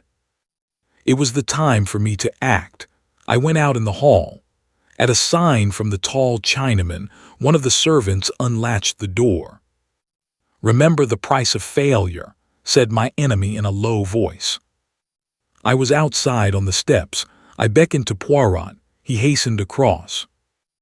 "Aha, so all is well with you, my friend." I was beginning to be anxious.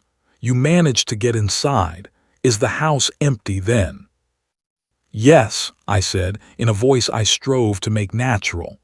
"There must be a secret way out of it somewhere. Come in and let us look for it." I stepped back across the threshold.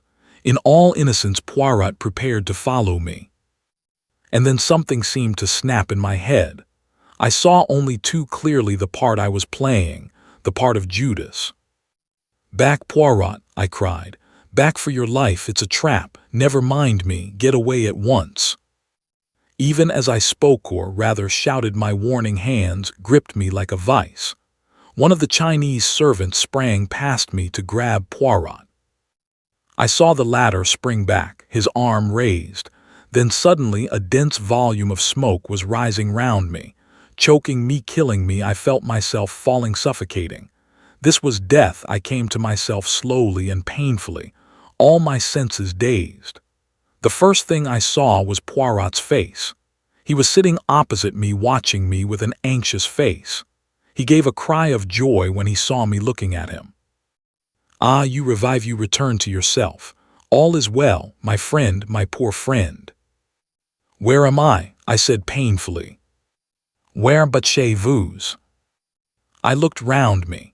True enough, I was in the old familiar surroundings, and in the grate were the identical 4 knobs of coal I had carefully spilt there. Poirot had followed my glance. "But yes, that was a famous idea of yours, that and the books. See you if they should say to me any time, 'That friend of yours, that Hastings, he has not the great brain, is it not so?' I shall reply to them, 'You are in error. It was an idea magnificent and superb that occurred to you there.' You understood their meaning then. Am I an imbecile? Of course I understood. It gave me just the warning I needed, and the time to mature my plans. Somehow or other the Big Four had carried you off. With what object? Clearly not for your beau, you equally clearly not because they feared you and wanted to get you out of the way. No, their object was plain. You would be used as a decoy to get the great Hercule Poirot into their clutches. I have long been prepared for something of the kind. I make my little preparations, and presently, sure enough, the messenger arrives, such an innocent little street urchin. Me, I swallow everything and hasten away with him, and very fortunately they permit you to come out on the doorstep. That was my one fear, that I should have to dispose of them before I had reached the place where you were concealed, and that I should have to search for you, perhaps in vain afterwards. Dispose of them, did you say? I asked feebly. Single-handed. Oh, there is nothing very clever about that. If one is prepared in advance, all is simple. The motto of the Boy Scout, is it not? And a very fine one. Me, I was prepared. Not so long ago, I rendered a service to a very famous chemist who did a lot of work in connection with poison gas during the war. He devised for me a little bomb, simple and easy to carry about. One has but to throw it and poof, the smoke can, then the unconsciousness. Immediately I blow a little whistle, and straightway some of Jap's clever fellows who were watching the house here long before the boy arrived, and who managed to follow us all the way to Limehouse, came flying up and took charge of the situation. But how was it you weren't unconscious too? Another piece of luck. Our friend number 4, who certainly composed that ingenious letter, permitted himself a little jest at my mustaches, which rendered it extremely easy for me to adjust my respirator under the guise of a yellow muffler. I remember, I cried eagerly, and then with the word remember, all the ghastly horror that I had temporarily forgotten came back to me. Cinderella, I fell back with a groan. I must have lost consciousness again for a minute or two. I awoke to find Poirot forcing some brandy between my lips. What is it, mon ami? But what is it then? Tell me. Word by word, I got the thing told, shuddering as I did so. Poirot uttered a cry. My friend, but what you must have suffered, and I who knew nothing of all this. But reassure yourself, all is well. You will find her, you mean, but she is in South America, and by the time we get there long before, she will be dead, and God knows how and in what horrible way she will have died. No, no, you do not understand. She is safe and well. She has never been in their hands for one instant. But I got a cable from Bronson. No, no, you did not. You may have got a cable from South America signed Bronson. That is a very different matter. Tell me, has it never occurred to you that an organization of this kind, with ramifications all over the world, might easily strike at us through that little girl, Cinderella, whom you love so well? No, never, I replied. Well, it did to me. I said nothing to you because I did not want to upset you unnecessarily, but I took measures of my own. Your wife's letters all seem to have been written from the ranch, but in reality she has been in a place of safety devised by me for over 3 months. I looked at him for a long time. You are sure of that? Parbleu, I know it. They tortured you with a lie. I turned my head aside. Poirot put his hand on my shoulder. There was something in his voice that I had never heard there before. You like not that I should embrace you or display the emotion, I know well. I will be very British. I will say nothing, but nothing at all. Only this, that in this last adventure of ours the honors are all with you, and happy is the man who has such a friend as I have. Chapter 14. The Peroxide Blonde. I was very disappointed with the results of Poirot's bomb attack on the premises in Chinatown. To begin with, the leader of the gang had escaped. When Jap's men rushed up in response to Poirot's whistle, they found 4 Chinamen unconscious in the hall, but the man who had threatened me with death was not among them. I remembered afterwards that when I was forced out onto the doorstep to decoy Poirot into the house, this man had kept well in the background. Presumably, he was out of the danger zone of the gas bomb, and made good his escape by one of the many exits which we afterwards discovered. From the 4 who remained in our hands we learnt nothing. The fullest investigation by the police failed to bring to light anything to connect them with the Big Four. They were ordinary low-class residents of the district, and they professed bland ignorance of the name Li Changyen. A Chinese gentleman had hired them for service in the house by the waterside, and they knew nothing whatever of his private affairs. By the next day I had, except for a slight headache, completely recovered from the effects of Poirot's gas bomb. We went down together to Chinatown and searched the house from which I had been rescued. The premises consisted of 2 ramshackle houses joined together by an underground passage. The ground floors and the upper stories of each were unfurnished and deserted, the broken windows covered by decaying shutters. Jap had already been prying about in the cellars, and had discovered the secret of the entrance to the subterranean chamber where I had spent such an unpleasant half-hour. Closer investigation confirmed the impression that it had made on me the night before. The silks on the walls and divan, and the carpets on the floors were of exquisite workmanship. Although I know very little about Chinese art, I could appreciate that every article in the room was perfect of its kind. With the aid of Jap and some of his men, we conducted a most thorough search of the apartment. I had cherished high hopes that we would find documents of importance. A list, perhaps, of some of the more important agents of the Big Four, or cipher notes of some of their plans, but we discovered nothing of the kind.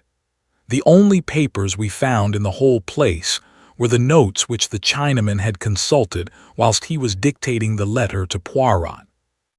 These consisted of a very complete record of each of our careers, an estimate of our characters, and suggestions about the weaknesses through which we might best be attacked.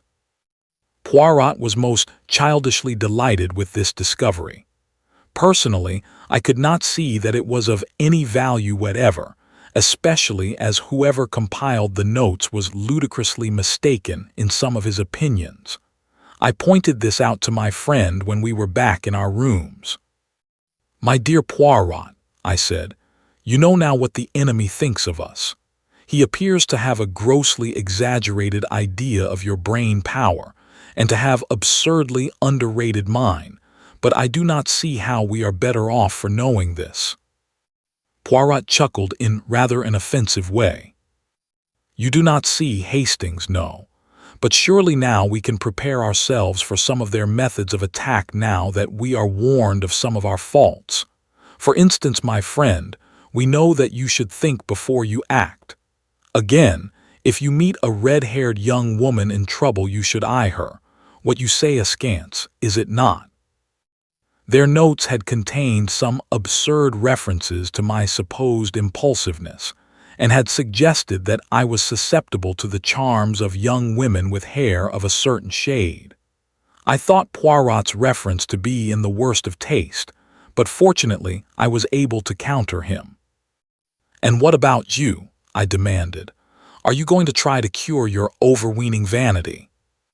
"Your finicky tidiness," I was quoting, and I could see that he was not pleased with my retort.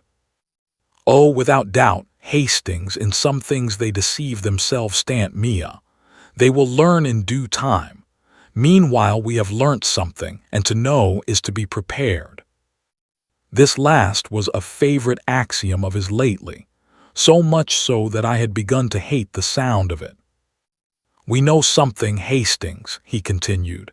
"Yes, we know something, and that is to the good, but we do not know nearly enough. We must know more." "In what way?" Poirot settled himself back in his chair, straightened a box of matches which I had thrown carelessly down on the table, and assumed an attitude that I knew only too well. I saw that he was prepared to hold forth at some length.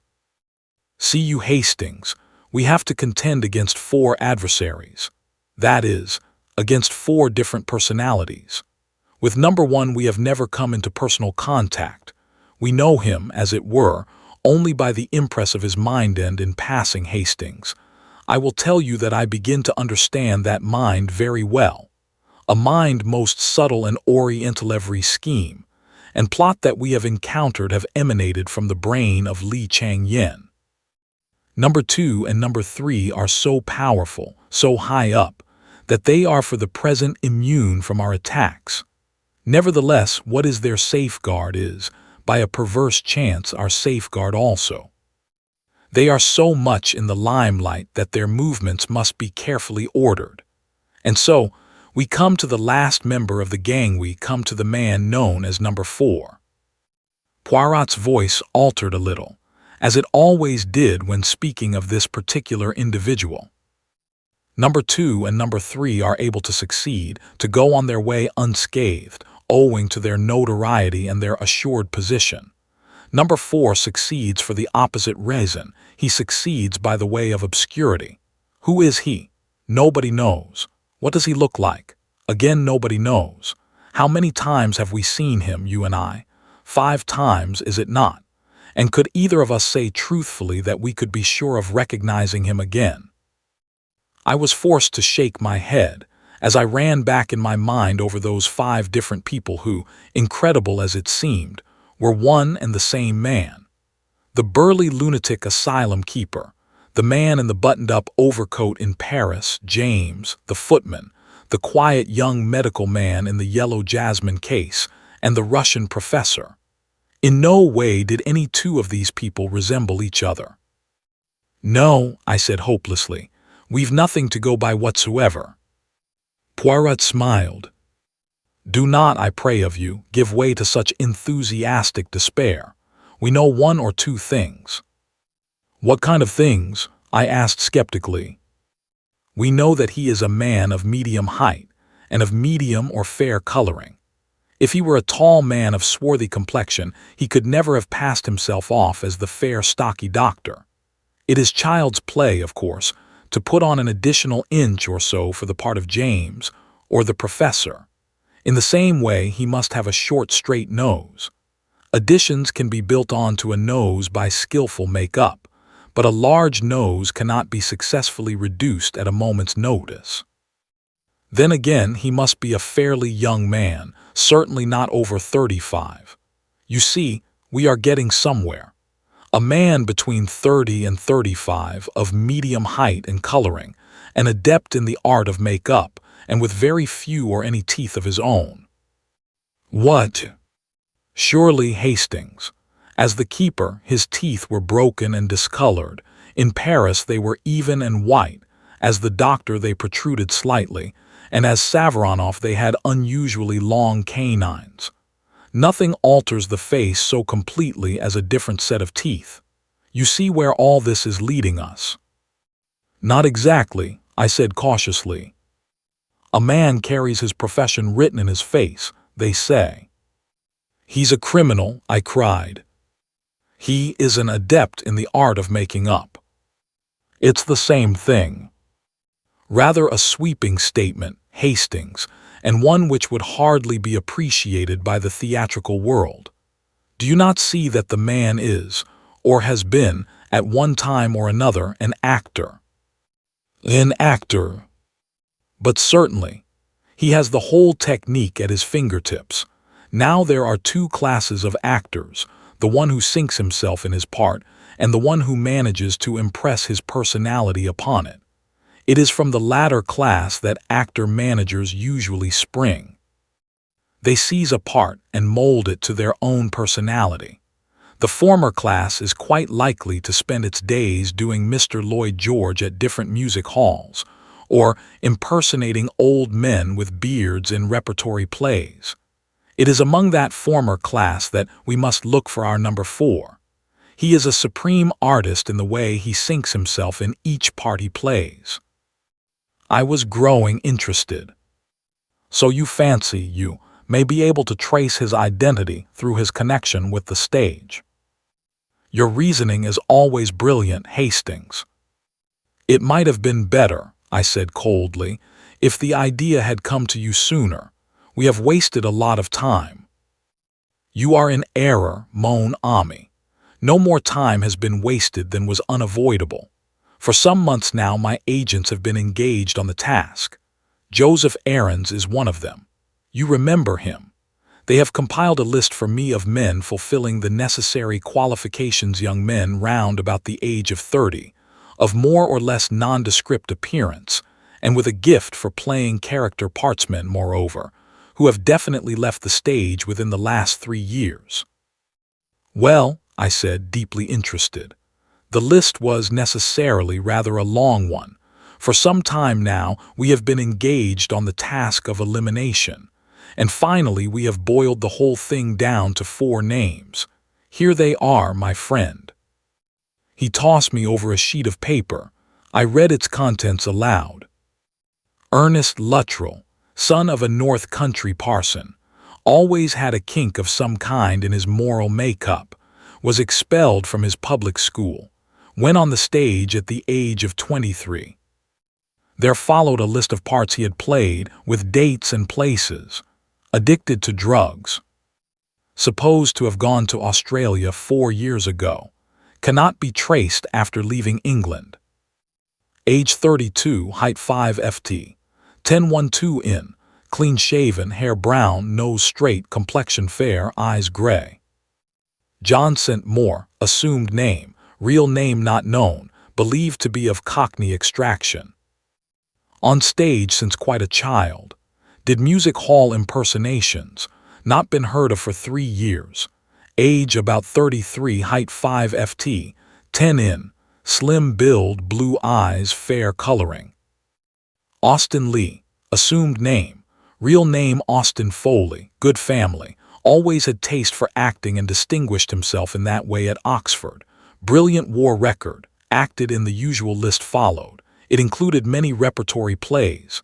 An enthusiast on criminology, had bad nervous breakdown as the result of a motor accident 3.5 years ago and has not appeared on the stage since.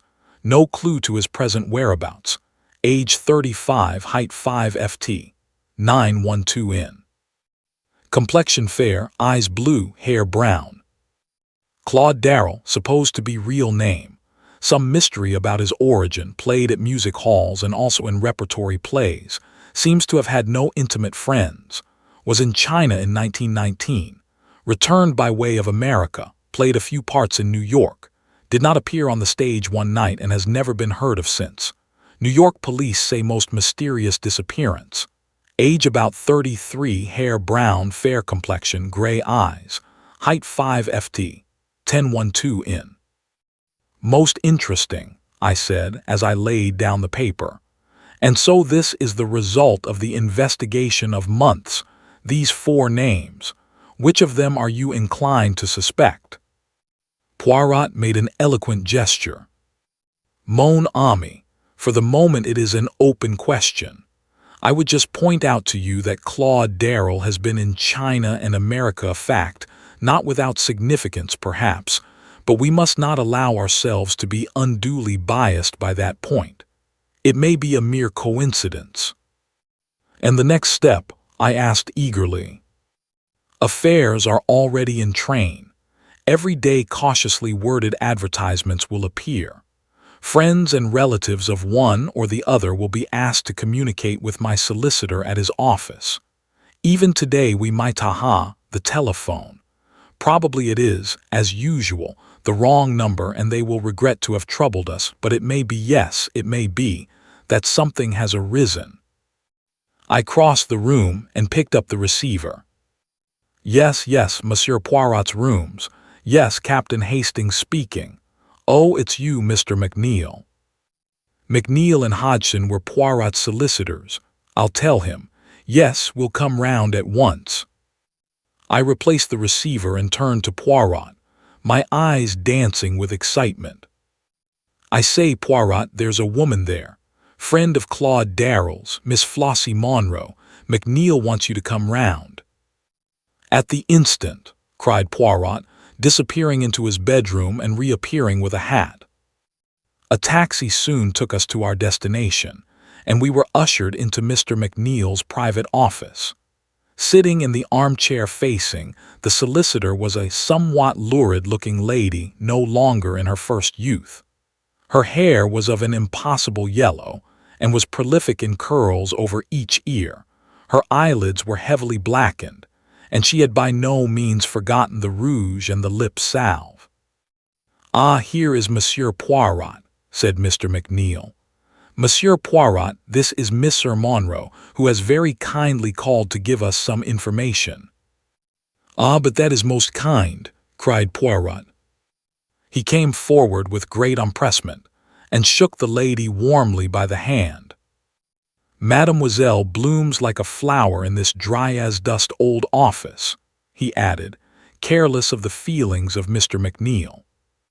This outrageous flattery was not without effect. Miss Monroe blushed and simpered. Oh, go on now, Mr. Poirot, she exclaimed. I know what you Frenchmen are like. Mademoiselle, we are not mute like Englishmen before beauty. Not that I am a Frenchman, I am a Belgian, you see. I've been to Ostend myself, said Miss Monroe. The whole affair, as Poirot would have said, was marching splendidly. And so you can tell us something about Mr. Claude Darrell, continued Poirot. I knew Mr. Darrell very well at one time, explained the lady. And I saw your advertisement. Being out of a shop for the moment and my time being my own, I said to myself, there, they want to know about poor old Claudie lawyers, too. Maybe it's a fortune looking for the rightful heir. I'd better go round at once. Mr. McNeil rose. Well, Monsieur Poirot, shall I leave you for a little conversation with Miss Monroe?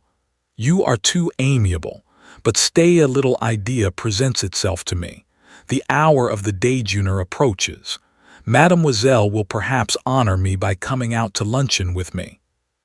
Miss Monroe's eyes glistened. It struck me that she was in exceedingly low water, and that the chance of a square meal was not to be despised. A few minutes later saw us all in a taxi, bound for one of London's most expensive restaurants. Once arrived there, Poirot ordered a most delectable lunch, and then turned to his guest. "And for wine, mademoiselle, what do you say to champagne?" Miss Monroe said nothing or everything. The meal started pleasantly.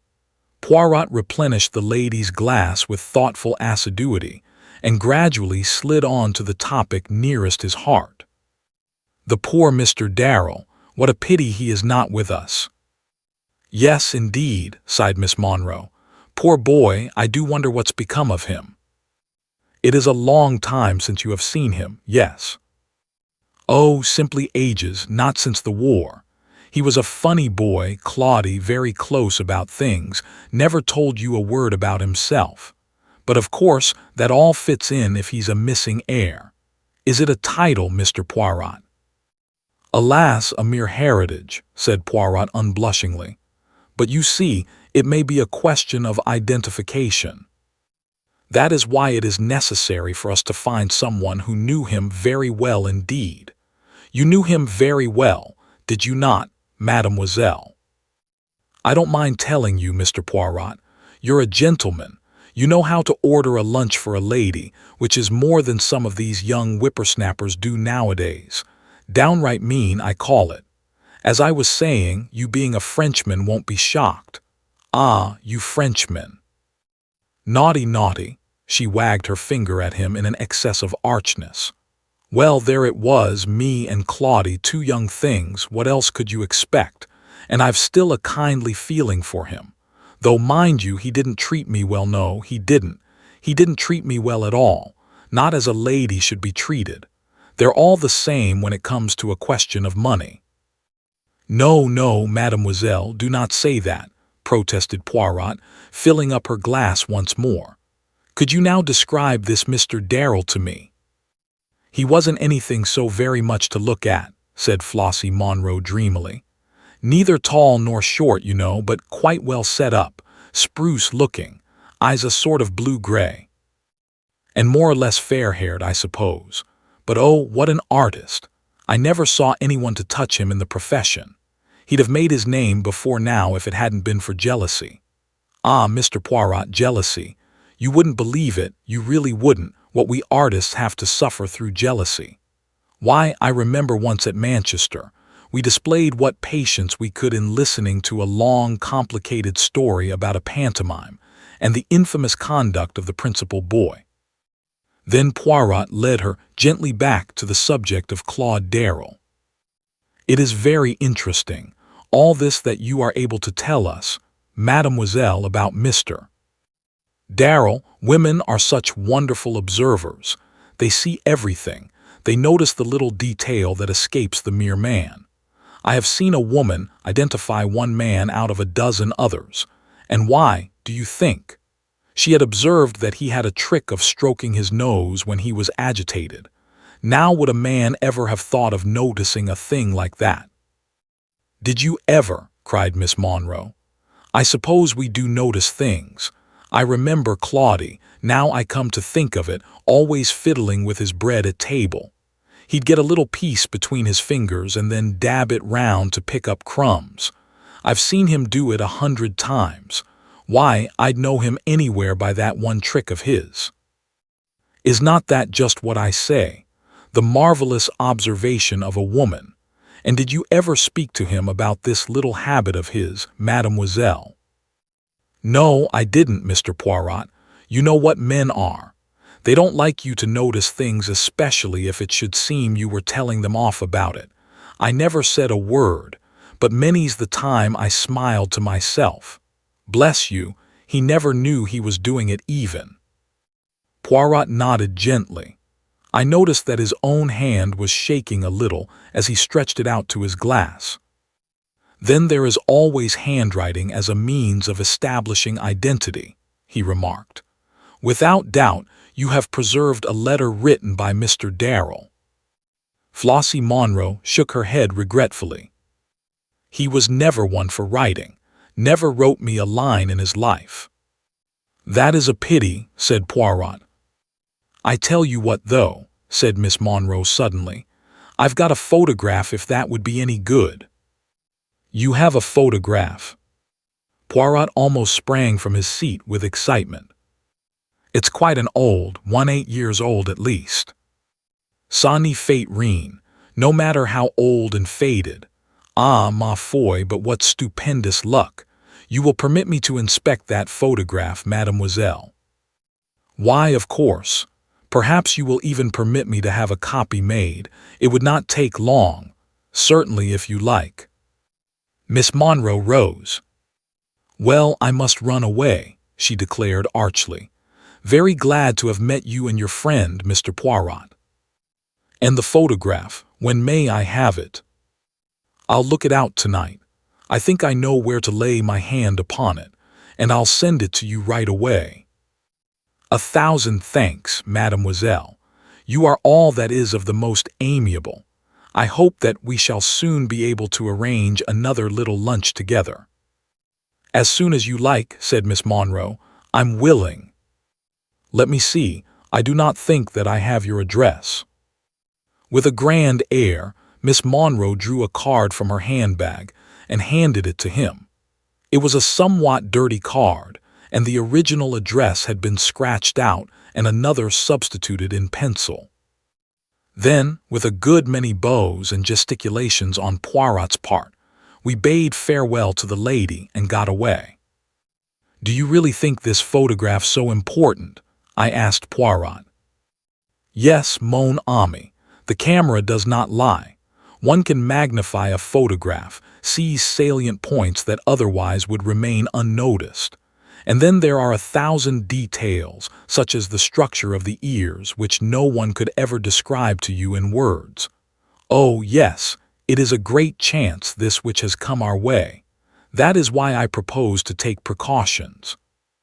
He went across to the telephone as he finished speaking, and gave a number which I knew to be that of a private detective agency which he sometimes employed. His instructions were clear and definite. 2 men were to go to the address he gave, and in general terms were to watch over the safety of Miss Monroe. They were to follow her wherever she went. Poirot hung up the receiver and came back to me. Do you really think that necessary, Poirot? I asked. It may be. There is no doubt that we are watched, you and I, and since that is so, they will soon know with whom we were lunching today. And it is possible that number 4 will scent danger. About 20 minutes later, the telephone bell rang. I answered it. A curt voice spoke into the phone. Is that Mr. Poirot? St. James Hospital speaking. A young woman was brought in 10 minutes ago. Street accident, Miss Flossie Monroe. She is asking very urgently for Mr. Poirot, but he must come at once. She can't possibly last long. I repeated the words to Poirot. His face went white. Quick, Hastings, we must go like the wind. A taxi took us to the hospital in less than 10 minutes. We asked for Miss Monroe and were taken immediately to the accident ward. But a white-capped sister met us in the doorway. Poirot read the news in her face. It is over, eh? She died 6 minutes ago. Poirot stood as though stunned. The nurse, mistaking his emotion, began speaking gently. She did not suffer and she was unconscious towards the last. She was run over by a motor, you know, and the driver of the car did not even stop. Wicked, isn't it?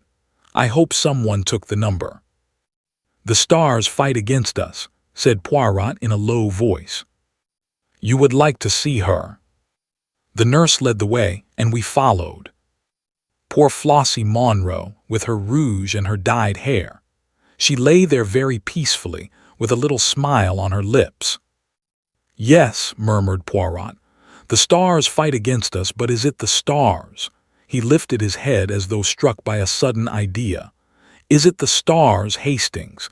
If it is not, oh, I swear to you, my friend, standing here by this poor woman's body, that I will have no mercy when the time comes. What do you mean? I asked. But Poirot had turned to the nurse and was eagerly demanding information. A list of the articles found in her handbag was finally obtained.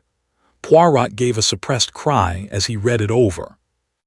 "You see, Hastings, you see." "See what?" "There is no mention of a latchkey, but she must have had a latchkey with her. No, she was run down in cold blood, and the first person who bent over her took the key from her bag. But we may yet be in time. He may not have been able to find at once what he sought." Another taxi took us to the address Flossie Monroe had given us, a squalid block of mansions in an unsavory neighborhood.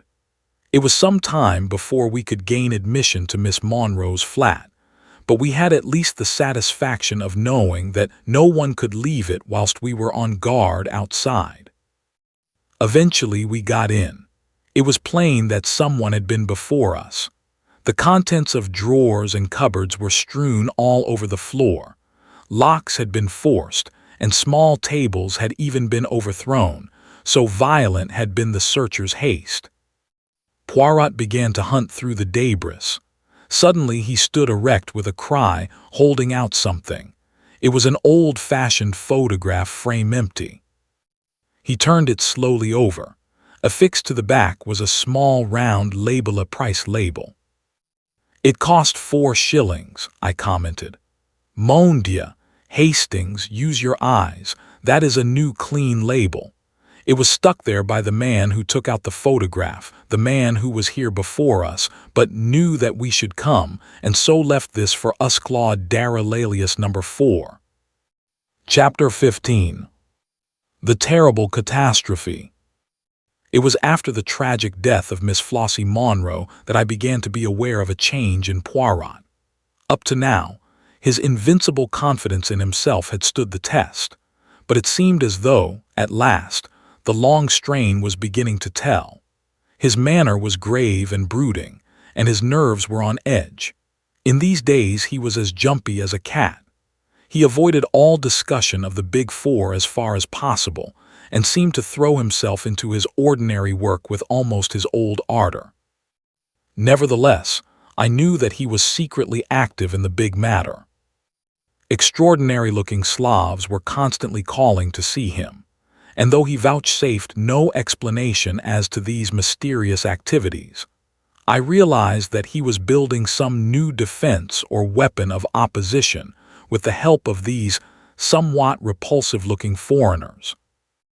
Once, purely by chance, I happened to see the entries in his passbook. He had asked me to verify some small item, and I noticed the paying out of a huge sum even for Poirot, who was coining money nowadays, to some Russian with apparently every letter of the alphabet in his name. But he gave no clue as to the line on which he proposed to operate. Only over and over again he gave utterance to one phrase: "It is the greatest mistake to underestimate your adversary. Remember that, mon ami." And I realized that that was the pitfall he was striving at all costs to avoid. So matters went on until the end of March, and then one morning Poirot made a remark which startled me considerably. "This morning, my friend, I should recommend the best suit. We go to call upon the Home Secretary." "Indeed, that is very exciting. He has called you in to take up a case." "Not exactly. The interview is of my seeking. You may remember my saying that I once did him some small service. He is inclined to be foolishly enthusiastic over my capabilities in consequence, and I am about to trade on this attitude of his. As you know, the French Premier, Monsieur Desjardins, is over in London, and at my request the Home Secretary had arranged for him to be present at our little conference this morning. The Right Honourable Sidney Crowther, His Majesty's Secretary of State for Home Affairs, was a well-known and popular figure. A man of some 50 years of age, with a quizzical expression and shrewd grey eyes, he received us with that delightful bonhomie of manner which was well known to be one of his principal assets. Standing with his back to the fireplace was a tall, thin man with a pointed black beard and a sensitive face. "Monsieur Desjardins," said Crowther, Allow me to introduce to you Monsieur Hercule Poirot, of whom you may, perhaps, already have heard." The Frenchman bowed and shook hands. "I have indeed heard of Monsieur Hercule Poirot," he said pleasantly. "Who has not?" "You are too amiable, monsieur," said Poirot, bowing, but his face flushed with pleasure. "Any word for an old friend?" asked a quiet voice, and a man came forward from a corner by a tall bookcase. It was our old acquaintance, Mr. Ingalls. Poirot shook him warmly by the hand. "And now, Monsieur Poirot," said Crowther, "we are at your service. I understood you to say that you had a communication of the utmost importance to make to us." "That is so, monsieur. There is in the world today a vast organization, an organization of crime. It is controlled by 4 individuals who are known and spoken of as the Big Four. Number 1 is a Chinaman, Li Chang-yen. Number 2 is the American multimillionaire, Abe Ryland.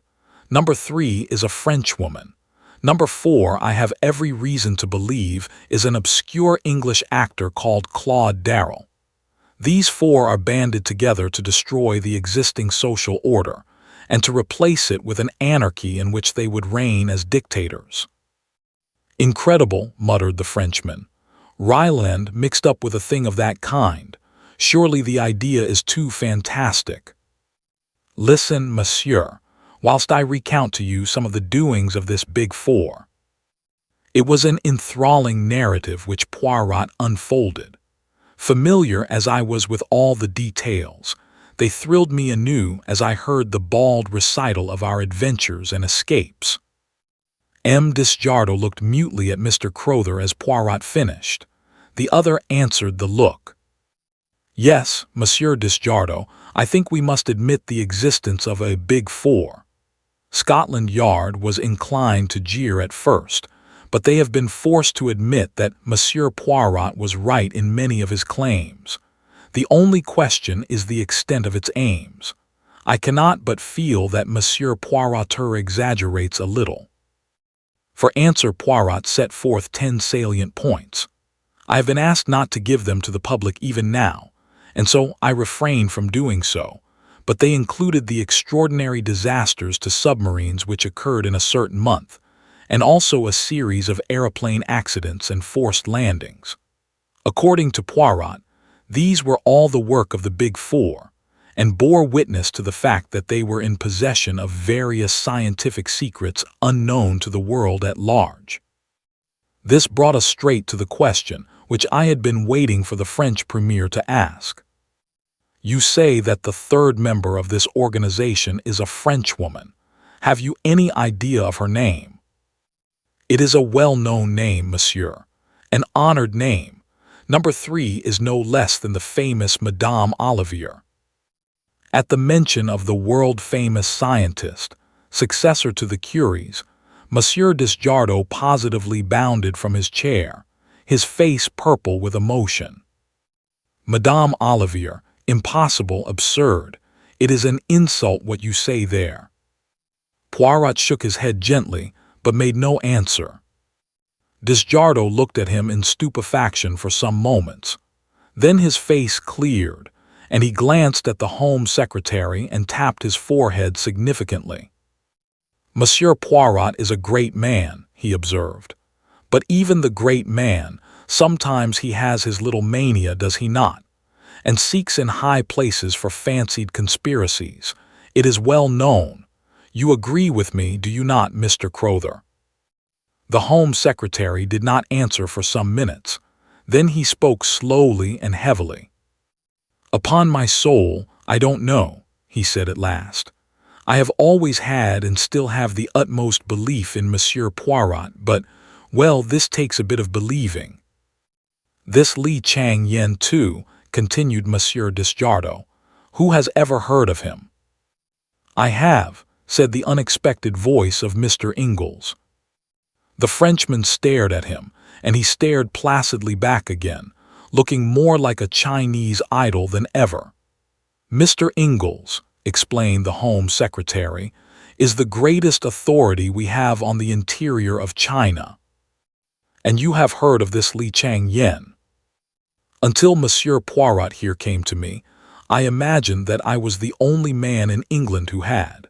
Make no mistake, Monsieur Desjardins, there is only one man in China who counts today Li Chang Yen. He has, perhaps, I only say perhaps, the finest brain in the world at the present time. M. Desjardins sat as though stunned. Presently, however, he rallied. "There may be something in what you say, Monsieur Poirot," he said coldly. "But as regards Madame Olivier, you are most certainly mistaken. She is a true daughter of France and devoted solely to the cause of science." Poirot shrugged his shoulders and did not answer. There was a minute or two's pause, and then my little friend rose to his feet, with an air of dignity that sat rather oddly upon his quaint personality. "That is all I have to say, messieurs, to warn you. I thought it likely that I should not be believed, but at least you will be on your guard. My words will sink in, and each fresh event that comes along will confirm your wavering faith. It was necessary for me to speak now. Later I might not have been able to do so." "You mean?" asked Crowther, impressed in spite of himself by the gravity of Poirot's tone. "I mean, monsieur, that since I have penetrated the identity of number 4, my life is not worth an hour's purchase. He will seek to destroy me at all costs, and not for nothing is he named the Destroyer. Messieurs, I salute you. To you, Monsieur Crowther, I deliver this key and this sealed envelope.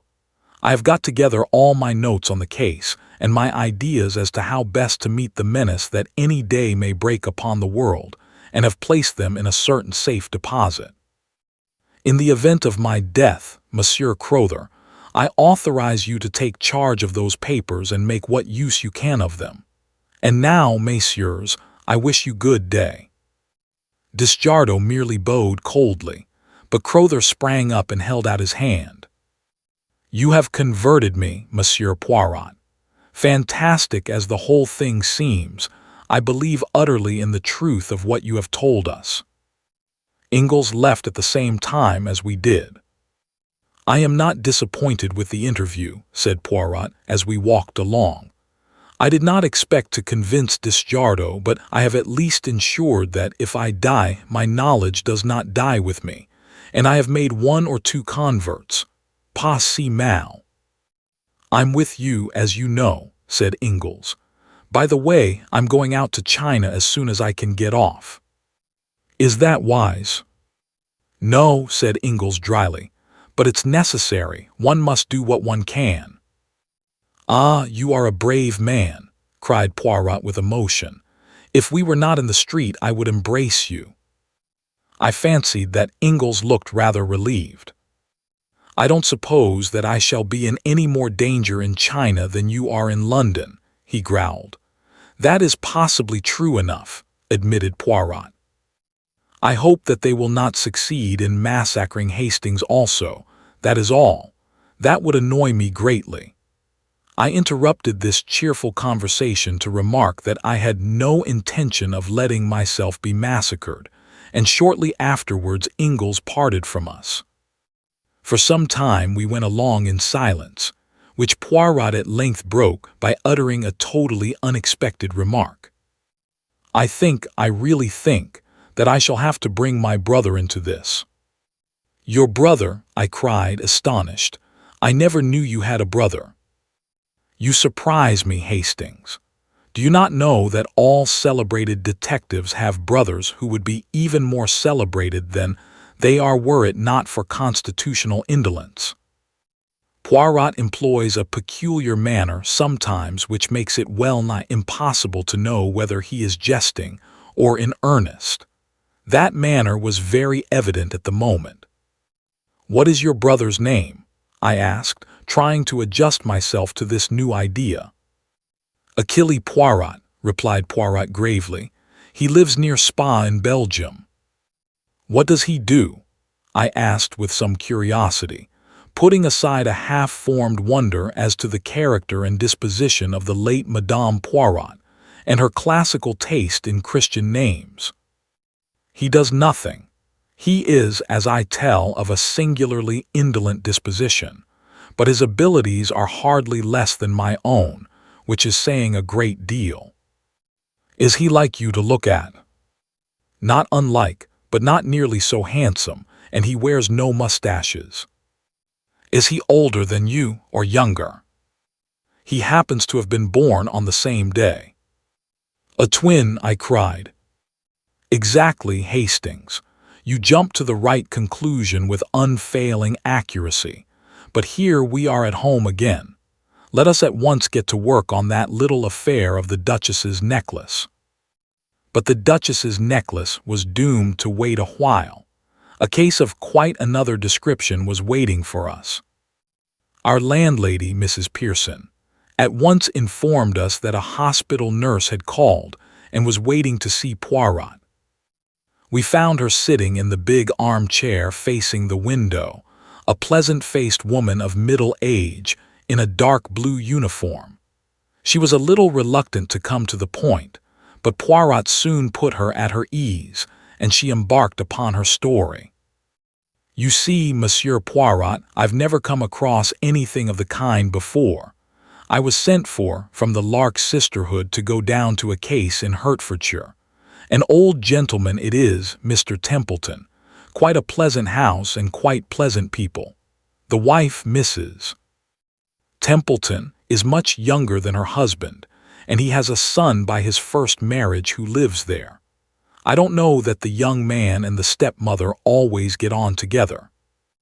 He's not quite what you'd call normal, not wanting exactly, but decidedly dull in the intellect. Well, this illness of Mr. Templeton's seemed to me from the first to be very mysterious. At times there seemed really nothing the matter with him, and then he suddenly has one of these gastric attacks with pain and vomiting. But the doctor seemed quite satisfied, and it wasn't for me to say anything. But I couldn't help thinking about it. And then she paused and became rather red. Something happened which aroused your suspicions, suggested Poirot. Yes, but she still seemed to find it difficult to go on. I found the servants were passing remarks too.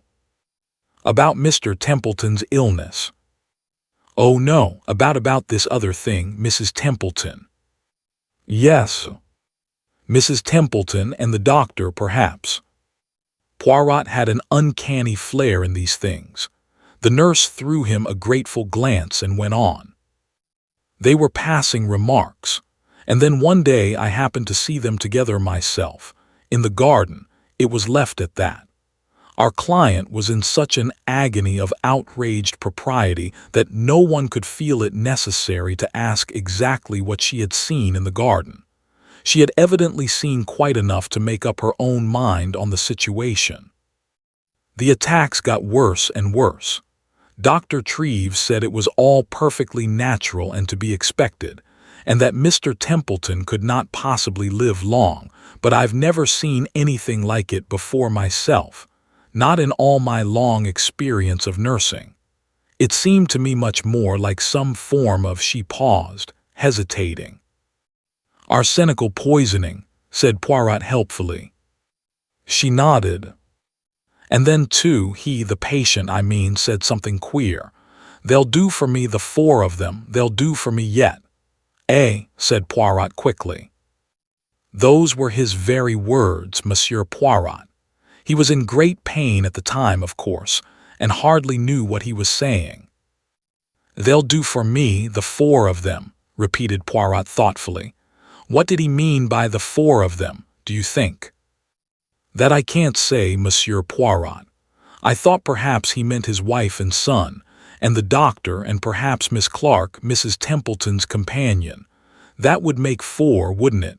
He might think they were all in league against him. Quite so, said Poirot in a preoccupied voice. What about food?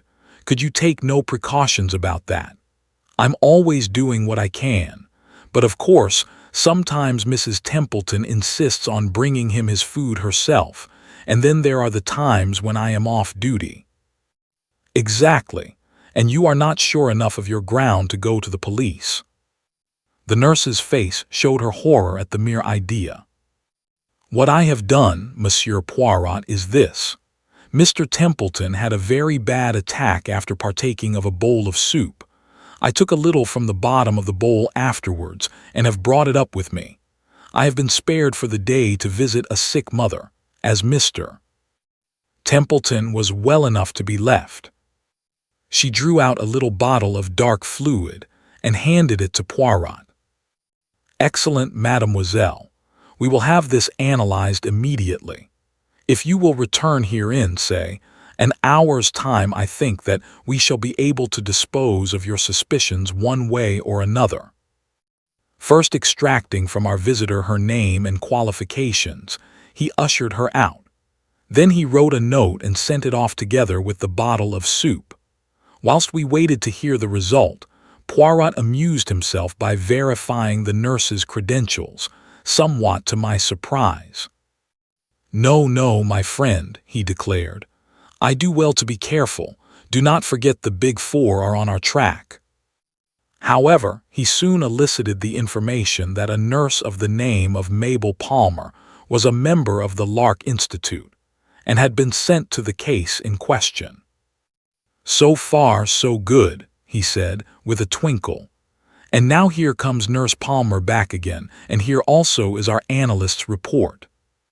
Both the nurse and I waited anxiously, whilst Poirot read the analyst's report. "Is there arsenic in it?" she asked breathlessly. Poirot shook his head, refolding the paper. "No." We were both immeasurably surprised. "There is no arsenic in it," continued Poirot, "but there is antimony, and that being the case, we will start immediately for Hertfordshire. Pray heaven that we are not too late." It was decided that the simplest plan was for Poirot to represent himself truly as a detective, but that the ostensible reason of his visit should be to question Mrs. Templeton about a servant formerly in her employment whose name he obtained from Nurse Palmer, and who he could represent as being concerned in a jewel robbery. It was late when we arrived at Elmstead, as the house was called. We had allowed Nurse Palmer to precede us by about 20 minutes, so that there should be no question of our all arriving together.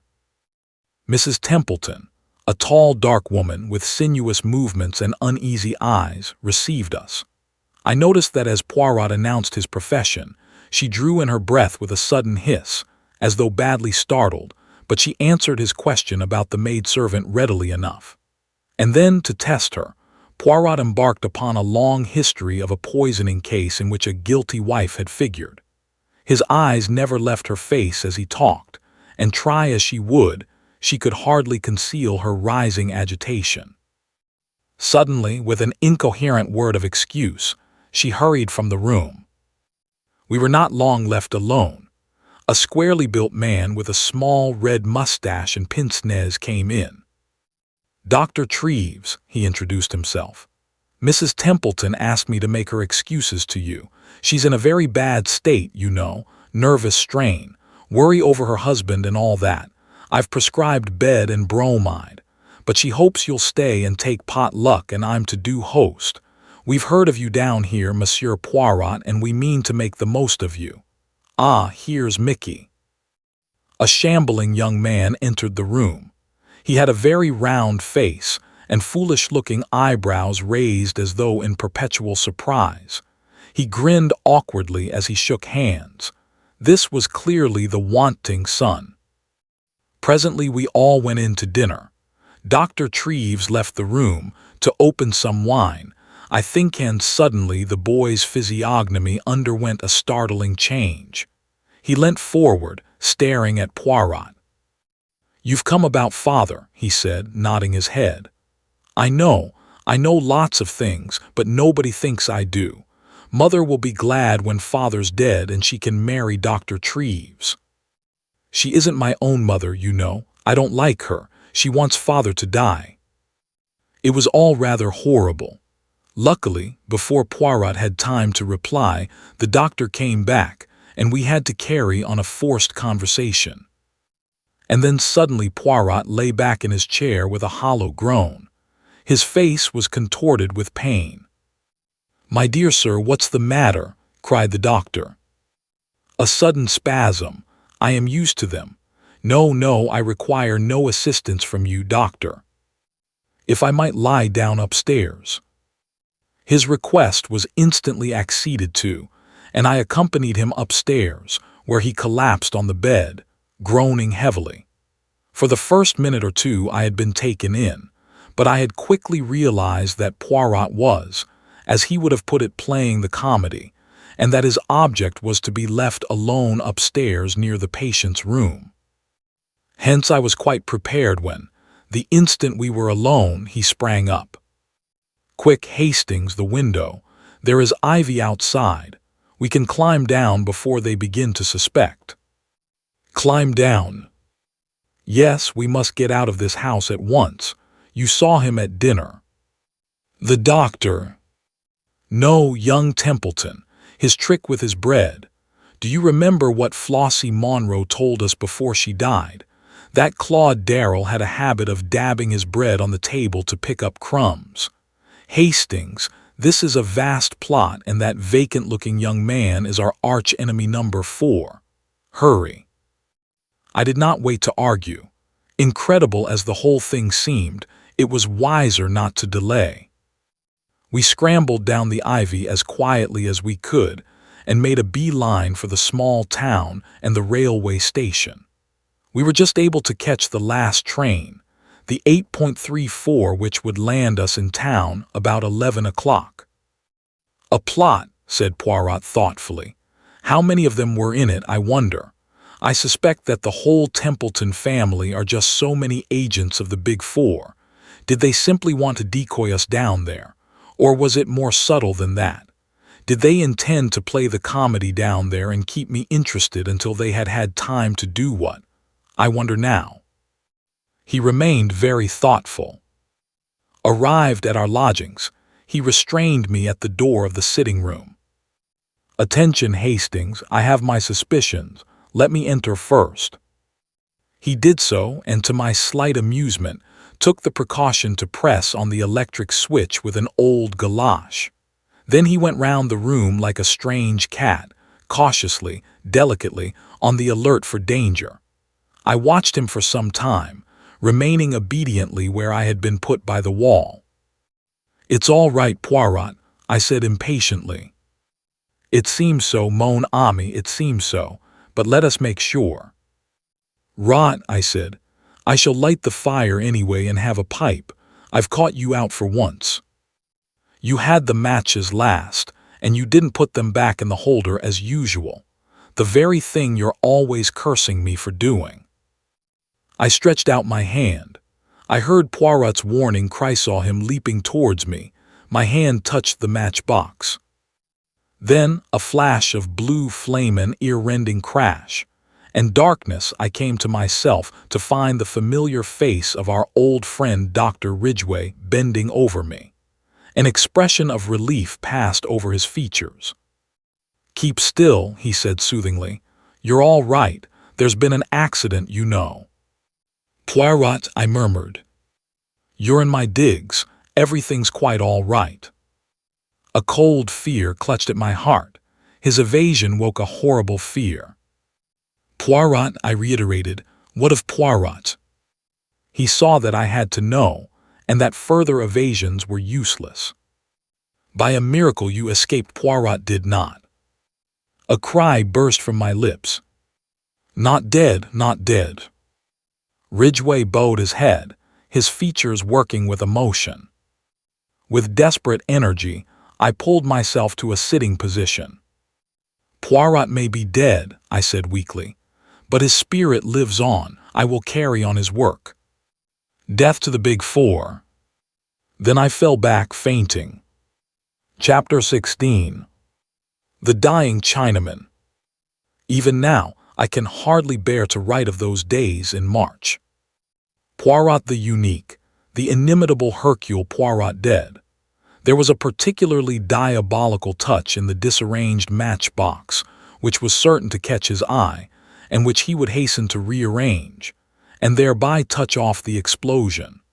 That, as a matter of fact, it was I who actually precipitated the catastrophe never ceased to fill me with unavailing remorse. It was, as Dr. Ridgway said, a perfect miracle that I had not been killed, but had escaped with a slight concussion. Although it had seemed to me as though I regained consciousness almost immediately, it was in reality over 24 hours before I came back to life. It was not until the evening of the day following that I was able to stagger feebly into an adjoining room, and view, with deep emotion, the plain elm coffin which held the remains of one of the most marvelous men this world has ever known. From the very first moment of regaining consciousness, I had only one purpose in mind: to avenge Poirot's death, and to hunt down the Big Four remorselessly. I had thought that Ridgway would have been of one mind with me about this, but to my surprise, the good doctor seemed unaccountably lukewarm. Get back to South America was his advice, tendered on every occasion. Why attempt the impossible? Put as delicately as possible, his opinion amounted to this: if Poirot, the unique Poirot, had failed, was it likely that I should succeed? But I was obstinate, putting aside any question as to whether I had the necessary qualifications for the task, and I may say in passing that I did not entirely agree with his views on this point. I had worked so long with Poirot that I knew his methods by heart, and felt fully capable of taking up the work where he had laid it down. It was, with me, a question of feeling. My friend had been foully murdered. Was I to go tamely back to South America, without an effort to bring his murderers to justice? I said all this and more to Ridgway, who listened attentively enough. "All the same," he said when I had finished, "my advice does not vary. I am earnestly convinced that Poirot himself, if he were here, would urge you to return. In his name, I beg of you, Hastings, abandon these wild ideas and go back to your ranch." To that only one answer was possible, and, shaking his head sadly, he said no more. It was a month before I was fully restored to health. Towards the end of April, I sought, and obtained, an interview with the Home Secretary. Mr. Crowther's manner was reminiscent of that of Dr. Ridgway. It was soothing and negative. Whilst appreciating the offer of my services, he gently and considerately declined them. The papers referred to by Poirot had passed into his keeping, and he assured me that all possible steps were being taken to deal with the approaching menace. With that cold comfort, I was forced to be satisfied. Mr. Crowther ended the interview by urging me to return to South America. I found the whole thing profoundly unsatisfactory. I should, I suppose, in its proper place, have described Poirot's funeral. It was a solemn and moving ceremony, and the extraordinary number of floral tributes past belief. They came from high and low alike, and bore striking testimony to the place my friend had made for himself in the country of his adoption. For myself, I was frankly overcome by emotion as I stood by the grave's side and thought of all our varied experiences and the happy days we had passed together. By the beginning of May, I had mapped out a plan of campaign. I felt that I could not do better than keep Poirot's scheme of advertising for any information respecting Claude Darrell. I had an advertisement to this effect inserted in a number of morning newspapers, and I was sitting in a small restaurant in Soho, and judging of the effect of the advertisement, when a small paragraph in another part of the paper gave me a nasty shock. Very briefly, it reported the mysterious disappearance of Mr. John Ingalls from the SS Shanghai shortly after the latter had left Marseille. Although the weather was perfectly smooth, it was feared that the unfortunate gentleman must have fallen overboard. The paragraph ended with a brief reference to Mr. Ingalls' long and distinguished service in China. The news was unpleasant. I read into Ingles' death a sinister motive. Not for one moment did I believe the theory of an accident. Ingles had been murdered, and his death was only too clearly the handiwork of that accursed Big Four. As I sat there, stunned by the blow and turning the whole matter over in my mind, I was startled by the remarkable behavior of the man sitting opposite me. So far I had not paid much attention to him. He was a thin, dark man of middle age, sallow of complexion, with a small pointed beard. He had sat down opposite me so quietly that I had hardly noticed his arrival. But his actions now were decidedly peculiar, to say the least of them. Leaning forward, he deliberately helped me to salt, putting it in 4 little heaps round the edge of my plate. "You will excuse me," he said in a melancholy voice. "To help a stranger to salt is to help them to sorrow, they say. That may be an unavoidable necessity. I hope not, though. I hope that you will be reasonable."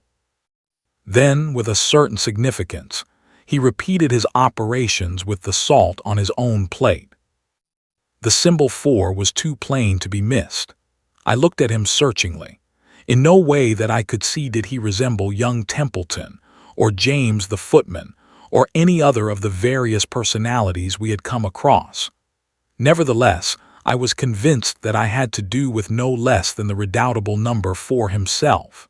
In his voice, there was certainly a faint resemblance to the buttoned-up stranger who had called upon us in Paris.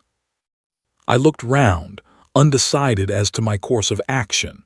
Reading my thoughts, he smiled and gently shook his head. "I should not advise it," he remarked. "Remember what came of your hasty action in Paris. Let me assure you that my way of retreat is well assured. Your ideas are inclined to be a little crude, Captain Hastings, if I may say so." "You devil," I said, choking with rage. "You incarnate devil." "Heated just, a trifle heated. Your late lamented friend would have told you that a man who keeps calm has always a great advantage." "You dare to speak of him," I cried. "The man you murdered so foully, and you come here," he interrupted me. "I came here for an excellent and peaceful purpose, to advise you to return at once to South America. If you do so, that is the end of the matter as far as the Big Four are concerned. You and yours will not be molested in any way. I give you my word as to that." I laughed scornfully. "And if I refuse to obey your autocratic command?" "It is hardly a command. Shall we say that it is a warning?" There was a cold menace in his tone. "The first warning," he said softly. "You will be well advised not to disregard it." Then, before I had any hint of his intention, he rose and slipped quickly away towards the door. I sprang to my feet and was after him in a second, but by bad luck I cannoned straight into an enormously fat man who blocked the way between me and the next table. By the time I had disentangled myself, my quarry was just passing through the doorway, and the next delay was from a waiter carrying a huge pile of plates who crashed into me without the least warning. By the time I got to the door, there was no sign of the thin man with the dark beard. The waiter was fulsome in apologies. The fat man was sitting placidly at a table ordering his lunch. There was nothing to show that both occurrences had not been a pure accident. Nevertheless, I had my own opinion as to that. I knew well enough that the agents of the Big Four were everywhere. Needless to say, I paid no heed to the warning given me. I would do or die in the good cause. I received in all only 2 answers to the advertisements. Neither of them gave me any information of value. They were both from actors who had played with Claude Darrell at one time or another.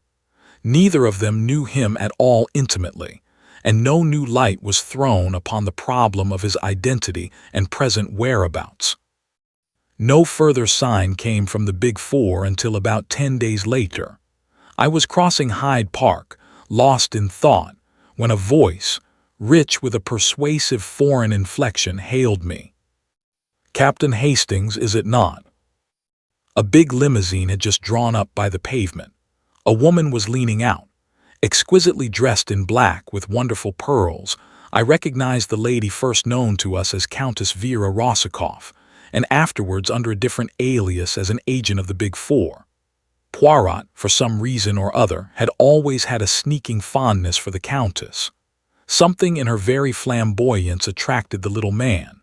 He was wont to declare in moments of enthusiasm, a woman in 1,000. That she was arrayed against us on the side of our bitterest enemies never seemed to weigh in his judgment. "Ah, do not pass on," said the Countess. "I have something most important to say to you, and do not try to have me arrested either, for that would be stupid. You were always a little stupid, yes, it is so. You are stupid now when you persist in disregarding the warning we sent you. It is the second warning I bring you. Leave England at once. You can do no good here, I tell you that frankly. You will never accomplish anything." "In that case," I said stiffly, "it seems rather extraordinary that you are all so anxious to get me out of the country." The Countess shrugged her magnificent shoulders, and a magnificent gesture. "For my part, I think that too stupid. I would leave you here to play about happily.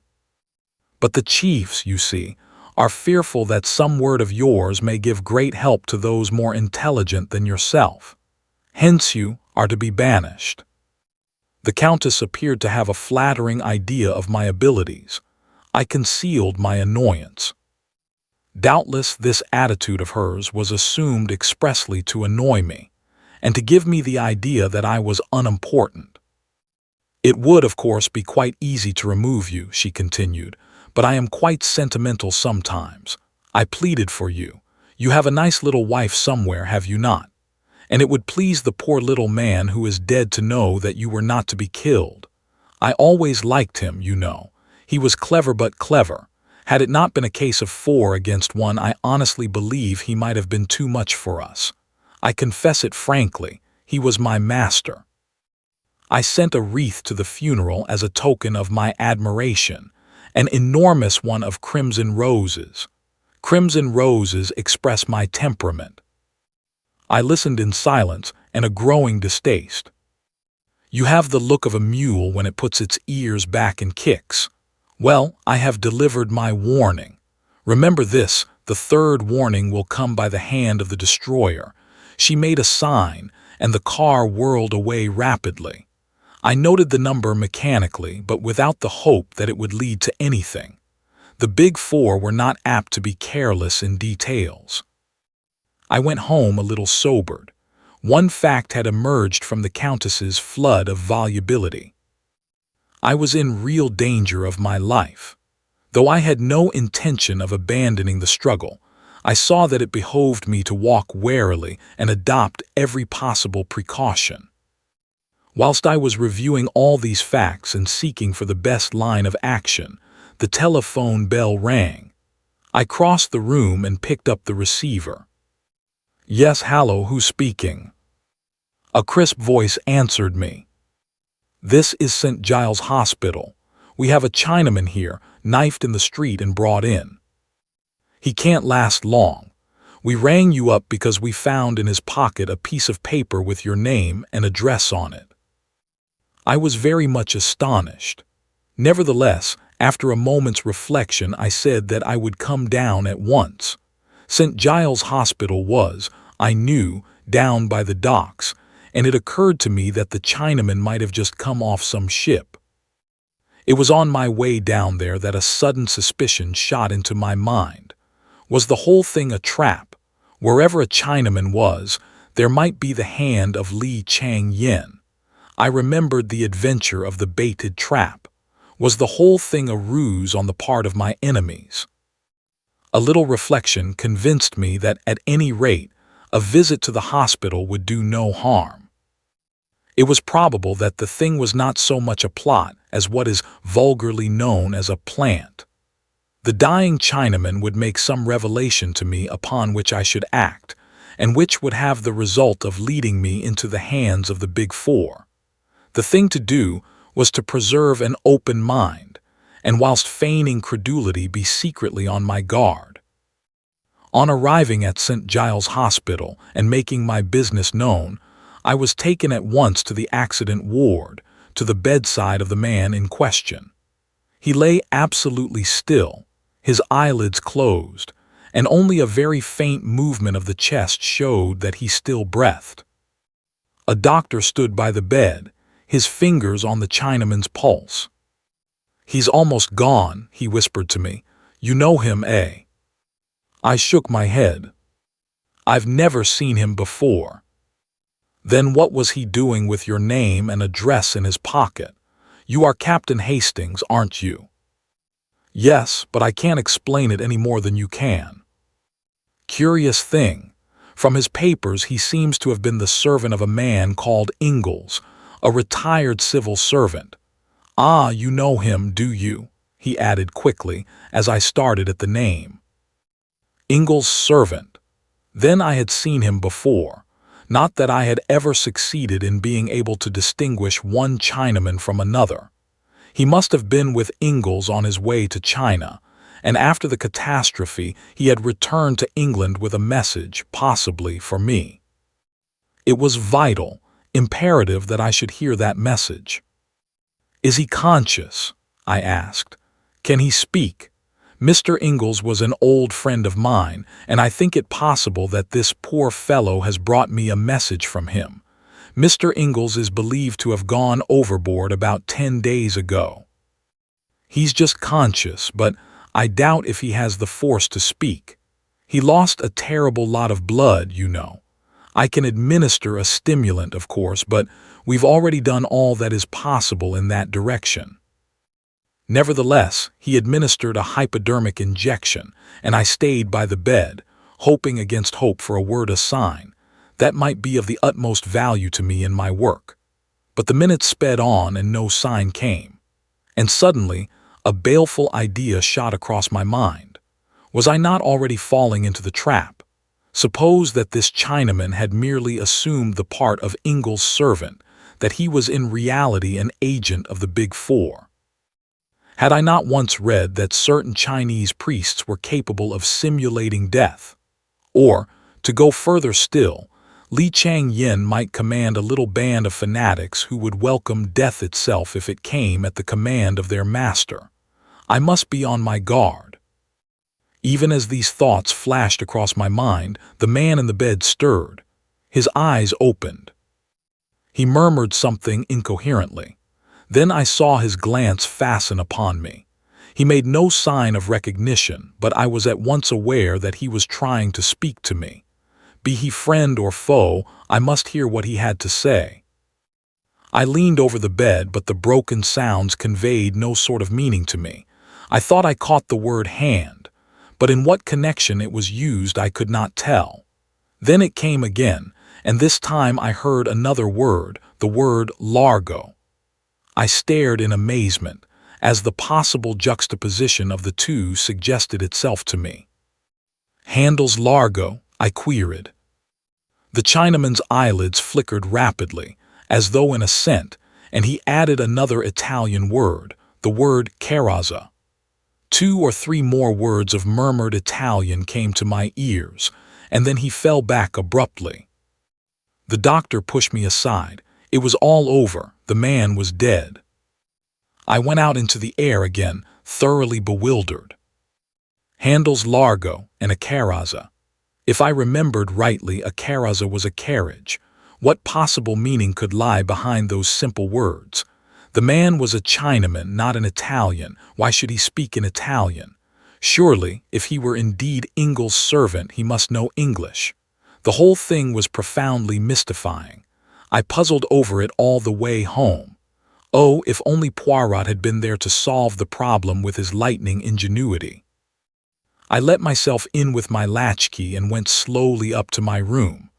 A letter was lying on the table, and I tore it open carelessly enough. But in a minute I stood rooted to the ground whilst I read.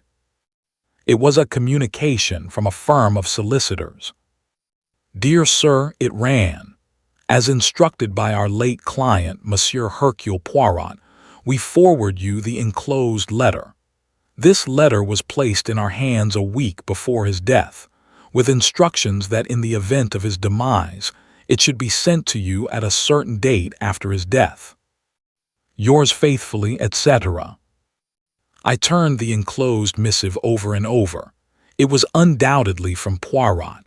I knew that familiar writing only too well.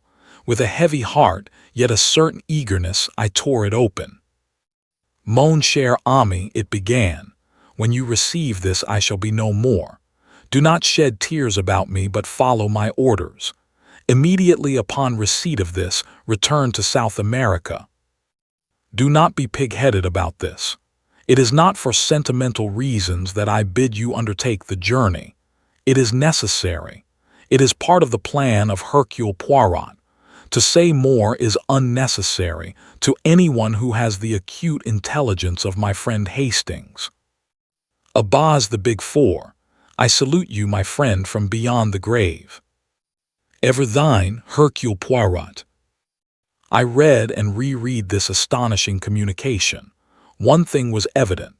This amazing man had so provided for every eventuality that even his own death did not upset the sequence of his plans. Mine was to be the active part, his the directing genius. Doubtless I should find full instructions awaiting me beyond the seas. In the meantime, my enemies, convinced that I was obeying their warning, would cease to trouble their heads about me. I could return, unsuspected, and work havoc in their midst. There was now nothing to hinder my immediate departure. I sent off cables, booked my passage, and 1 week later found me embarking in the Ansonia en route for Buenos Aires. Just as the boat left the quay, a steward brought me a note. It had been given him, so he explained, by a big gentleman in a fur coat who had left the boat last thing before the gangway planks were lifted. I opened it. It was terse and to the point. You are wise, it ran. It was signed with a big figure 4. I could afford to smile to myself. The sea was not too choppy.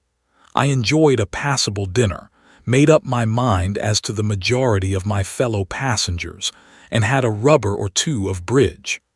Then I turned in and slept like a log, as I always do on board ship. I was awakened by feeling myself persistently shaken. Dazed and bewildered, I saw that one of the ship's officers was standing over me. He gave a sigh of relief as I sat up. Thank the Lord I've got you awake at last. I've had no end of a job. Do you always sleep like that? What's the matter? I asked, still bewildered and not fully awake. Is there anything wrong with the ship? I expect you know what's the matter better than I do, he replied dryly. Special instructions from the Admiralty. There's a destroyer waiting to take you off. What? I cried. In mid-ocean. It seems a most mysterious affair, but that's not my business. They've sent a young fellow aboard who is to take your place, and we are all sworn to secrecy. Will you get up and dress? Utterly unable to conceal my amazement, I did as I was told. A boat was lowered, and I was conveyed aboard the destroyer. There I was received courteously, but got no further information. The commander's instructions were to land me at a certain spot on the Belgian coast. There his knowledge and responsibility ended. The whole thing was like a dream. The one idea I held to firmly was that all this must be part of Poirot's plan. I must simply go forward blindly, trusting in my dead friend. I was duly landed at the spot indicated. There a motor was waiting, and soon I was rapidly whirling along across the flat Flemish plains. I slept that night at a small hotel in Brussels. The next day we went on again. The country became wooded and hilly. I realized that we were penetrating into the Ardennes, and I suddenly remembered Poirot saying that he had a brother who lived at Spa. But we did not go to Spa itself.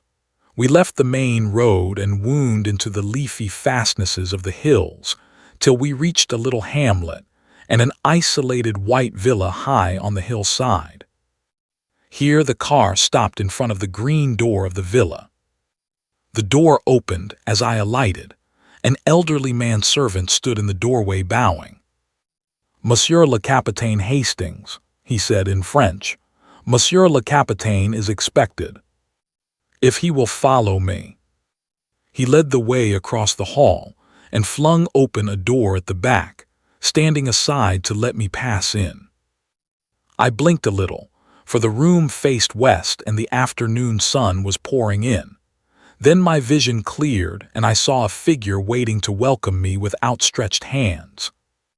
It was impossible it couldn't be, but yes. "Poirot," I cried, and for once did not attempt to evade the embrace with which he overwhelmed me. But yes, it is indeed I. Not so easy to kill Hercule Poirot. But Poirot, why? A ruse de guerre, my friend, a ruse de guerre. All is now ready for our grand coup. But you might have told me. No, Hastings, I could not. Never, never in 1,000 years could you have acted the part at the funeral. As it was perfect. It could not fail to carry conviction to the Big Four.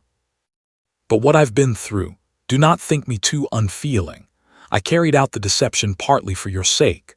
I was willing to risk my own life, but I had qualms about continually risking yours. So after the explosion, I have an idea of great brilliancy. The good Ridgway, he enables me to carry it out. I am dead, you will return to South America. But mon ami, that is just what you would not do. In the end, I have to arrange a solicitor's letter and a long rigmarole. But at all events, here you are, that is the great thing. And now we lie here perdu, till the moment comes for the last grand coup, the final overthrowing of the Big Four. Chapter 17. Number 4 wins a trick. From our quiet retreat in the Ardennes, we watched the progress of affairs in the great world. We were plentifully supplied with newspapers, and every day Poirot received a bulky envelope, evidently containing some kind of report. He never showed these reports to me, but I could usually tell from his manner whether its contents had been satisfactory or otherwise. He never wavered in his belief that our present plan was the only one likely to be crowned by success. "As a minor point, Hastings," he remarked one day, "I was in continual fear of your death lying at my door, and that rendered me nervous like a cat upon the jumps, as you say, but now I am well satisfied. Even if they discover that the Captain Hastings who landed in South America is an impostor, and I do not think they will discover it, they are not likely to send an agent out there who knows you personally. They will only believe that you are trying to circumvent them in some clever manner of your own, and will pay no serious attention to discovering your whereabouts. Of the one vital fact, my supposed death, they are thoroughly convinced. They will go ahead and mature their plans." "And then," I asked eagerly. "And then, mon ami, grand resurrection of Hercule Poirot. At the 11th hour I reappear, throw all into confusion, and achieve the supreme victory in my own unique manner." I realized that Poirot's vanity was of the case-hardened variety which could withstand all attacks. I reminded him that once or twice the honors of the game had lain with our adversaries, but I might have known that it was impossible to diminish Hercule Poirot's enthusiasm for his own methods. "See you, Hastings, it is like the little trick that you play with the cards. You have seen it without doubt. You take the 4 knaves, you divide them, one on top of the pack, one underneath, and so on you cut and you shuffle, and there they are all together again. That is my object. So far I have been contending, now against one of the Big Four, now against another. But let me get them all together like the 4 knaves in the pack of cards, and then with one coup I destroy them all." "And how do you propose to get them all together?" I asked. "By awaiting the supreme moment, by lying perdu until they are ready to strike." "That may mean a long wait," I grumbled. "Always impatient, the good Hastings. But no, it will not be so long. The one man they were afraid of myself is out of the way. I give them 2 or 3 months at most." His speaking of someone being got out of the way reminded me of Ingalls and his tragic death, and I remembered that I had never told Poirot about the dying Chinaman in St. Giles Hospital. He listened with keen attention to my story. "Ingalls' servant, eh?" And the few words he uttered were in Italian, curious. "That's why I suspected it might have been a plant on the part of the Big Four." "Your reasoning is at fault, Hastings. Employ the little gray cells. If your enemies wished to deceive you, they would assuredly have seen to it that the Chinaman spoke in intelligible pidgin English. No, the message was genuine. Tell me again all that you heard." First of all, he made a reference to Handel's Largo, and then he said something that sounded like, "Carrazzo, that's a carriage, isn't it?" "Nothing else." "Well, just at the end he murmured something like Cara, somebody or other some woman's name. Zia, I think. But I don't suppose that had any bearing on the rest of it." "You would not suppose so, Hastings. Cara Zia is very important indeed." "I don't see. My dear friend, you never see, and anyway the English know no geography." "Geography?" I cried. "What has geography got to do with it?" "I dare say Monsieur Thomas Cook would be more to the point."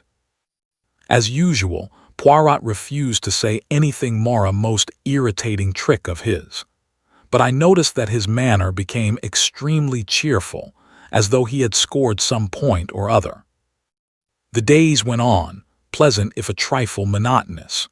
There were plenty of books in the villa and delightful rambles all around, but I chafed sometimes at the forced inactivity of our life, and marveled at Poirot's state of placid content. Nothing occurred to ruffle our quiet existence, and it was not until the end of June, well within the limit that Poirot had given them, that we had our news of the Big Four. A car drove up to the villa early one morning, such an unusual event in our peaceful life that I hurried down to satisfy my curiosity. I found Poirot talking to a pleasant-faced young fellow of about my own age. He introduced me. "This is Captain Harvey, Hastings, one of the most famous members of your intelligence service." "Not famous at all, I'm afraid," said the young man, laughing pleasantly. "Not famous except to those in the know, I should have said. Most of Captain Harvey's friends and acquaintances consider him an amiable but brainless young man devoted only to the trot of the fox, or whatever the dance is called." We both laughed. "Well, well, to business," said Poirot. "You are of opinion the time has come, then?" "We are sure of it, sir. China was isolated politically yesterday. What is going on out there, nobody knows. No news of any kind, wireless or otherwise, has come through, just a complete break-and silence. Li Chang-yen has shown his hand, and the others. Abe Ryland arrived in England a week ago, and left for the continent yesterday. And Madame Olivier. Madame Olivier left Paris last night. For Italy. For Italy, sir. As far as we can judge, they are both making for the resort you indicated, though how you knew that? Ah, that is not the cap with the feather for me. That was the work of Hastings here. He conceals his intelligence, you comprehend, but it is profound for all that." Harvey looked at me with due appreciation, and I felt rather uncomfortable. "All is in train, then," said Poirot. He was pale now and completely serious. "The time has come, the arrangements are all made. Everything you ordered has been carried out. The governments of Italy, France, and England are behind you, and are all working harmoniously together." "It is, in fact, a new entente," observed Poirot dryly. "I am glad that Disjardo is convinced at last. Eh bien, then, we will start, or rather, I will start.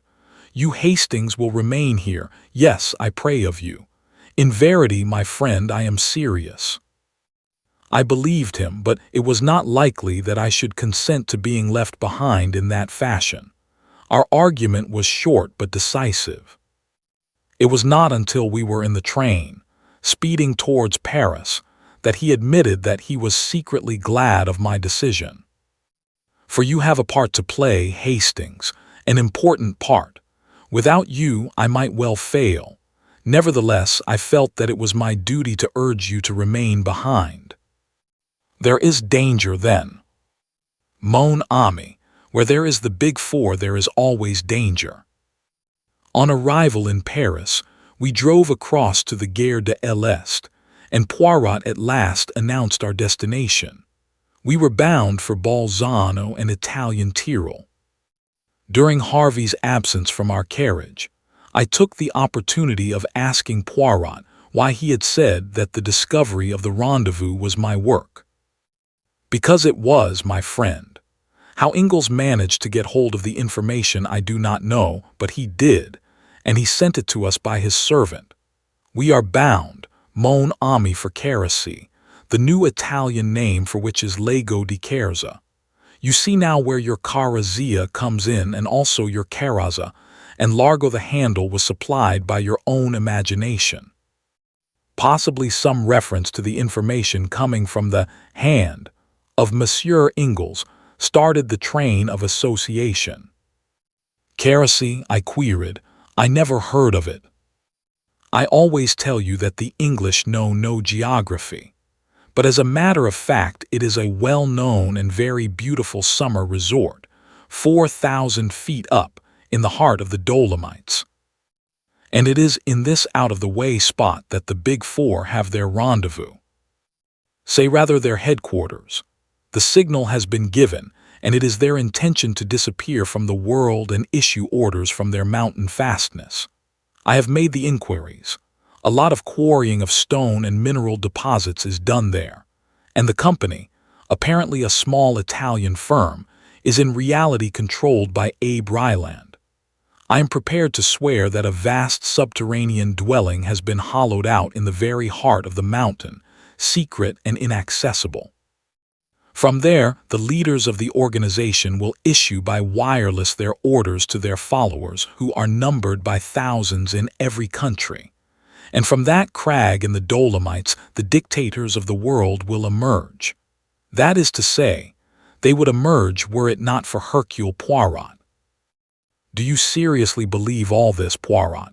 What about the armies and general machinery of civilization? What about it in Russia, Hastings? This will be Russia on an infinitely larger scale, and with this additional menace, that Madame Olivier's experiments have proceeded further than she has ever given out. I believe that she has, to a certain extent, succeeded in liberating atomic energy and harnessing it to her purpose. Her experiments with the nitrogen of the air have been very remarkable, and she has also experimented in the concentration of wireless energy, so that a beam of great intensity can be focused upon some given spot. Exactly how far she has progressed, nobody knows, but it is certain that it is much farther than has ever been given out. She is a genius, that woman. The Curies were as nothing to her. Add to her genius the powers of Ryland's almost unlimited wealth, and with the brain of Li Chang-yen, the finest criminal brain ever known, to direct and plan a bien, it will not be, as you say, all jam for civilization. His words made me very thoughtful. Although Poirot was given at times to exaggeration of language, he was not really an alarmist. For the first time I realized what a desperate struggle it was upon which we were engaged. Harvey soon rejoined us, and the journey went on. We arrived at Bolzano about midday. From there, the journey on was by motor. Several big blue motor cars were waiting in the central square of the town, and we three got into one of them. Poirot, notwithstanding the heat of the day, was muffled to the eyes in greatcoat and scarf. His eyes and the tips of his ears were all that could be seen of him. I did not know whether this was due to precaution or merely his exaggerated fear of catching a chill. The motor journey took a couple of hours. It was a really wonderful drive. For the first part of the way, we wound in and out of huge cliffs, with a trickling waterfall on one hand. Then we emerged into a fertile valley, which continued for some miles. And then, still winding steadily upwards, the bare rocky peaks began to show with dense clustering pine woods at their base. The whole place was wild and lovely.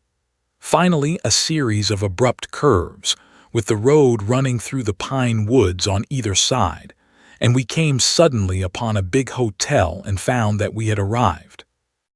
Our rooms had been reserved for us, and under Harvey's guidance we went straight up to them. They looked straight out over the rocky peaks and the long slopes of pine woods leading up to them. Poirot made a gesture towards them. "It is there?" he asked in a low voice. "Yes," replied Harvey. "There is a place called the Felsen Labyrinth, all big boulders piled about in a most fantastic way. A path winds through them. The quarrying is to the right of that, but we think that the entrance is probably in the Felsen Labyrinth." Poirot nodded. "Come, mon ami," he said to me. "Let us go down and sit upon the terrace and enjoy the sunlight." "You think that wise?" I asked. He shrugged his shoulders. The sunlight was marvelous. In fact, the glare was almost too great for me. We had some creamy coffee instead of tea, then went upstairs and unpacked our few belongings. Poirot was in his most unapproachable mood, lost in a kind of reverie. Once or twice he shook his head and sighed. I had been rather intrigued by a man who had got out of our train at Bolzano and had been met by a private car. He was a small man, and the thing about him that had attracted my attention was that he was almost as much muffled up as Poirot had been. More so, indeed, for in addition to greatcoat and muffler, he was wearing huge blue spectacles. I was convinced that here we had an emissary of the Big Four. Poirot did not seem very impressed by my idea, but when, leaning out of my bedroom window, I reported that the man in question was strolling about in the vicinity of the hotel, he admitted that there might be something in it. I urged my friend not to go down to dinner, but he insisted on doing so. We entered the dining room rather late and were shown to a table by the window. As we sat down, our attention was attracted by an exclamation and a crash of falling china. A dish of haricots verts had been upset over a man who was sitting at the table next to ours. The head waiter came up and was vociferous in apologies. Presently, when the offending waiter was serving us with soup, Poirot spoke to him. "An unfortunate accident that, but it was not your fault." "Monsieur saw that." "No, indeed it was not my fault." The gentleman half sprung up from his chair. I thought he was going to have an attack of some kind. I could not save the catastrophe.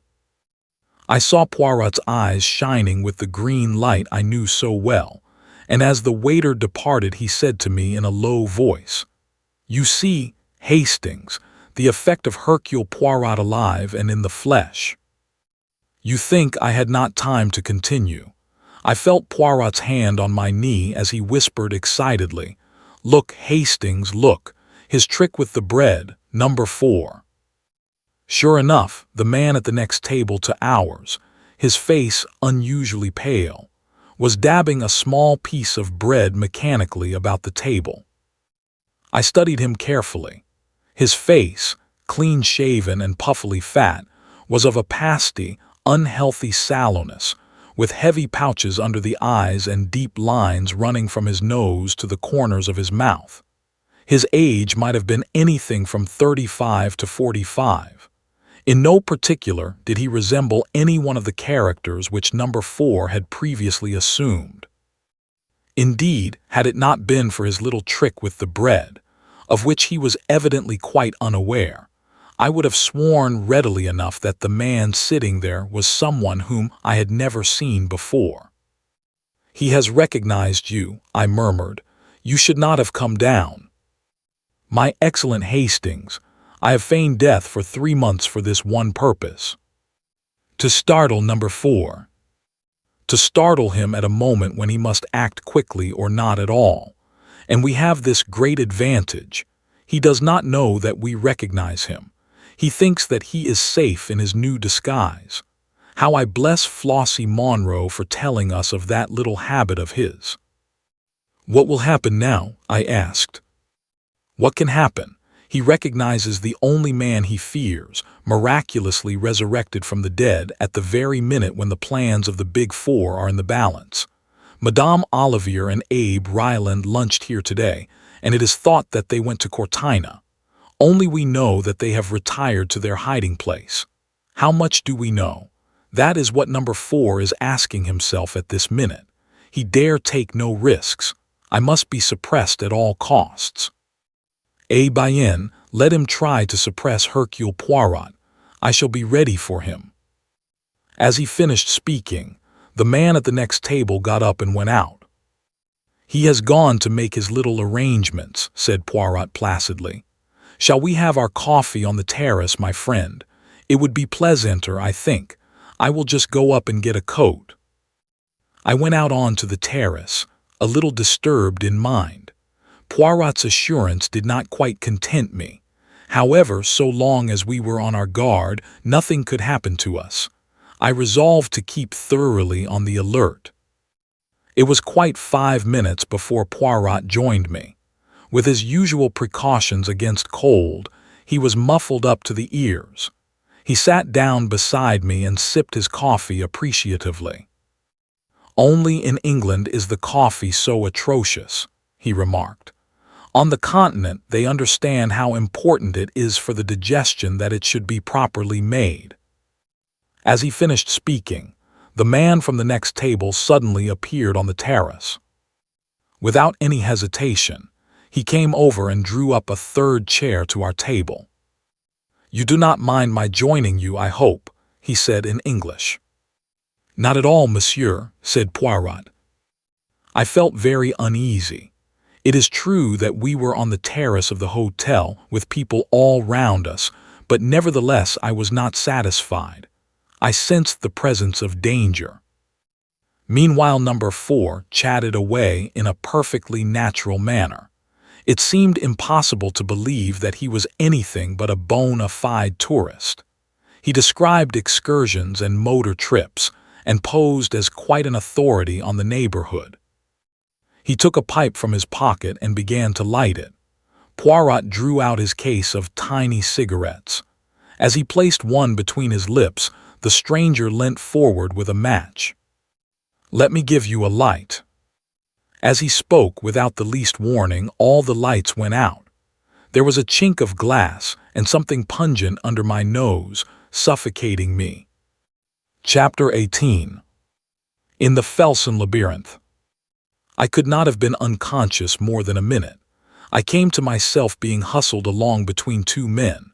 They had me under each arm, supporting my weight, and there was a gag in my mouth. It was pitch dark, but I gathered that we were not outside, but passing through the hotel. All round I could hear people shouting and demanding in every known language what had happened to the lights. My captors swung me down some stairs.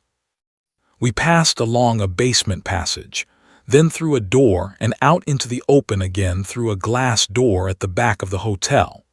In another moment, we had gained the shelter of the pine trees. I had caught a glimpse of another figure in a similar plight to myself, and realized that Poirot, too, was a victim of this bold coup. By sheer audacity, number 4 had won the day. He had employed, I gathered, an instant aesthetic, probably ethyl chloride, breaking a small bulb of it under our noses. Then, in the confusion of the darkness, his accomplices, who had probably been guests sitting at the next table, had thrust gags in our mouths and hurried us away, taking us through the hotel to baffle pursuit. I cannot describe the hour that followed. We were hurried through the woods at a breakneck pace, going uphill the whole time. At last we emerged in the open, on the mountainside, and I saw just in front of us an extraordinary conglomeration of fantastic rocks and boulders. This must be the Felsen labyrinth of which Harvey had spoken. Soon we were winding in and out of its recesses. The place was like a maze devised by some evil genie. Suddenly we stopped. An enormous rock barred our path. One of the men stooped and seemed to push on something when, without a sound, the huge mass of rock turned on itself and disclosed a small tunnel-like opening leading into the mountainside. Into this we were hurried. For some time the tunnel was narrow, but presently it widened, and before very long we came out into a wide rocky chamber lighted by electricity. There the gags were removed. At a sign from number 4, who stood facing us with mocking triumph in his face, we were searched, and every article was removed from our pockets, including Poirot's little automatic pistol. A pang smote me as it was tossed down on the table. We were defeated, hopelessly defeated and outnumbered. It was the end. "Welcome to the headquarters of the Big Four, Monsieur Hercule Poirot," said number 4 in a mocking tone. "To meet you again is an unexpected pleasure, but was it worth while returning from the grave only for this?" Poirot did not reply. I dared not look at him. "Come this way," continued number 4. "Your arrival will be somewhat of a surprise to my colleagues." He indicated a narrow doorway in the wall. We passed through and found ourselves in another chamber. At the very end of it was a table behind which 4 chairs were placed. The end chair was empty, but was draped with a mandarin's cape. On the second, smoking a cigar, sat Mr. Abe Ryland. Leaning back in the third chair with her burning eyes and her nun's face was Madame Olivier. Number 4 took his seat on the 4th chair. We were in the presence of the Big Four. Never before had I felt so fully the reality and the presence of Li Chang-yen as I did now when confronting his empty seat. Far away in China, he yet controlled and directed this malign organization. Madame Olivier gave a faint cry on seeing us. Ryland, more self-controlled, only shifted his cigar and raised his grizzled eyebrows. "Monsieur Hercule Poirot," said Ryland slowly, "this is a pleasant surprise. You put it over on us all right. We thought you were good and buried. No matter, the game is up now." There was a ring as of steel in his voice. Madame Olivier said nothing, but her eyes burned, and I disliked the slow way she smiled. "Madame and messieurs, I wish you good evening," said Poirot quietly. Something unexpected, something I had not been prepared to hear in his voice made me look at him. He seemed quite composed, yet there was something about his whole appearance that was different. Then there was a stir of draperies behind us, and the Countess Vera Rossikoff came in. "Ah," said number 4, "our valued and trusted lieutenant, an old friend of yours is here, my dear lady." The Countess whirled round, with her usual vehemence of movement. "God in heaven," she cried, "it is the little man. Ah, but he has the 9 lives of a cat." "Oh, little man, why did you mix yourself up in this?" "Madame," said Poirot with a bow, "me, like the great Napoleon, I am on the side of the big battalions." As he spoke I saw a sudden suspicion flash into her eyes, and at the same moment I knew the truth which subconsciously I already sensed. The man beside me was not Hercule Poirot. He was very like him, extraordinarily like him. There was the same egg-shaped head, the same strutting figure, delicately plump. But the voice was different, and the eyes, instead of being green, were dark, and surely the mustaches, those famous mustaches. My reflections were cut short by the Countess's voice. She stepped forward, her voice ringing with excitement. "You have been deceived. That man is not Hercule Poirot." Number 4 uttered an incredulous exclamation, but the Countess leant forward and snatched at Poirot's mustaches. They came off in her hand, And then, indeed, the truth was plain. For this man's upper lip was disfigured by a small scar, which completely altered the expression of the face. "Not Hercule Poirot," muttered number 4, "but who can he be then?" "I know," I cried suddenly, and then stopped dead, afraid I had ruined everything. But the man I will still refer to, as Poirot had turned to me encouragingly. "Say it if you will, it makes no matter now, the trick has succeeded." "This is Hercule Poirot," I said slowly, "Hercule Poirot's twin brother." "Impossible," said Ryland sharply, but he was shaken. "Hercule's plan has succeeded to a marvel," said Achille placidly. Number 4 leapt forward, his voice harsh and menacing. "Succeeded, has it?" he snarled. "Do you realize that before many minutes have passed you will be dead?" "Yes," said Hercule Poirot gravely. "I realize that. It is you who do not realize that a man may be willing to purchase success by his life. There were men who laid down their lives for their country in the war. I am prepared to lay down mine in the same way for the world." It struck me just then that although perfectly willing to lay down my life, I might have been consulted in the matter.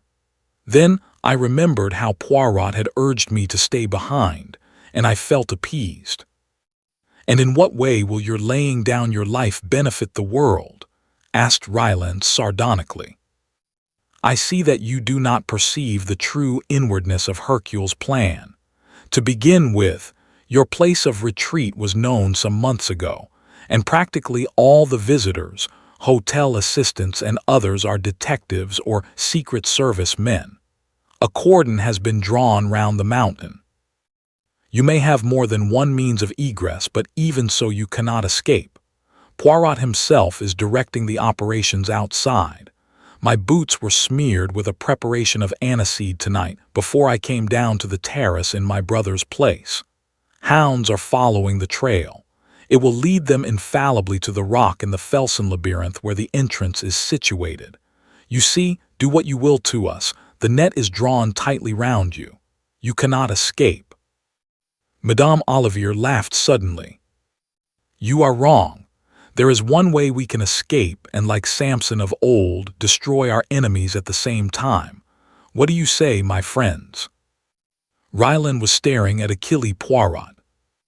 "Suppose he's lying," he said hoarsely. The other shrugged his shoulders. "In an hour it will be dawn. Then you can see for yourself the truth of my words. Already they should have traced me to the entrance in the Felsen labyrinth." Even as he spoke, there was a far-off reverberation, and a man ran in shouting incoherently. Ryland sprang up and went out. Madame Olivier moved to the end of the room and opened a door that I had not noticed. Inside, I caught a glimpse of a perfectly equipped laboratory which reminded me of the one in Paris. Number 4 also sprang up and went out. He returned with Poirot's revolver, which he gave to the Countess. "There is no danger of their escaping," he said grimly, "but still you had better have this." Then he went out again. The Countess came over to us and surveyed my companion attentively for some time. Suddenly she laughed. "You are very clever, Monsieur Hercule Poirot," she said mockingly. "Madame, let us talk business. It is fortunate that they have left us alone together. What is your price?" "I do not understand. What price?" "Madame, you can aid us to escape. You know the secret ways out of this retreat. I ask you, what is your price?" She laughed again. "More than you could pay, little man. Why, all the money in the world would not buy me." "Madame, I did not speak of money. I am a man of intelligence. Nevertheless, this is a true fact: everyone has his price. In exchange for life and liberty, I offer you your heart's desire." "So you are a magician." "You can call me so if you like." The Countess suddenly dropped her jesting manner. She spoke with passionate bitterness. "Fool, my heart's desire. Can you give me revenge upon my enemies? Can you give me back youth and beauty and a gay heart? Can you bring the dead to life again?" Hercule Poirot was watching her very curiously. "Which of the three, madame? Make your choice." She laughed sardonically. "You will sell me the elixir of life, perhaps. Come, I will make a bargain with you. Once I had a child. Find my child for me and you shall go free." "Madame, I agree. It is a bargain. Your child shall be restored to you. On the faith of Hercule Poirot himself." Again that strange woman laughed, this time long and unrestrainedly. "My dear Monsieur Poirot, I am afraid I laid a little trap for you. It is very kind of you to promise to find my child for me, but, you see, I happen to know that you would not succeed, and so that would be a very one-sided bargain, would it not? Madame, I swear to you by the holy angels that I will restore your child to you. I asked you before, Monsieur Poirot, could you restore the dead to life? Then the child is dead, yes." He stepped forward and took her wrist. "Madame, I who speak to you swear once more, I will bring the dead to life." She stared at him as though fascinated. "You do not believe me. I will prove my words. Get my pocketbook which they took from me." She went out of the room and returned with it in her hand. Throughout all she retained her grip on the revolver. I felt that Hercule Poirot's chances of bluffing her were very slight. The Countess Vera Rossikoff was no fool. "Open it, madame, the flap on the left-hand side. That is right. Now take out that photograph and look at it." Wonderingly, she took out what seemed to be a small snapshot. No sooner had she looked at it than she uttered a cry and swayed as though about to fall. Then she almost flew at my companion. Where, you shall tell me where." "Remember your bargain, madame." Yes, I will trust you. Quick, before they come back." Catching him by the hand, she drew him quickly and silently out of the room. I followed. From the outer room she led us into the tunnel by which we had first entered, but a short way along this forked, and she turned off to the right. Again and again the passage divided, but she led us on, never faltering or seeming to doubt her way, and with increasing speed.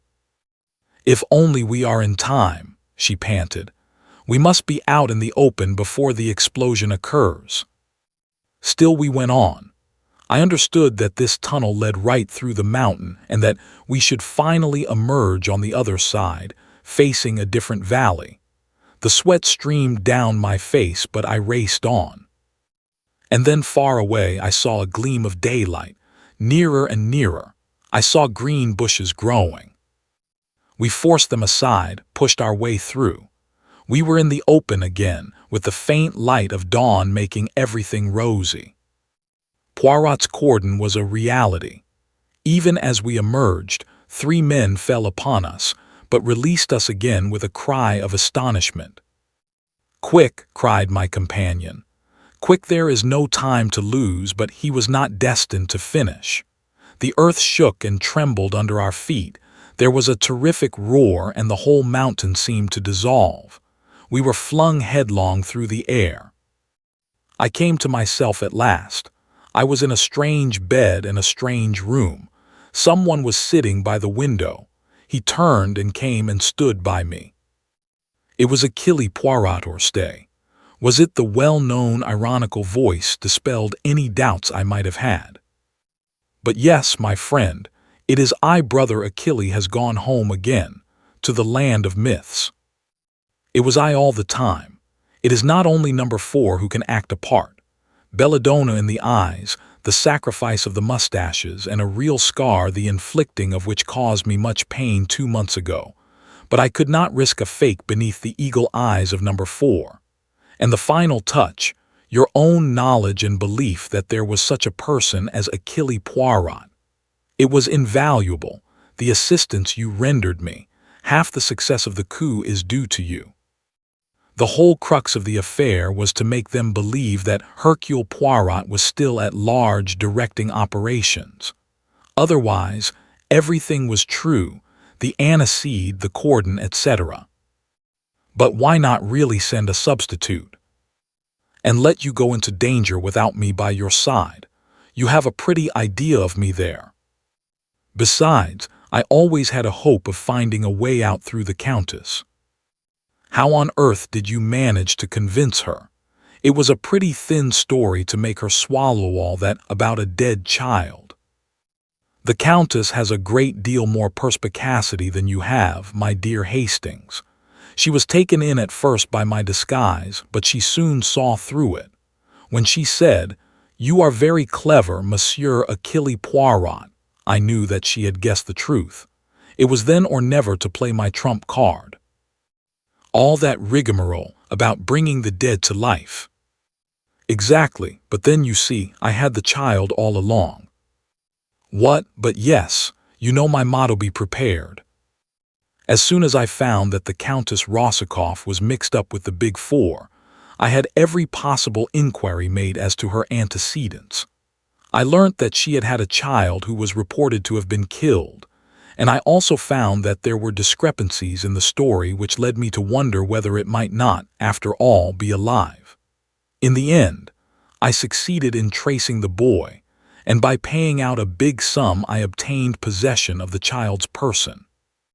The poor little fellow was nearly dead of starvation. I placed him in a safe place with kindly people and took a snapshot of him in his new surroundings. And so, when the time came, I had my little coup de theatre all ready. You are wonderful, Poirot, absolutely wonderful. I was glad to do it too, for I had admired the Countess. I should have been sorry if she had perished in the explosion. I've been half afraid to ask you, what of the Big Four? All the bodies have now been recovered. That of number 4 was quite unrecognizable, the head blown to pieces. I rather wish it had not been so. I should have liked to be sure, but no more of that. Look at this. He handed me a newspaper in which a paragraph was marked. It reported the death, by suicide, of Li Chang-yen, who had engineered the recent revolution which had failed so disastrously. My great opponent, said Poirot gravely. It was fated that he and I should never meet in the flesh. When he received the news of the disaster here, he took the simplest way out. A great brain, my friend, a great brain, but I wish I had seen the face of the man who was number 4. Supposing that, after all, but I romance. He is dead. Yes, mon ami, together we have faced and routed the Big Four, and now you will return to your charming wife, and I shall retire. The great case of my life is over. Anything else will seem tame after this. No, I shall retire. Possibly I shall grow vegetable marrows. I might even marry and range myself. He laughed heartily at the idea, but with a touch of embarrassment. I hope. Small men always admire big, flamboyant women. Marry and range myself, he said again. Who knows? The end. Thank you for listening.